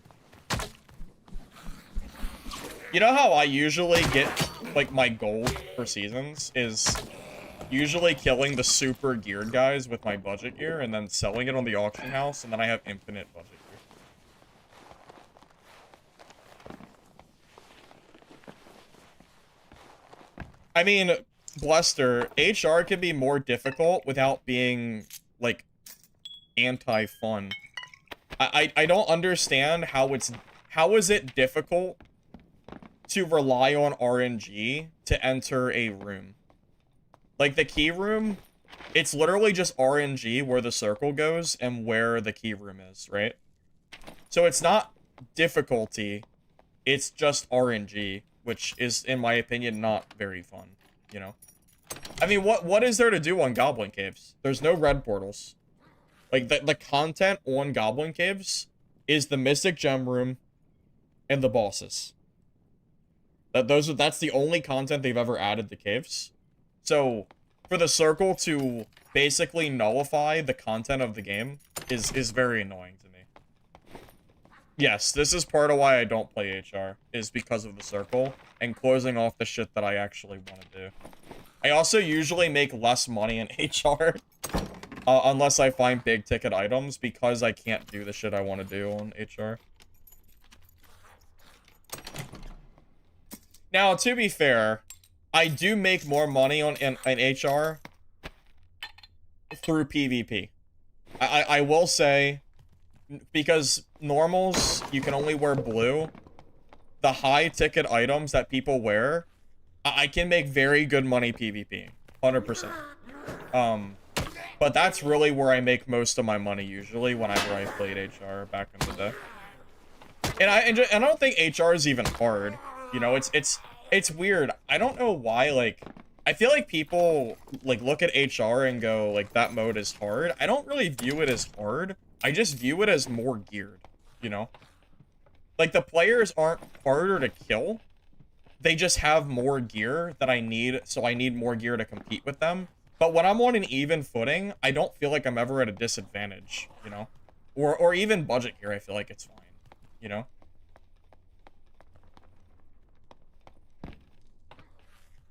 I forgot there's random portals in HR. It's been so long, I forgot about that. I should re-ignite. No? Someone must have just checked it and whatever.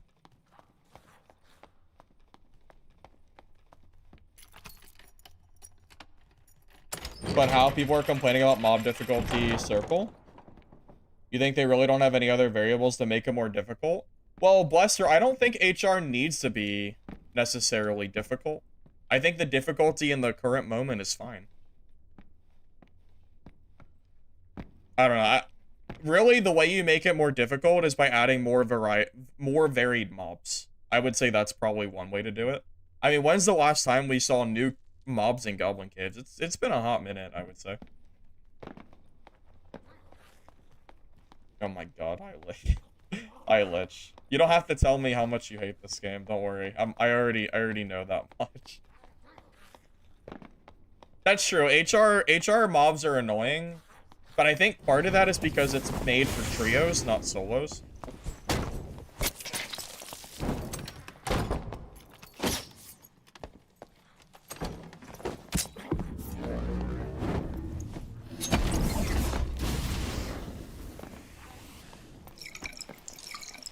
Oh my god.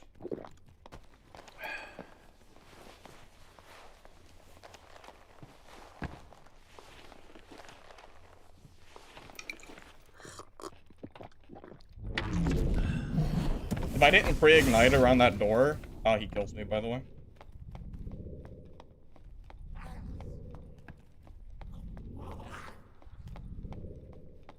Where'd he go? Did he have invis? Oh my god, he left. Oh my god. Oh, you freaking weenie. God damn it. Oh, I could have killed him too if it wasn't for that goddamn door. Oh, man. That door screwed me. How many hits does it take for me to kill a door? Too many to be viable. God, so sad. Rogue's just sitting in the corner all game, almost kill him, and then he runs away in portals. That's so... Oh my god, that's not just Rogue PvP, man. And you know what's crazy? I don't pre-ignite around doors very often, but towards like the end of the circle, I usually do just in case. I'm so glad I did, because I would have just died, I mean, for sure. There's no way I'm surviving that if I'm not ignited.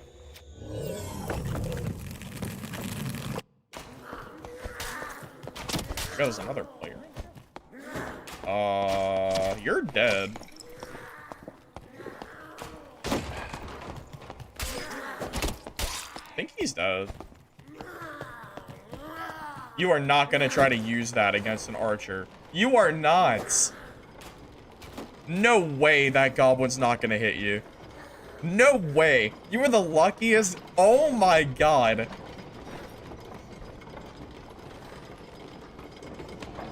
I could never have that luck. I could never. I could never have gotten out of that game alive. No. The goblin runs off, and then his arrows get locked by the freaking lantern on the wall, and then he doesn't shoot anymore because he starts freaking out. Actually, the luckiest guy alive. It's insane. Oh my god. Must be nice. Oh boy. Wow. Okay. That's so crazy. If that was a bet, I would have lost. I never would have bet that he makes it out of there alive. I thought that was 100% death. Oh my god. That is so crazy.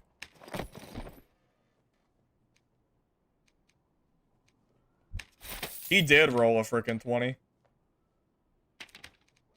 Oh my. Oh my, man. What a gamer for sure. One hit and that rogue dipped? Dude, that's rogue gameplay for you. They sit in a corner. They try to, you know, landmine you. And then they fail. And then they usually don't come back unless they have, like, a big advantage on you, which he didn't. So he just left through a portal. Yeah, I mean, it's part of why I don't like playing rogue. It's just boring. I know it's strong, but strong does not equal fun. They're two different things, you know?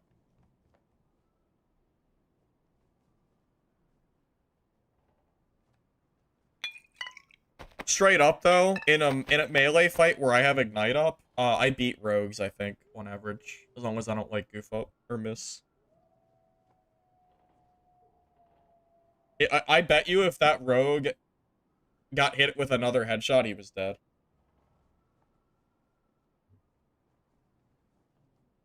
Out of the loop? Yeah, Lich, I can tell you real quick. I kind of figured I have to say it a bunch today anyway. Basically, they were in a lawsuit, which I'm sure you're already aware. Last lawsuit, they were ordered to pay about 6 million USD. Uh, Both Nexon and IronMace appealed, and yesterday there was another court case. The fine has been reduced from 6 million to 3.8 million. And the copyright claim has been uh denied, or, you know, basically the worry of them getting removed off Steam is probably gone. So the game is likely here to stay. So now it's a matter of Iron Mace basically fixing up their game to get their players back. Because right now, I think they're sitting at like 5K or something. About 5K, only half in dungeon. So the player count is not like super, super high. Um, I think they have basically until, like, well, it's not necessarily that they have till next year, because as long as they don't have the looming lawsuit where they have to worry about getting removed off of Steam, realistically they have as long as they want, you know. But with that said, I don't know. It's tough. It's tough. I actually don't mind playing that at the moment. I think I still think it's the best melee extraction game out there to play. Lich, I'm assuming that you've seen the state of Legacy now, because Legacy is does not seem to be playable anymore, and Dungeon Stalkers also died. So I don't think there's currently any other melee extraction games to play, which just leaves Dark and Darker and Arc Raiders, unless you like, I guess, Escape from Tarkov. Your Legacy's super dead, yeah.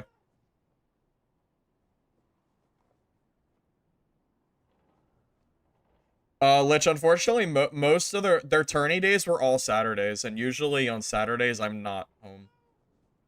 Today is like an exception. Today's like the only Saturday of the month I think I will actually be home. So I just, I couldn't. I wanted to, but it's unfortunate that was, if it was Sunday, no problem.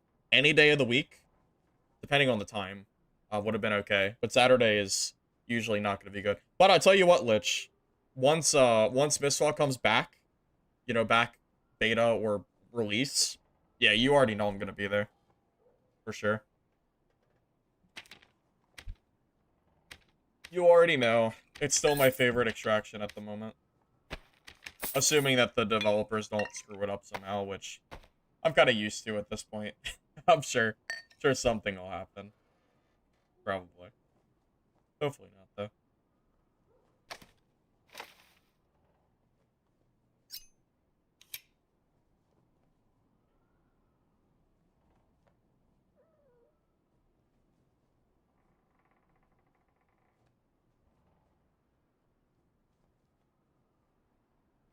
Yeah, I've been taking a break from streaming, which basically just waiting for the new games coming out. Lich, what do you think? What did you think about the most recent Midnight Walkers beta?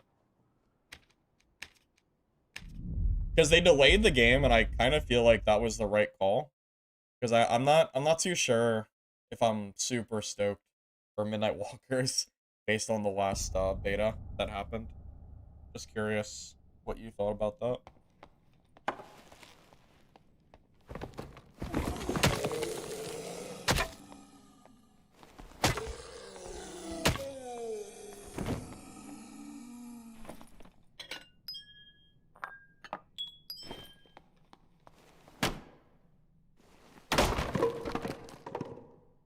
Most recent beta was awfully balanced and buggy, much like the others. I don't know. I think the last beta was more unbalanced and buggy than any other beta before that. I actually think they regressed. I mean, you probably played more than I did. Do you remember how crazy the gear difference was? Like, the gear was crazy. Like, it was almost to the point where if you were under gear, you just couldn't beat anybody. You had, like, a third of the HP or less. In a melee game, like, that is not, like, that's not okay.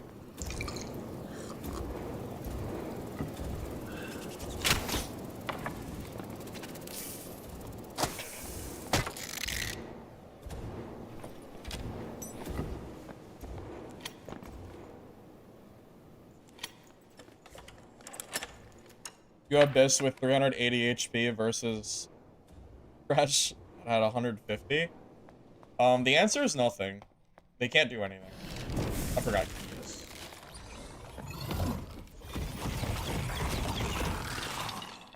Kinda late now. Hopefully they're not both locked.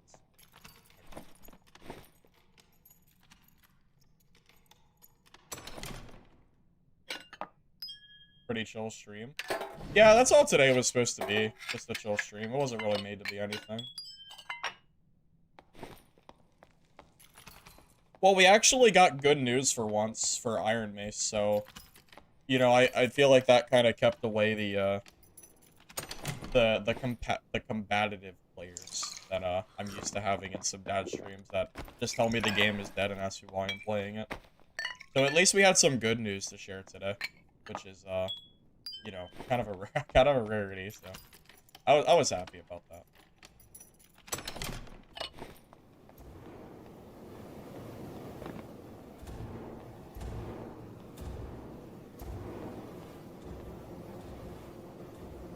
Don't get used to it. Well, if they remove the circle like they're asking, that's another good patch on the way.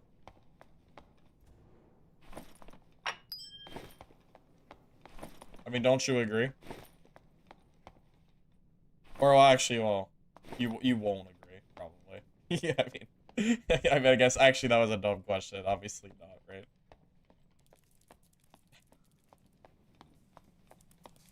You know what? I'll say this. It depends on how they handle it. As far as the circle goes, it depends on if they do anything to replace the system. And if, you know, it just ends up working or not. Obviously, I'm biased on the circle, so I view it as a good update. But, you know.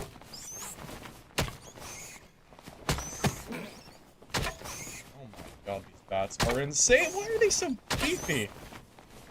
Oh my god, man.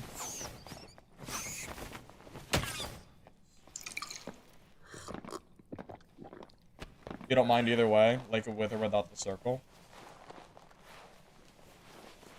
Well, it sounds to me like the circle update will just be neutral for you then. Because for me, that's just a good update, but you know, obviously that'll depend on you.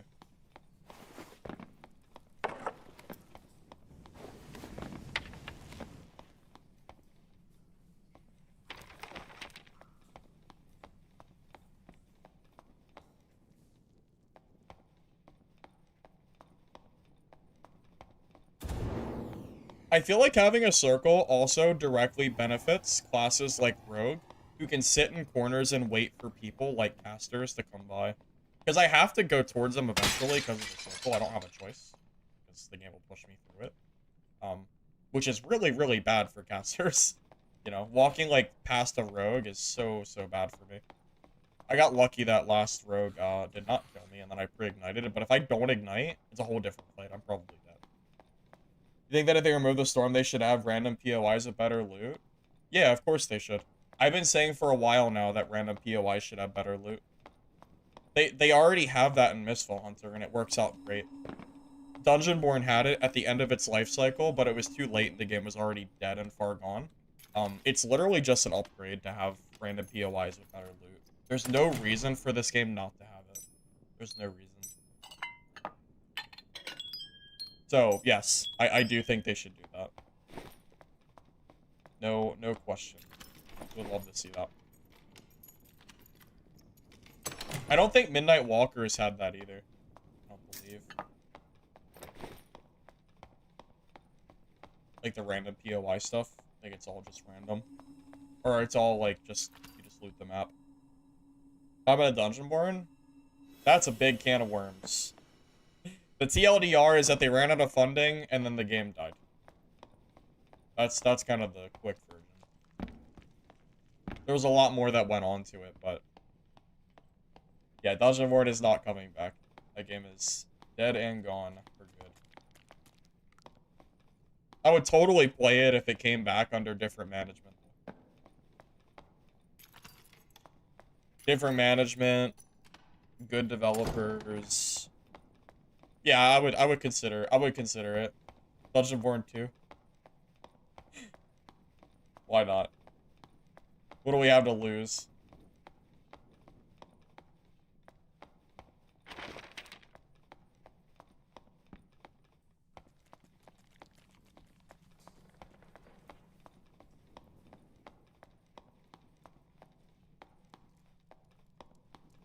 I played Arc Raiders. Yeah, I tried it. I'm not a big fan of it personally. I don't share the same hype that other people have for that game. So you won't really be seeing any Arc Raider streams from me. Just kind of is what it is. I kind of think I should trade out my crossbow for a spellbook. I forgot, like, magic staff casting just kind of sucks, honestly. It's really not great. But I'm also really bad at actually using my crossbow when I play wizard because I always forget I have it. So there's that too. People act like Dungeonborn was better than it was. I don't. I said earlier that Dungeonborn was far from a perfect game. There were tons of issues on it. Yeah, Dungeonborn had many problems. The people that act like the game was, like, did not deserve to die, I don't know about that. It definitely did. Like, once it actually ended up officially, like, going away. You don't like the time to kill an arc, you can die in 2 seconds? Yeah, because it's a shooter.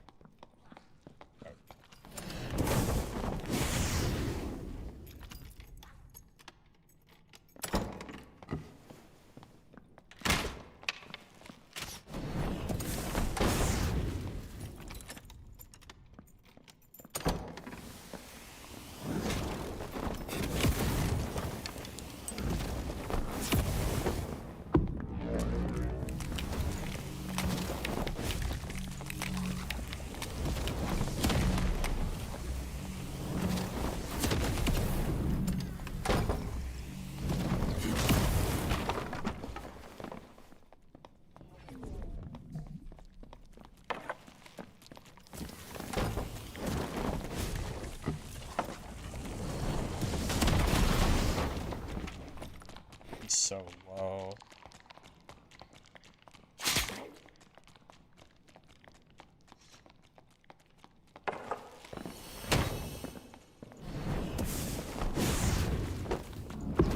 We're out of here.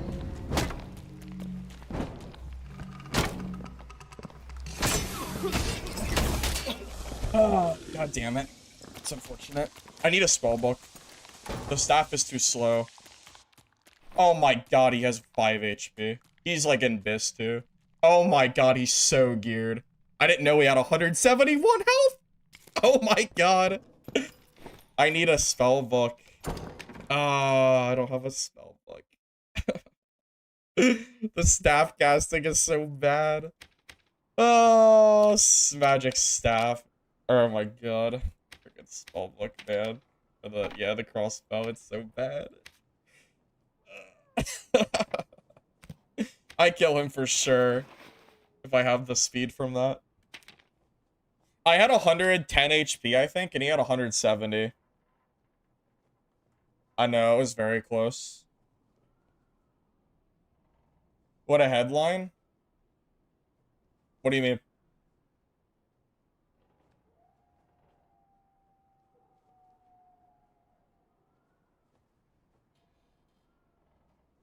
Haven't been here in a while. Love the Bonk Wizard. Yeah, it was close. It was very, very... If I'm telling you straight, I think if I had a spellbook, I would have killed him. My stream name? The stream name makes sense, Sparago.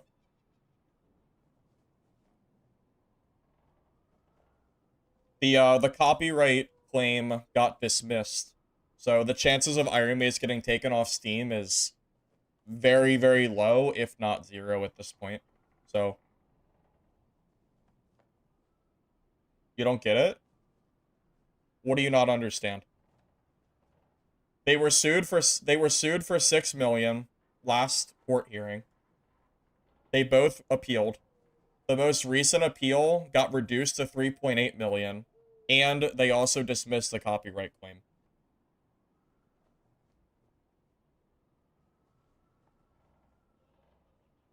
Does that make sense?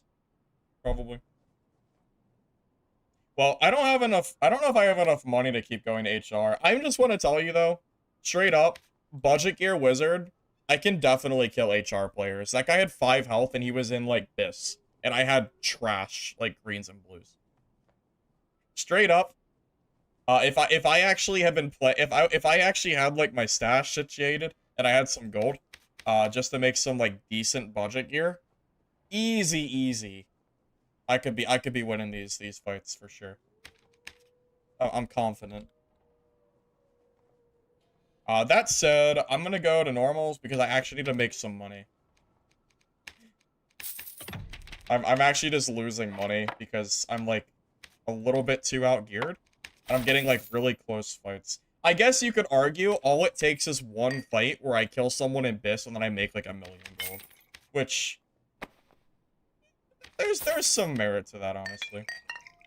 There's some merit. Let me loot some like basic gear, and then if I get like a set, I'll just like go back to HR. I don't feel like going to the market because I don't have that much gold left. Like I really don't have that much money. So makes it a little harder. So yeah, we'll just go in let's go back to more even fights. I did get some I got really close though on some of these fights. And I killed that druid that I'm pretty sure was geared earlier, that I killed, but I didn't get to loot him because we died at the same time.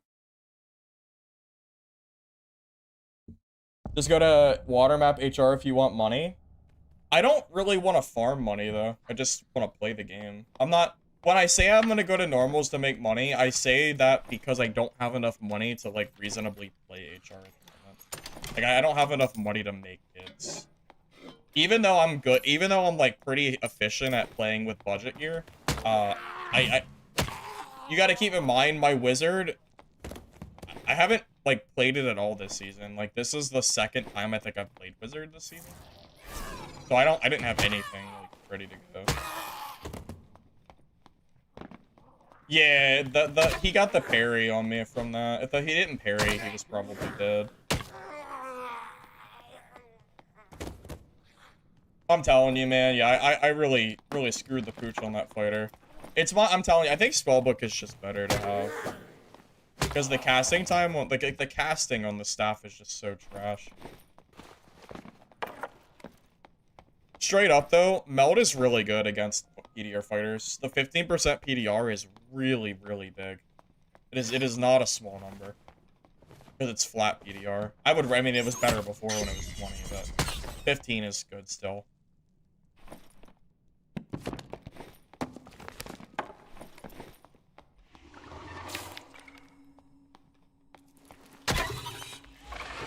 I mean, I do feel like I more or less proved that my budget wizard can compete in HR, even though I died. Because if you think about it, one of the fights I could have won. I could have won against the rogue, but he ran away from me and took a portal, so I couldn't kill him. But I did win the fight. The other one was the druid that I killed at the same time. And again, all the fights I had trash. And then the third fight, the fighter had 171 HP. And he ran off in Hellshrine, and I still almost killed him. So, like, and that was all budget gear.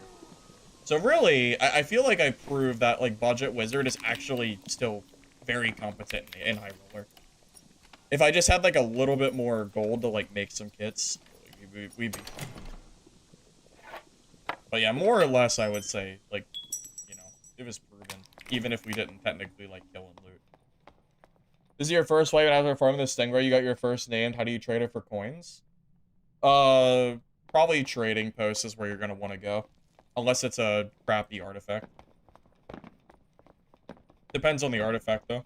Some are not super great. And then some are worth a lot. Are they fighting?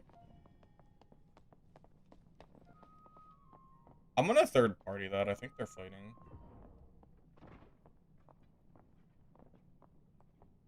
Trident?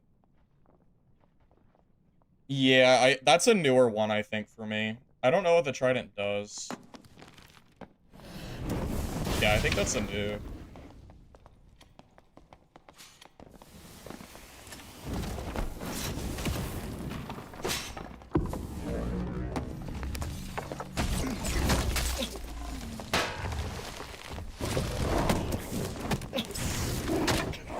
The third party, god damn it.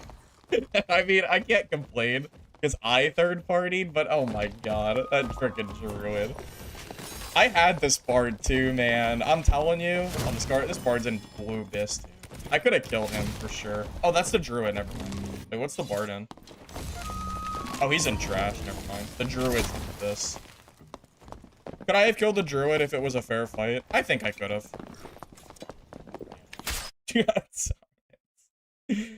I can't complain because I was the third party initiator, so it's fair game. But I was really hoping. That was an unfortunate set of circumstances there. Not a whole lot I really could have done, I would say. That's the stuff luck. Oh well. Yeah, the only thing I have to buy for wizard is a blue staff, because otherwise I literally can't compete. Like, gray staff just does nothing. You have to buy at least a blue.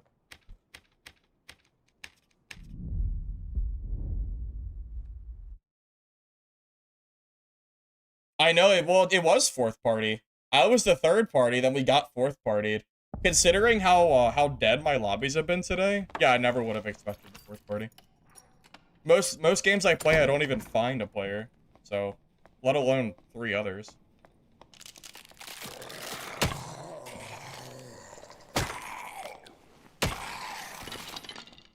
Yeah, I haven't really played very much this season, so I couldn't really tell you how to do anything like that.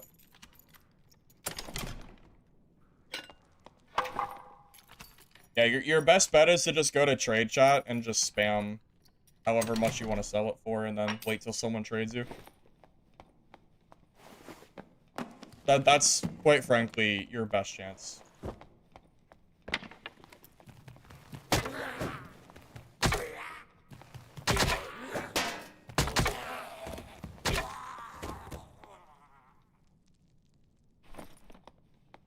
It's the same bard that killed me on the first game?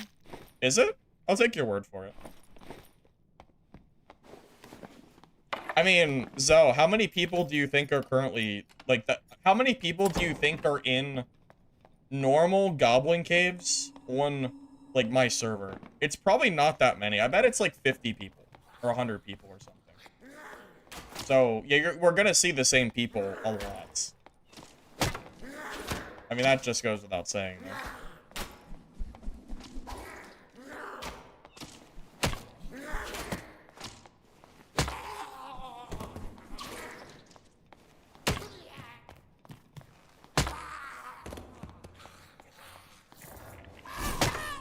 I mean, that's been a thing for a while, though. I've been fighting the same players on, like, solos for months. I mean, I still recognize names in the kill feed. Even to this day, I recognize the names.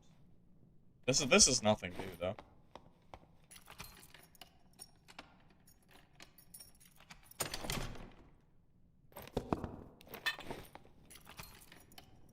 Barony didn't hold my interest, though, because there isn't progression in between games.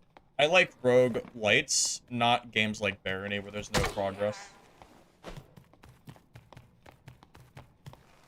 That's the issue I have with it. If there was some kind of progress in between runs, I would probably enjoy it a lot more and might even still play it. Without progress, though, it just doesn't hold my interest. The carrot on the stick has to be there. Without that, I just feel like I'm going on an endless loop of the same exact thing over and over again. Which, even though it might still be the case with progress, it makes me feel like I'm not really progressing in the game. You know? So, there's that. We could stream Siphon pretend there's more players. I imagine that the higher count streamers that still play this game, like Pete, probably do get a fair share of people coming into his lobbies from stream, which makes the game feel more alive. I'm telling you straight up, I have seen more people today than I did when I played off stream. When I played off stream, I played for 1 hour. 3 of the games I played, I saw 0 people, 0 deaths in the kill feed, and I saw no people in spectate. And then 2 other games, I saw 1 singular player. Yeah, I was in High Roller a minute ago, Rat. I did see some players in HR. The only issue is I actually have, like, almost no money on my wizard. I did almost kill a few really geared players in my, like, trash. But it was, like, not quite. Like, very, very geared. Like, 170 health fighter. I got him to 5 HP. With my, like, blue and green wizard. So, it was close. Circle's back. Well, Circle's getting removed, according to SDF sometime soon. So, we're going full circle on that. No pun intended.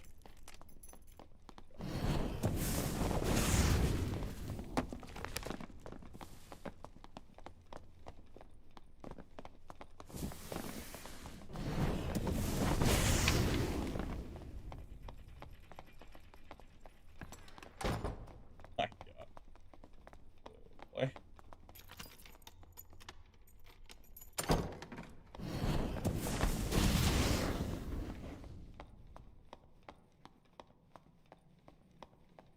Oh. And he's gone. Yeah, he's gone, I guess. Okay. Oh. Not much I can really do about that.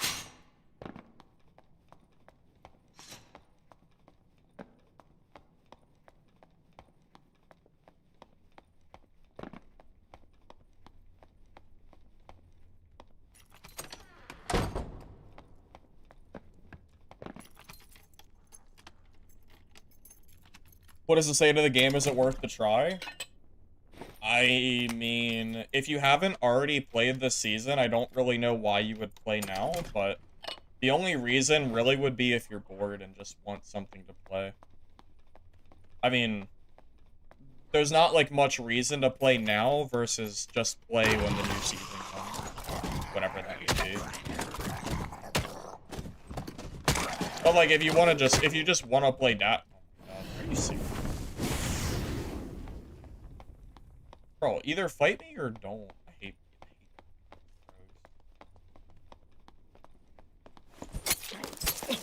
Oh, I just goofed up.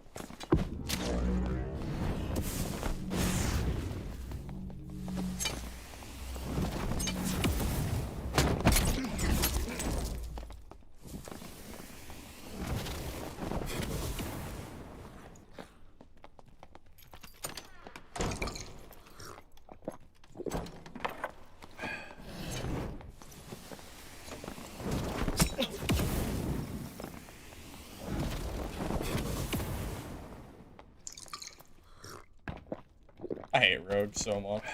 They're just so obnoxious to fight. Oh my god. True invisibility was a mistake.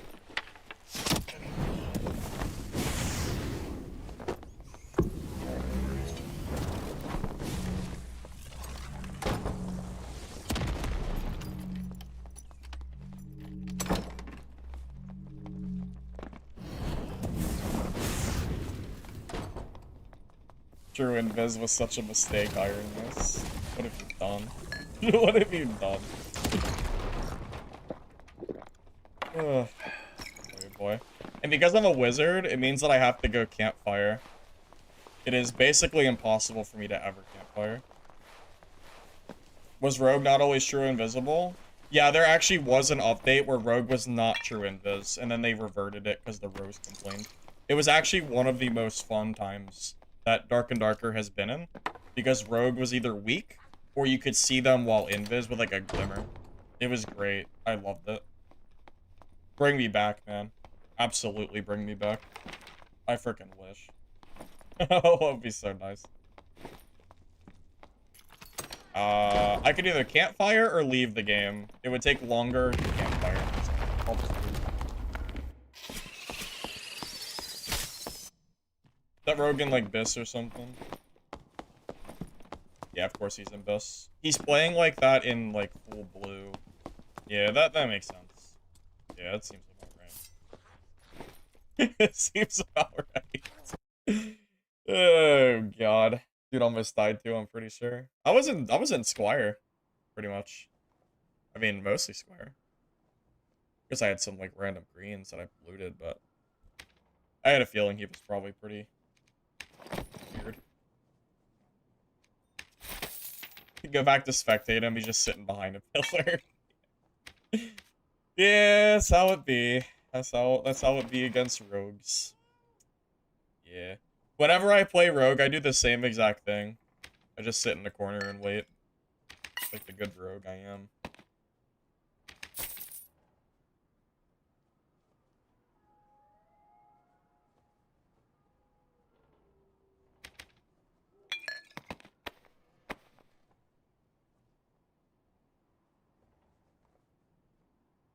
Oh yeah, I'm curious. So someone earlier mentioned that Ryan 6 days a week is doing an update on his game. I'm curious what he's doing.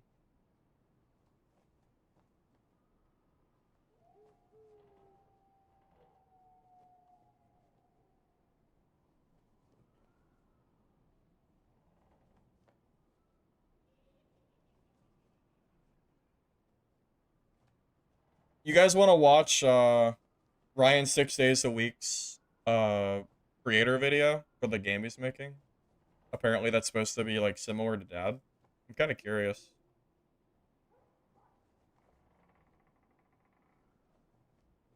I don't know how much progress he's made, but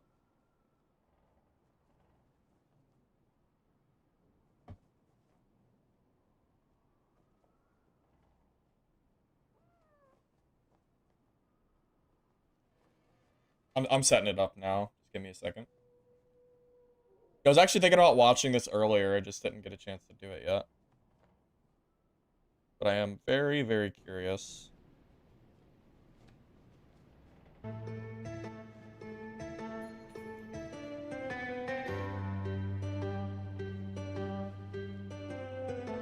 Let me know if the sound's like okay. This is the game that Ryan 6 days a week, which is another Dad creator. He is making a game that is basically supposed to be something that he envisions what Dark and Darker should be, or he's trying to make a game similar to Dark and Darker, something like that. I haven't kept up with it too much, but that's like the baseline of like what I'm aware of.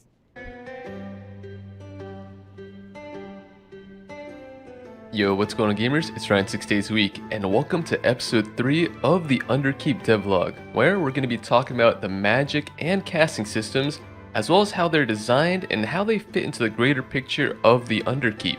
And don't worry, this video is not just going to be a bunch of slides. I'm actually going to go over a couple of the spells I've introduced into the game, as well as the current progress on the game itself. So let's jump right into the philosophy of magic and my design approach regarding the whole system. In the Underkeep, your access to and mastery of magic is primarily based on your character's class and subclass choice. But this does not mean that you're locked out of magic if you choose a martial class to start. It's my goal to make all these traditionally martial classes have at least one magic focus subclass. This doesn't mean that they'll be able to master and control these forms of magic, but they'll have access to these as part of their subclass kit and further define their unique playstyle.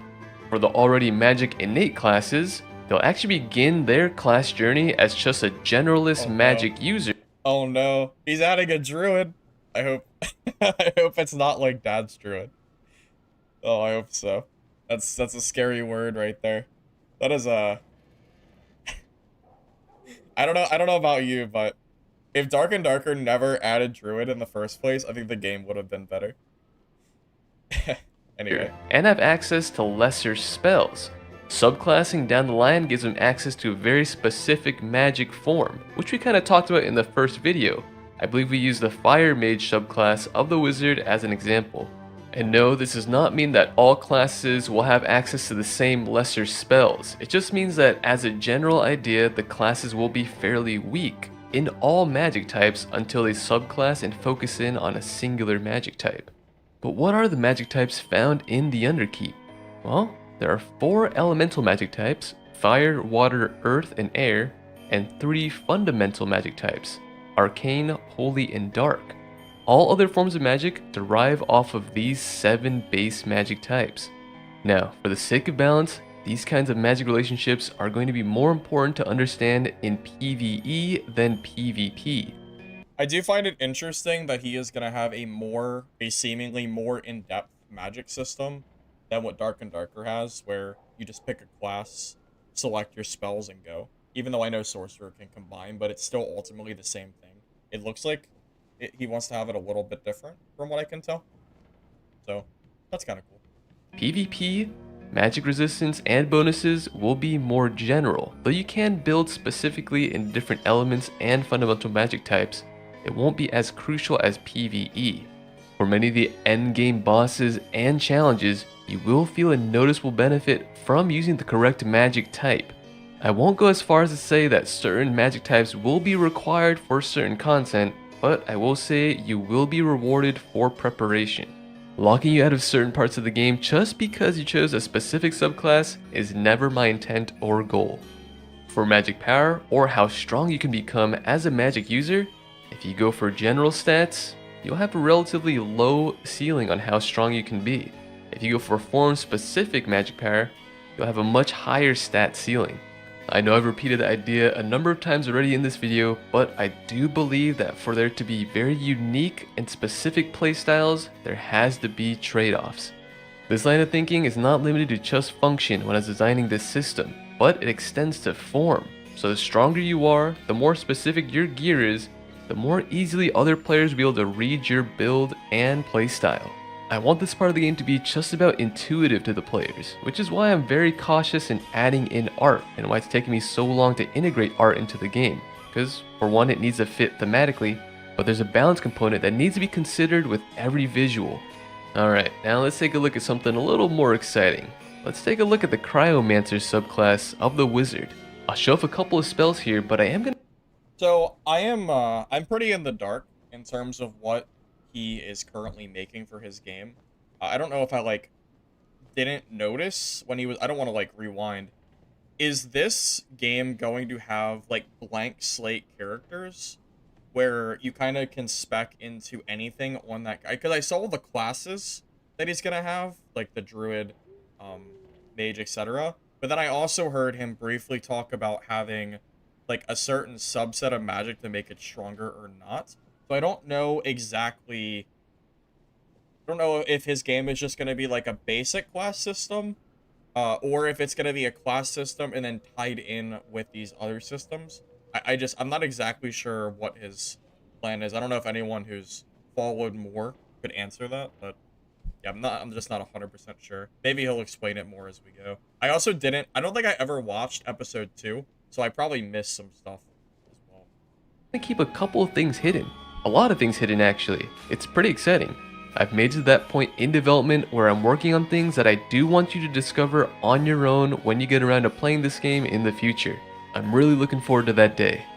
Now I gotta remind you again, what you're seeing here. I mean, this looks like Dark and Darker's UI. I mean, you have like, you have like your two skills, your like the same exact type of like spell wheel. So obviously the inspiration is coming from Dad. I think that's It's just a work in progress. All these visuals are subject to some major improvements, especially the UI elements. So all these icons, and a lot of them are going to be the same, are just placeholders and incredibly basic. What I can say is a little more complete are the systems that drive these visuals, like that radial select or spell wheel that you saw. Spells in the Underkeep are going to work a little bit different than what you're used to. The amount of spells that you can equip is not based on a specific stat like intelligence. It is based on how much you can cram into that spell wheel, and stronger spells take up more space. For the sake of this video and your viewing pleasure, all the spells here have been set to either level 1 or level 2. But level 3 and 4 spells will take up more space and are reserved for the major casting spell wheel. For example, Arcane Rift, the portal spell which was teased at the end of the last video, is a very strong spell and will take up half a spell wheel. This makes balancing a little bit more discreet and direct. This approach also makes it so your ability to cast spells isn't necessarily tied to gear. Gear itself will just make the spells stronger. Now going back to the main discussion, the Crownmancer, you'll see that a lot of the spells here will apply some sort of debuff to the character. This debuff, or that kind of frosty smoke effect, is chilled. For those who have played any kind of fantasy game in the last decade, you already know that chilled reduces your move speed and attack speed. But in regards to the Crownmancer subclass, there are perks you can pick that heavily reward you for stacking chill on enemy players. a lot of this stuff definitely reminds me of Dark and Darker. Like everything he said from like the 4-minute point on, definitely gives me the like a very clear Dark and Darker vibe. You know, the way the spells work, the like having certain spells with like higher like capacity. It's like it's all like, I mean, I don't know. It definitely like looks Spoil the entire thing just yet, inspiration but I is did for base a sure. lot of the abilities off of Jaina from Heroes of the Storm. Here we could actually see a spell-specific case of exploiting Chill, in which we use Shatter Rhyme on a chilled enemy to consume the stacks of Chill to deal damage and reduce armor. I am a big fan of spell combinations opposed to this spell does this amount of damage in this way. Some of the best combat experiences I have in any game and genre, whether it be melee or range focus, always force me to I mean, make some of the decisions spells, based though. on who I'm fighting, where I'm fighting them, and how many players I need to fight. Having to consider and think through all those variables and then using your tools correctly in those situations really make fights feel worth it and rewarding. Now there is certainly a risk to this since more combat mechanics mean a steeper learning curve, but this game really won't be for everyone. This isn't going to be a game that you can just pick up and find success in no matter what you do. I want to challenge you as a player. I want you to experiment with different builds and combinations and really push yourselves to learn new things. You know, I wish him luck on that last statement that he made. From my experience as a gamer, I have found that usually the games that are geared towards the more casual gameplay, where anybody can pick up, you know, the mouse and keyboard or controller, whatever, and just kind of play and do everything instantly, like without much effort. I find that it's like usually those games do better than the games that are you know, more complex. Unfortunately, hopefully that is not the case for his game. But like there's like again, like Arc Raiders is like the most obvious comparison, because Arc Raiders is very clearly casual geared, to the point where I think is why they've gotten so many players, or at least part of why. We have other like extraction games that are way harder, combat wise, that I think will definitely struggle to get players because of that fact, pretty much.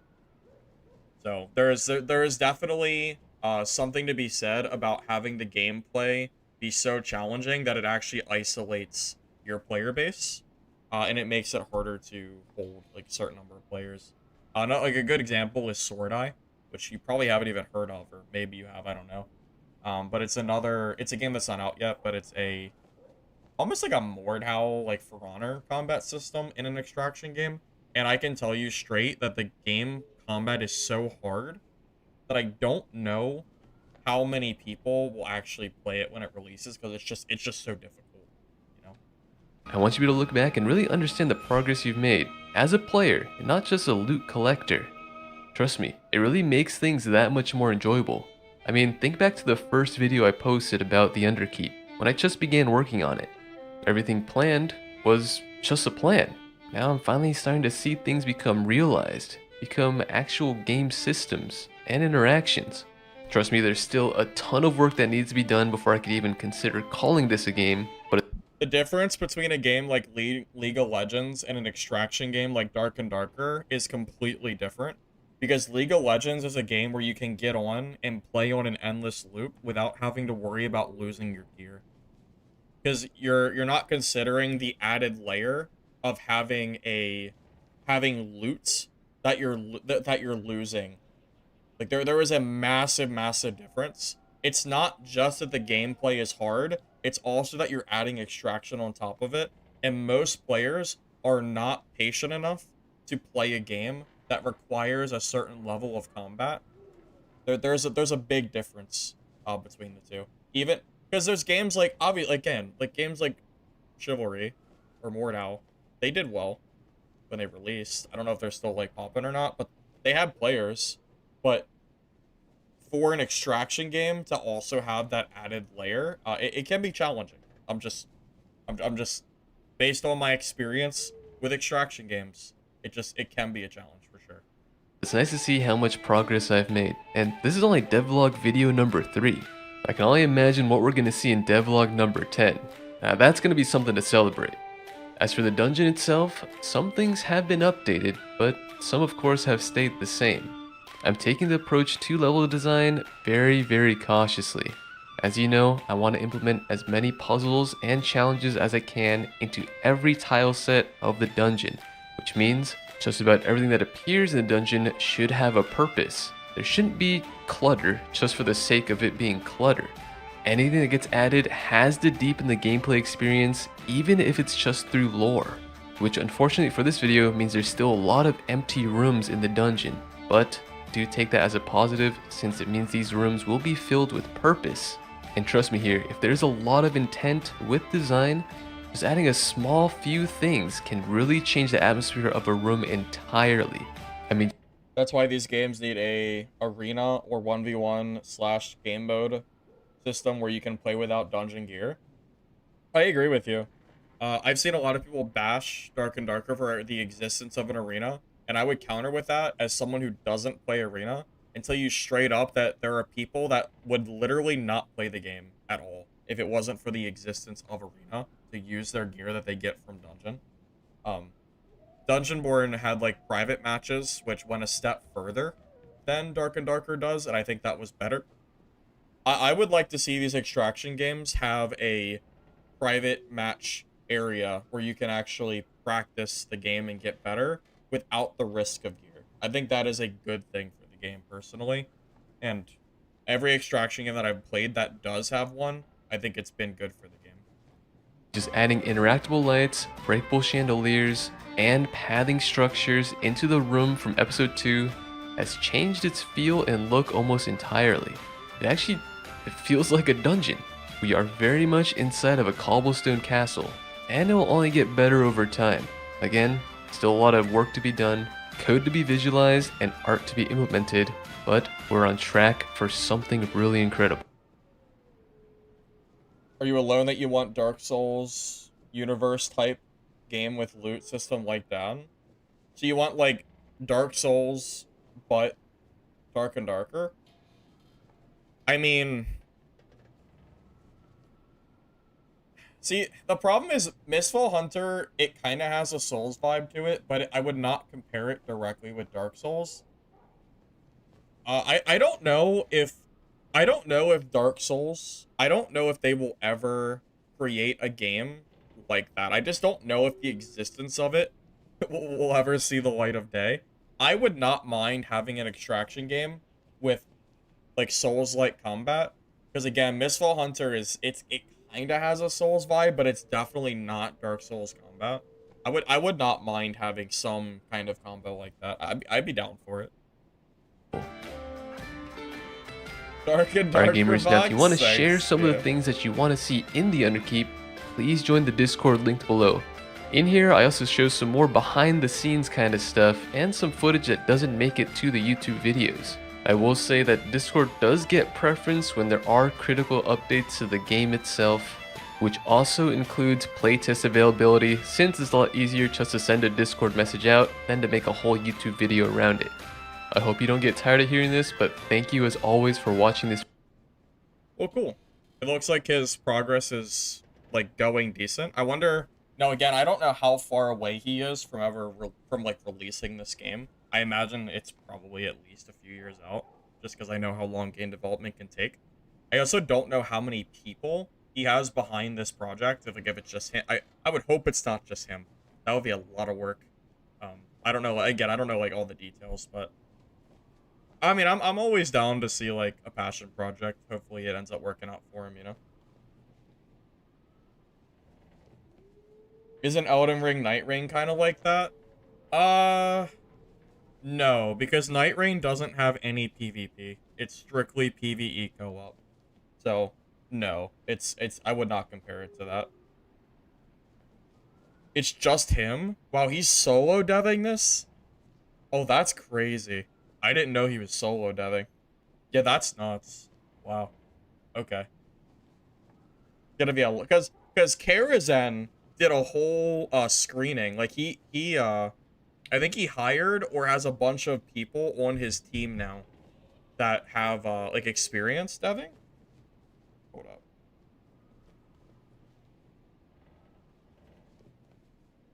I don't know if Karazen ever made any update videos though. Checking his channel. Yeah. Yeah, so he hasn't done anything since. Yeah. Because Karazen, he hasn't posted in 3 months, so I don't know what his stuff is like, but yeah, he's making. I'm not gonna like watch this because I've already watched it on stream before. This is not it. But, yeah, I'm not gonna like sit here and watch this because again, I already watched it when it released. You can, yeah. Um, but yeah, he's making his own game too. He didn't really show very much at all. But I know that he hired a bunch of people for his game. So, yeah, both Karazen and Ryan 6 Days a Week are both working on, like, their own game. I am really, really surprised that Ryan is trying to do it solo, though. That sounds like a lot of work. Wish him the best on that, because I could never. It's cool that he's trying it, though. Definitely props to him, 100%.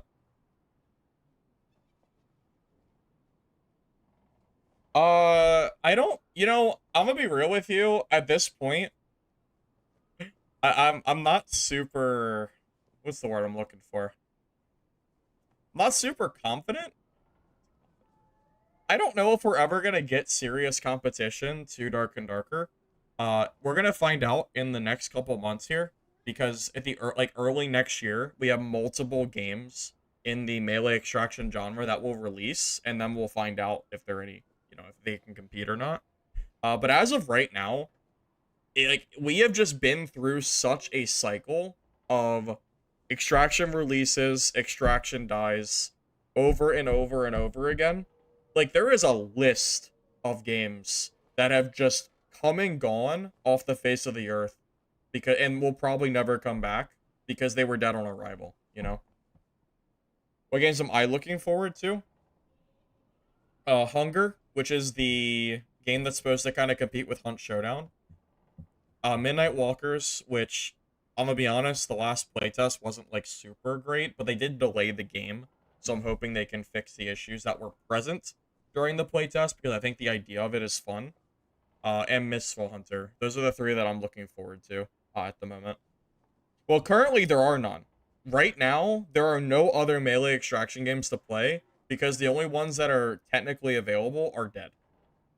Legacy, Steel and Sorcery has like 40 players. It's dead. I doubt it's coming back. I already left their Discord because I'm not really confident in their game anymore. And uh, Dungeon Stalkers, I also don't think is ever coming back. That game is also that was the Goon and Gooner game that we joked about a few months ago. That game is not doing well either. Outside of that, everything else is just not really released or it's already died. Like Dungeon Born, obviously died like forever ago. There's probably other games I'm not thinking of, but yeah. You remember Good and Gooder? That's what you're okay. Yeah, yeah, that game is Dunzo.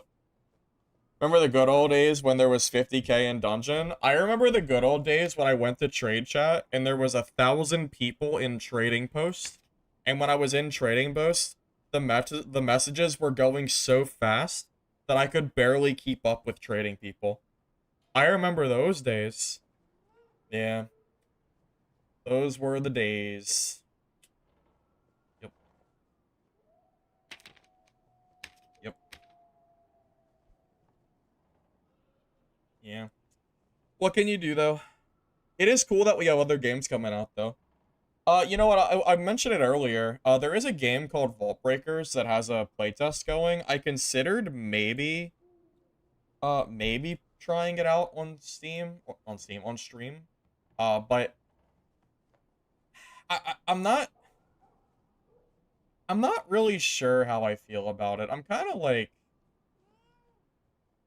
here. I'll just show like they're streaming it on Steam. I'll just show you what it looks like. I don't I think the gameplay will speak for itself. It's like I don't think there's any sound, but that's fine. Yeah, it's like a top down like game. It's like it wasn't bad. But I'm okay, hold up. This is like blasting in my ear. Sorry. Yeah, it's like I don't even really know how to explain it. The gameplay is just decent. Like, it's not a bad game, and I kind of enjoy playing it, but I'm a little bit worried because it seems like they're going the same path of Dark and Darker, where they have a million queues, and there's not enough players that will ever be able to support the number of queues that they want to make. So I'm afraid this is going to be another one of those, like, extraction games that releases, and then it's like, well, that's kind of it, pretty much. So, yeah, there's a reason I never like mentioned Vault Breakers, or usually don't really mention it much because I'm not like super confident even recommending it yet. I mean I kind of enjoyed playing it, but I think the game like still needed work last I played, so like I might try it again and just see how it's going. I don't know, but yeah, that's kind of where I'm at right now. Played the last playtest. The game was very okay. That is that is a perfect description of how I would rate the game. The game was very okay. It was okay enough that like I would play it for free. But as far as where the game will be when it fully releases and if they will have enough players to support what seems to be a very large number of queues they want to add, solo, duo, trio, and then all the other different like maps and regions and blah blah blah blah blah, right?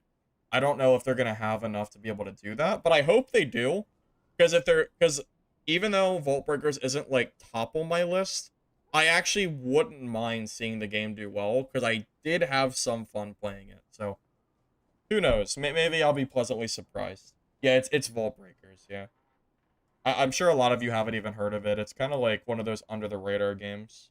Oh, you know what game? I kind of wish I was able to do a playtest or a stream of it, but I tried it and the game like the playtest wasn't working, and then by the time it was like out, or by the time I realized like it was fixed, the game was already like down. Um, oh my god, what was the game called? Because they changed the name of the game. It was that God's Death, yeah, God's Death and Reapers. I think that game might have some potential, but I'm a little bit torn on if a Diablo-like extraction game can work or not. Because when I played it last, there were some very, very egregious balancing issues, but early beta, not necessarily the end of the world. But if the game is gonna have enough content and survivability to kind of, you know, pull people in, that's really, really hard to say. I'm not sure how that's gonna go. I hope they do though. I mean, there's a few extraction games that I haven't really talked about that I wouldn't mind if they do well, but they're not really on my list of like I'm excited for them. I'm sure they're gonna do well. They're it's more like I don't know. We'll just kind of see how it goes. You can't believe third person extraction exists. Arc doesn't only exist, but it's absolutely kicking dad's ass. Arc Raiders has like 300,000 players, and dad is scraping by with like 4 or 5. Last I checked, I think it's like 5 right now. It's not even close. I guess like 5 to 6. But yeah, that like Arc is actually killing it in terms of extraction games. I would be happy if any of the extractions I'm looking forward to released with 10% of the players. No joke. I would be happy with 10%. I don't enjoy Arc, so I don't stream it.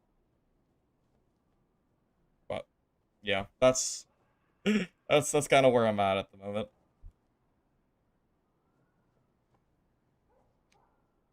Well, I agree with you. Well, actually, I don't completely agree with you. I don't mind third person in extraction games if the combat is done well. First person does not necessarily mean that it's better than third person. Those are not, you know, mutually exclusive. The right word. Yeah, it doesn't have to be first for me to play it. I'm perfectly fine with third person. Um, but for shooters, I think first is better because of corner peeking. For melee games, third person is fine. Dark could have had more success if it focused on a more casual environment like Ark. Oh, you're right. I agree with you. If Dark and Darker, instead of going the PvE route, which I actually think is a big mistake that they did at this point, they never should try, like, okay, adding PvE in the first place was a mistake. Trying to remove PvE later on was a mistake as well because you already added it to the game. Spending the resources for a mode that, quite frankly, doesn't really fit because from my I don't think it's done very well was the problem. I think you could have a PvE mode in this game, but Dark and like IronMace did not do it very well was the problem. Like I don't think they made it almost feels more like a it feels more like you have people in game with you that are just griefing your loot over and over again. Like you go and kill a boss, they're trying to loot it. You go like, or they're trying to take your gold pile from the boss that you killed. It doesn't feel good in this game. I think if they went the Arc Raiders route, only had PvP, but made it significantly more casual friendly, at least in a certain sense, they would have garnered more players. PvE is almost PvP without the ability to attack other players, which I know sounds stupid, but that's really how it feels. It's like you're playing a PvP game where you're like competing for resources, but you can't touch them. You know? That's exactly how it feels to me. Choose the map? Yeah, you've been able to choose the map for a while now, yeah. Yeah, it used to be rotation based, but they got rid of that. For solo, for PvE, well, PvE is only trio. You can technically queue in solo, but you'll still find trios. Again, it's not that you find it's not that you like because that you can't fight each other, but the fact that the other players are there kind of like scooping up the map's loot and people have the option to follow you and grief you with looting or whatever. I feel like Iron Mace has really never gotten PvE mode to the point where it's been really PvE friendly. It's always felt like that like this weird PvP mode, but you can't attack like other people, you know? I know that like sounds weird, but that's how I look at it.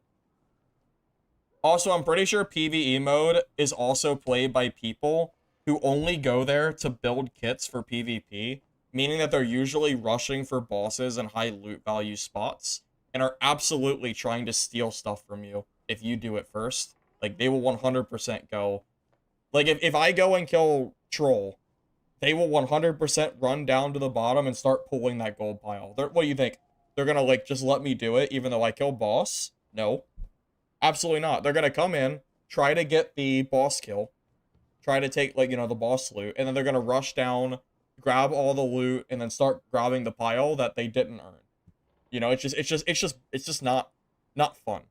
The way that they implemented it is not fun. If instead it was a separate mode where you loaded up PvE by yourself or with your team, and it was a whole separate dedicated mode with separate loot, that would be a completely different thing. But in like the current state of the game, I don't think PvE mode really has a place. And Arc Raiders really is a great example showing that you don't need PvE to appease like the vocal minority of people that just want PvE in a PvP game. You don't need it. Arc Raiders shows that. It's proof, right? Arc Raiders is a PvP game where tons of PvE players play it because it's so casual that they can actually, play.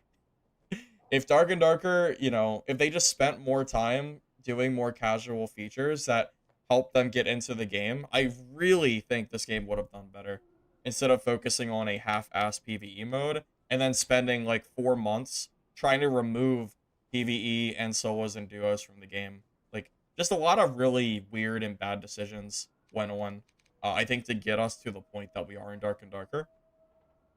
It's great that we know that Dad's not going to get removed from Steam. Like the recent LawSuit news. It's a big deal. It's great, but it's not going to save the game. It just means that it's not going to go away, you know. What happened to the concern that the matchmaking pools are too small? Does the player base suddenly support choosing maps? No. No. The short answer to that question is that they just stopped caring about that. The player base is smaller than it was when they last added map rotation. I'm pretty sure on that. So we actually have less players now with the ability to choose your map. So the whole queue concern that went out the window, pretty much. That's completely forget about that because they don't care about that anymore. Like, straight up. Because otherwise they would have never added HR, being able to pick your own map. Like, they never would have added this if they cared about the queue numbers. Because that effectively added... I mean, how many queues does adding HR add? That's like 3, 6, 9, 12. It's like 11 extra queues per region. It's 88 queues, I think, to add HR selectable per like HR. 88 extra queues for a solo, duo, trio. Like, and also, oh my god, how many queues are there right now? And there's PvE High Roller. Like, it's crazy. Like, there's 4, 5, 8. So it's 8 per. 8, 16, 32, 33. There are 34 queues per... No, 34 queues per total. Or per server.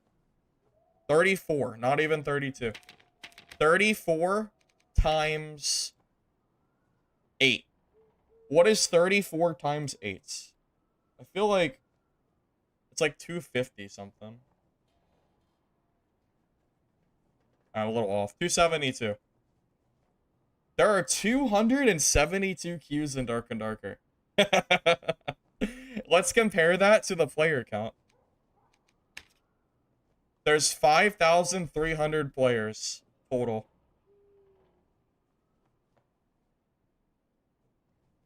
There are 19 players per queue. This is not hate towards IronMace or towards Dark and Darker. This is just math. There are 19 players per queue in Dark and Darker. This is just the math, the facts. Okay, fine. Let's pretend that half the regions don't get used. Let's pretend that South America, Oceania, Seattle, and East Asia, Tokyo all don't get used. Let's half the queue total. That's still only 38 people per queue. Assuming that half of the regions literally don't matter. Like assuming that all 4 of them have no players. It's still 40 people per queue, which is still really bad.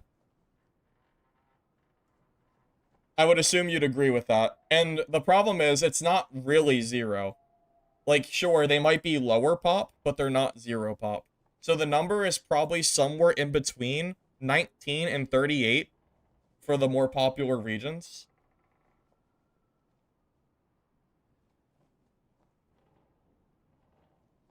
But yeah, I've been preaching about this issue for a very long time now, and unfortunately, we are at the point where I don't know if there's a good solution. That's also why I'm so worried about Vault Breakers, because Vault Breakers is already making the same mistakes that Dark and Darker is making, and the game's not even out yet.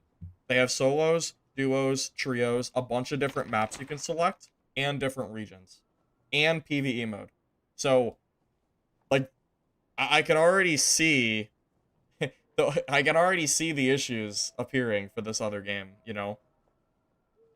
And I like Dark and Darker, but like the queues are a problem, man. I don't know what else to say. The queues are a problem. So, yeah. Anyway, there's that.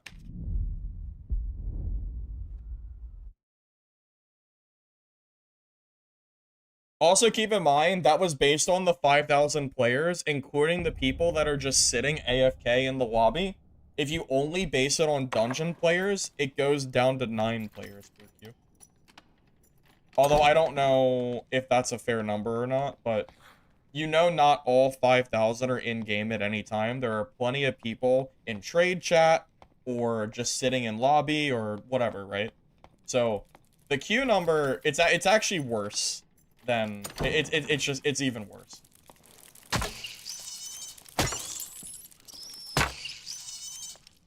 Well, I don't think removing PvE is the right play anymore.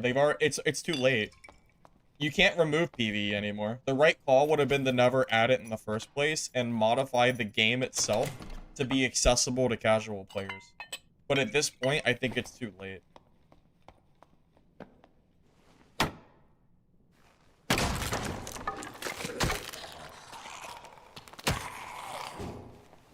Because I made it a point to say before when they were going to remove PvE that I thought it was a dumb idea, and I still think it's a dumb idea. I think it's too late. I think they had their chance to not add it. They already did it, and I don't think it's good. I cannot imagine them removing it at this point. I just don't think it'll happen. You can confirm you haven't seen 9 people in lobby for a while. Oh, my lobbies usually have like 3 to 4 people in it, and that's at most. Do they just make these arguments for the way the game queues are set up, then ignore those arguments later until they don't again when this change gets reverted? Welcome to Dark and Darker development, Arnia. IronMace has been going in circles in development for a very, very long time now. As much as I love this game, their development circle has been going back and forth on changes for a very, very, very long time.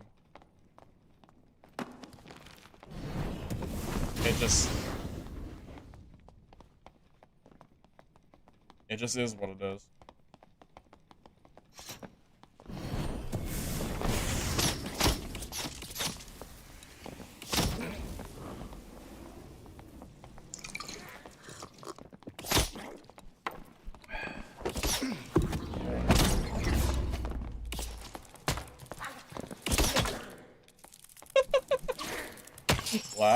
Ranger. That was pretty cool. That was pretty cool. Thank God for the mobs. Dude, you know he's a sweat too, because he's like almost naked with a skin. Like that's a freaking sweaty ass ranger right there. Oh my god. Not sweaty enough though. Not sweaty enough for the magic staff. Oh my god, look at this, man. Like this is so sweaty. No chest, no legs. Like you know this dude's so fast. That's actually crazy. That's so gross. Oh my god, man. Oh man. What a sweaty. That's almost as sweaty as like a blue kit. Might be more sweaty than a blue kit. Because that like he's like going out of his way to do that. Crazy.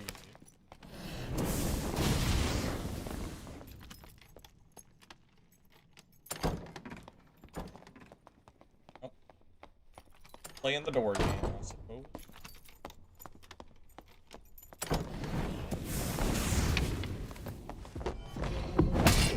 Oh, I went through him. Probably did. Okay, I think my hit went through him, but I'd have to watch that fight back, but let's...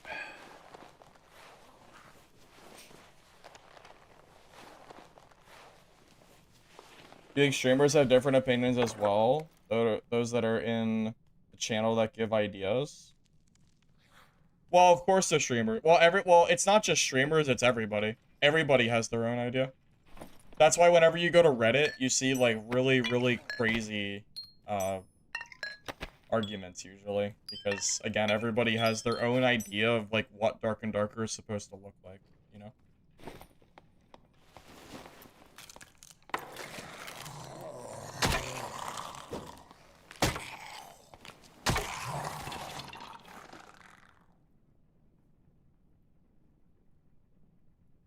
You know about the circular development? You still stare at their choices in disbelief. My breaking point was the name tags leaving. Wait, are name tags still gone? I don't even know. I thought they reverted it again. Isn't there a channel dedicated for streamers to give ideas? Yeah, there is. I'm in it. I don't communicate in there, but I'm in it. I haven't used that channel and I haven't used that Discord in probably 6+ months. But I can confirm that they absolutely do ask they do ask for feedback on like patches. Like they'll make like Discord channels and ask for feedback. Can confirm.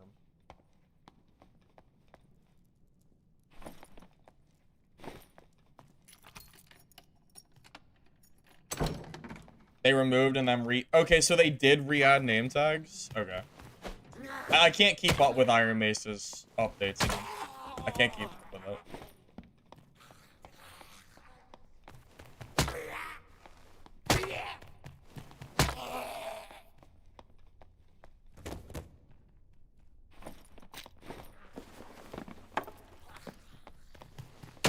You know, I checked the streaming category earlier before I went live. Dark and Darker does not have a lot of streamers left, do they? I feel like all the top streamers are people that I already like am aware of, like people that have been around for a long time. Skinny Pete being like the obvious example. And then there's no like big creators outside of the community, you know? Like we don't have any like 5,000 viewer streamers that have never played Dad before coming over. And I don't know. I wonder if those days are like done, you know? Hard to say. Yeah, last I checked, I think the viewer count was like sub 1,000, which really is not great. I know it goes up a lot for Twitch drops, but that's a little bit different. Most went to Arc Raiders. Honestly, you're probably right. I think a lot of streamers did go to Arc Raiders. It's true. I kind of wish I liked Arc Raiders more, but I just couldn't do it.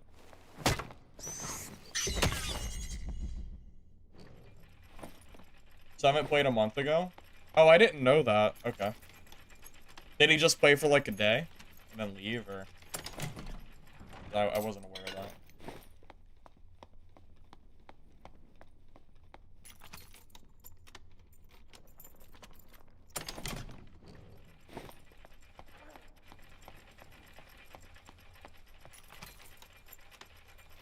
Excuse. Oh, was it for the tournament? Because I know about the tournament that went on. So I'm assuming that that's when the big creators came over. They only did that. I mean, let's be real here. The big creators came over because they were, like, giving away money, right? It's not like the streamers are just here, like, playing it for fun. It was like they came over for the tournament money and then they left, right? Am I wrong on that? Because that's what it sounds like happened.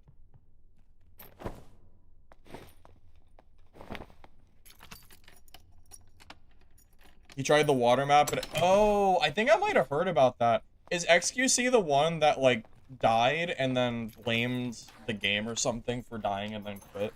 Am I right on that?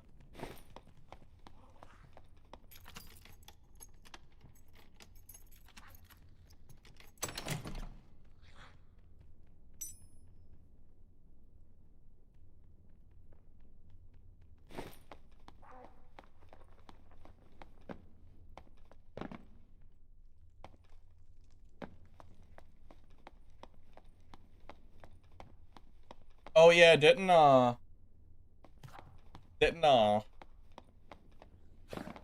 Repose go with Summit? Am I right on that? But my screen is like dirty. Hopefully no one comes and kills me.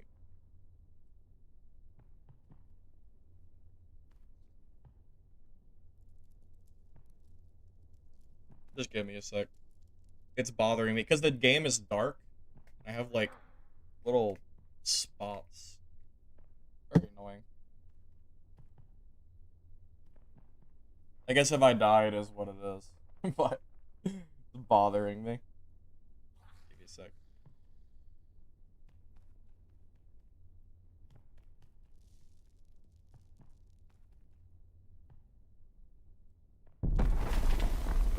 Alright, that looks a lot better. Now I can actually see.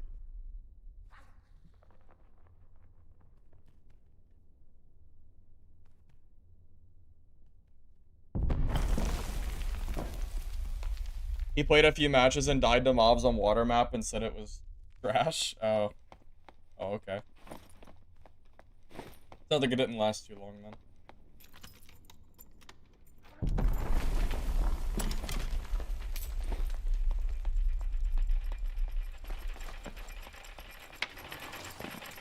Well, yeah, repos and promos are pretty good players, so it doesn't really surprise me that they won.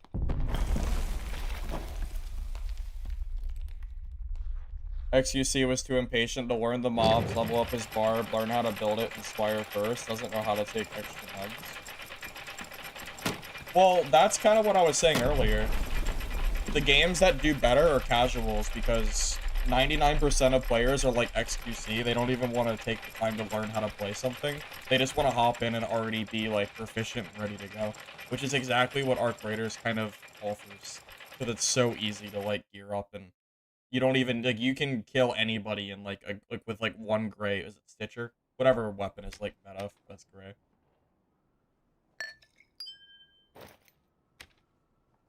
So yeah, it doesn't surprise me at all.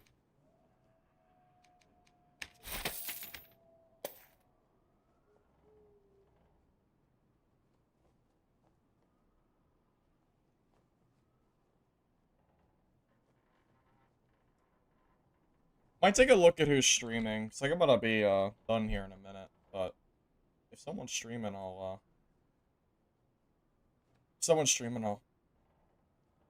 rate them. Yeah, what does the dad category look like right now? Oh, it looks like we have about 1,000. Oh, it's about the same that I said earlier.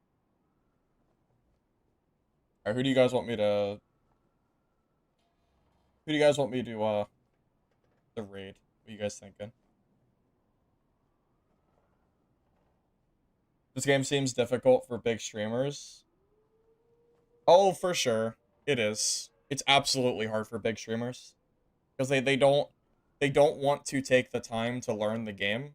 And again, the general casual audience is the same way. They don't want to even take the time to learn Dark and Darker. It's why these shooter games are just so much more It's quite frankly, it's just it's why it's why shooter games are just so much more popular.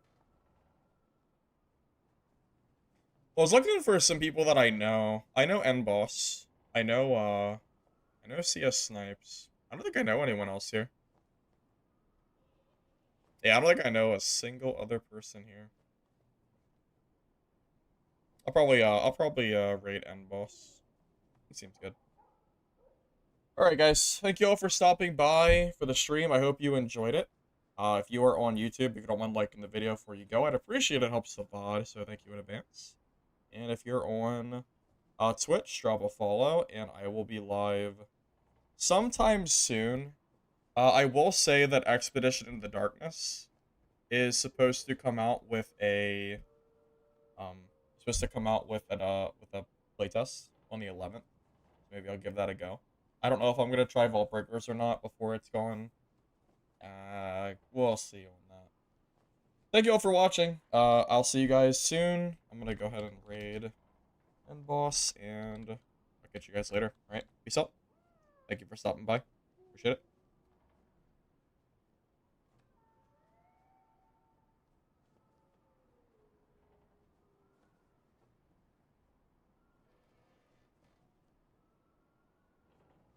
Tarkov is a game you watch streamers play, you don't play yourself. I agree with you. I would never want to. Well, I don't want to play Tarkov. I would just want to be the one to watch it for sure. All right, later, guys. Catch you later.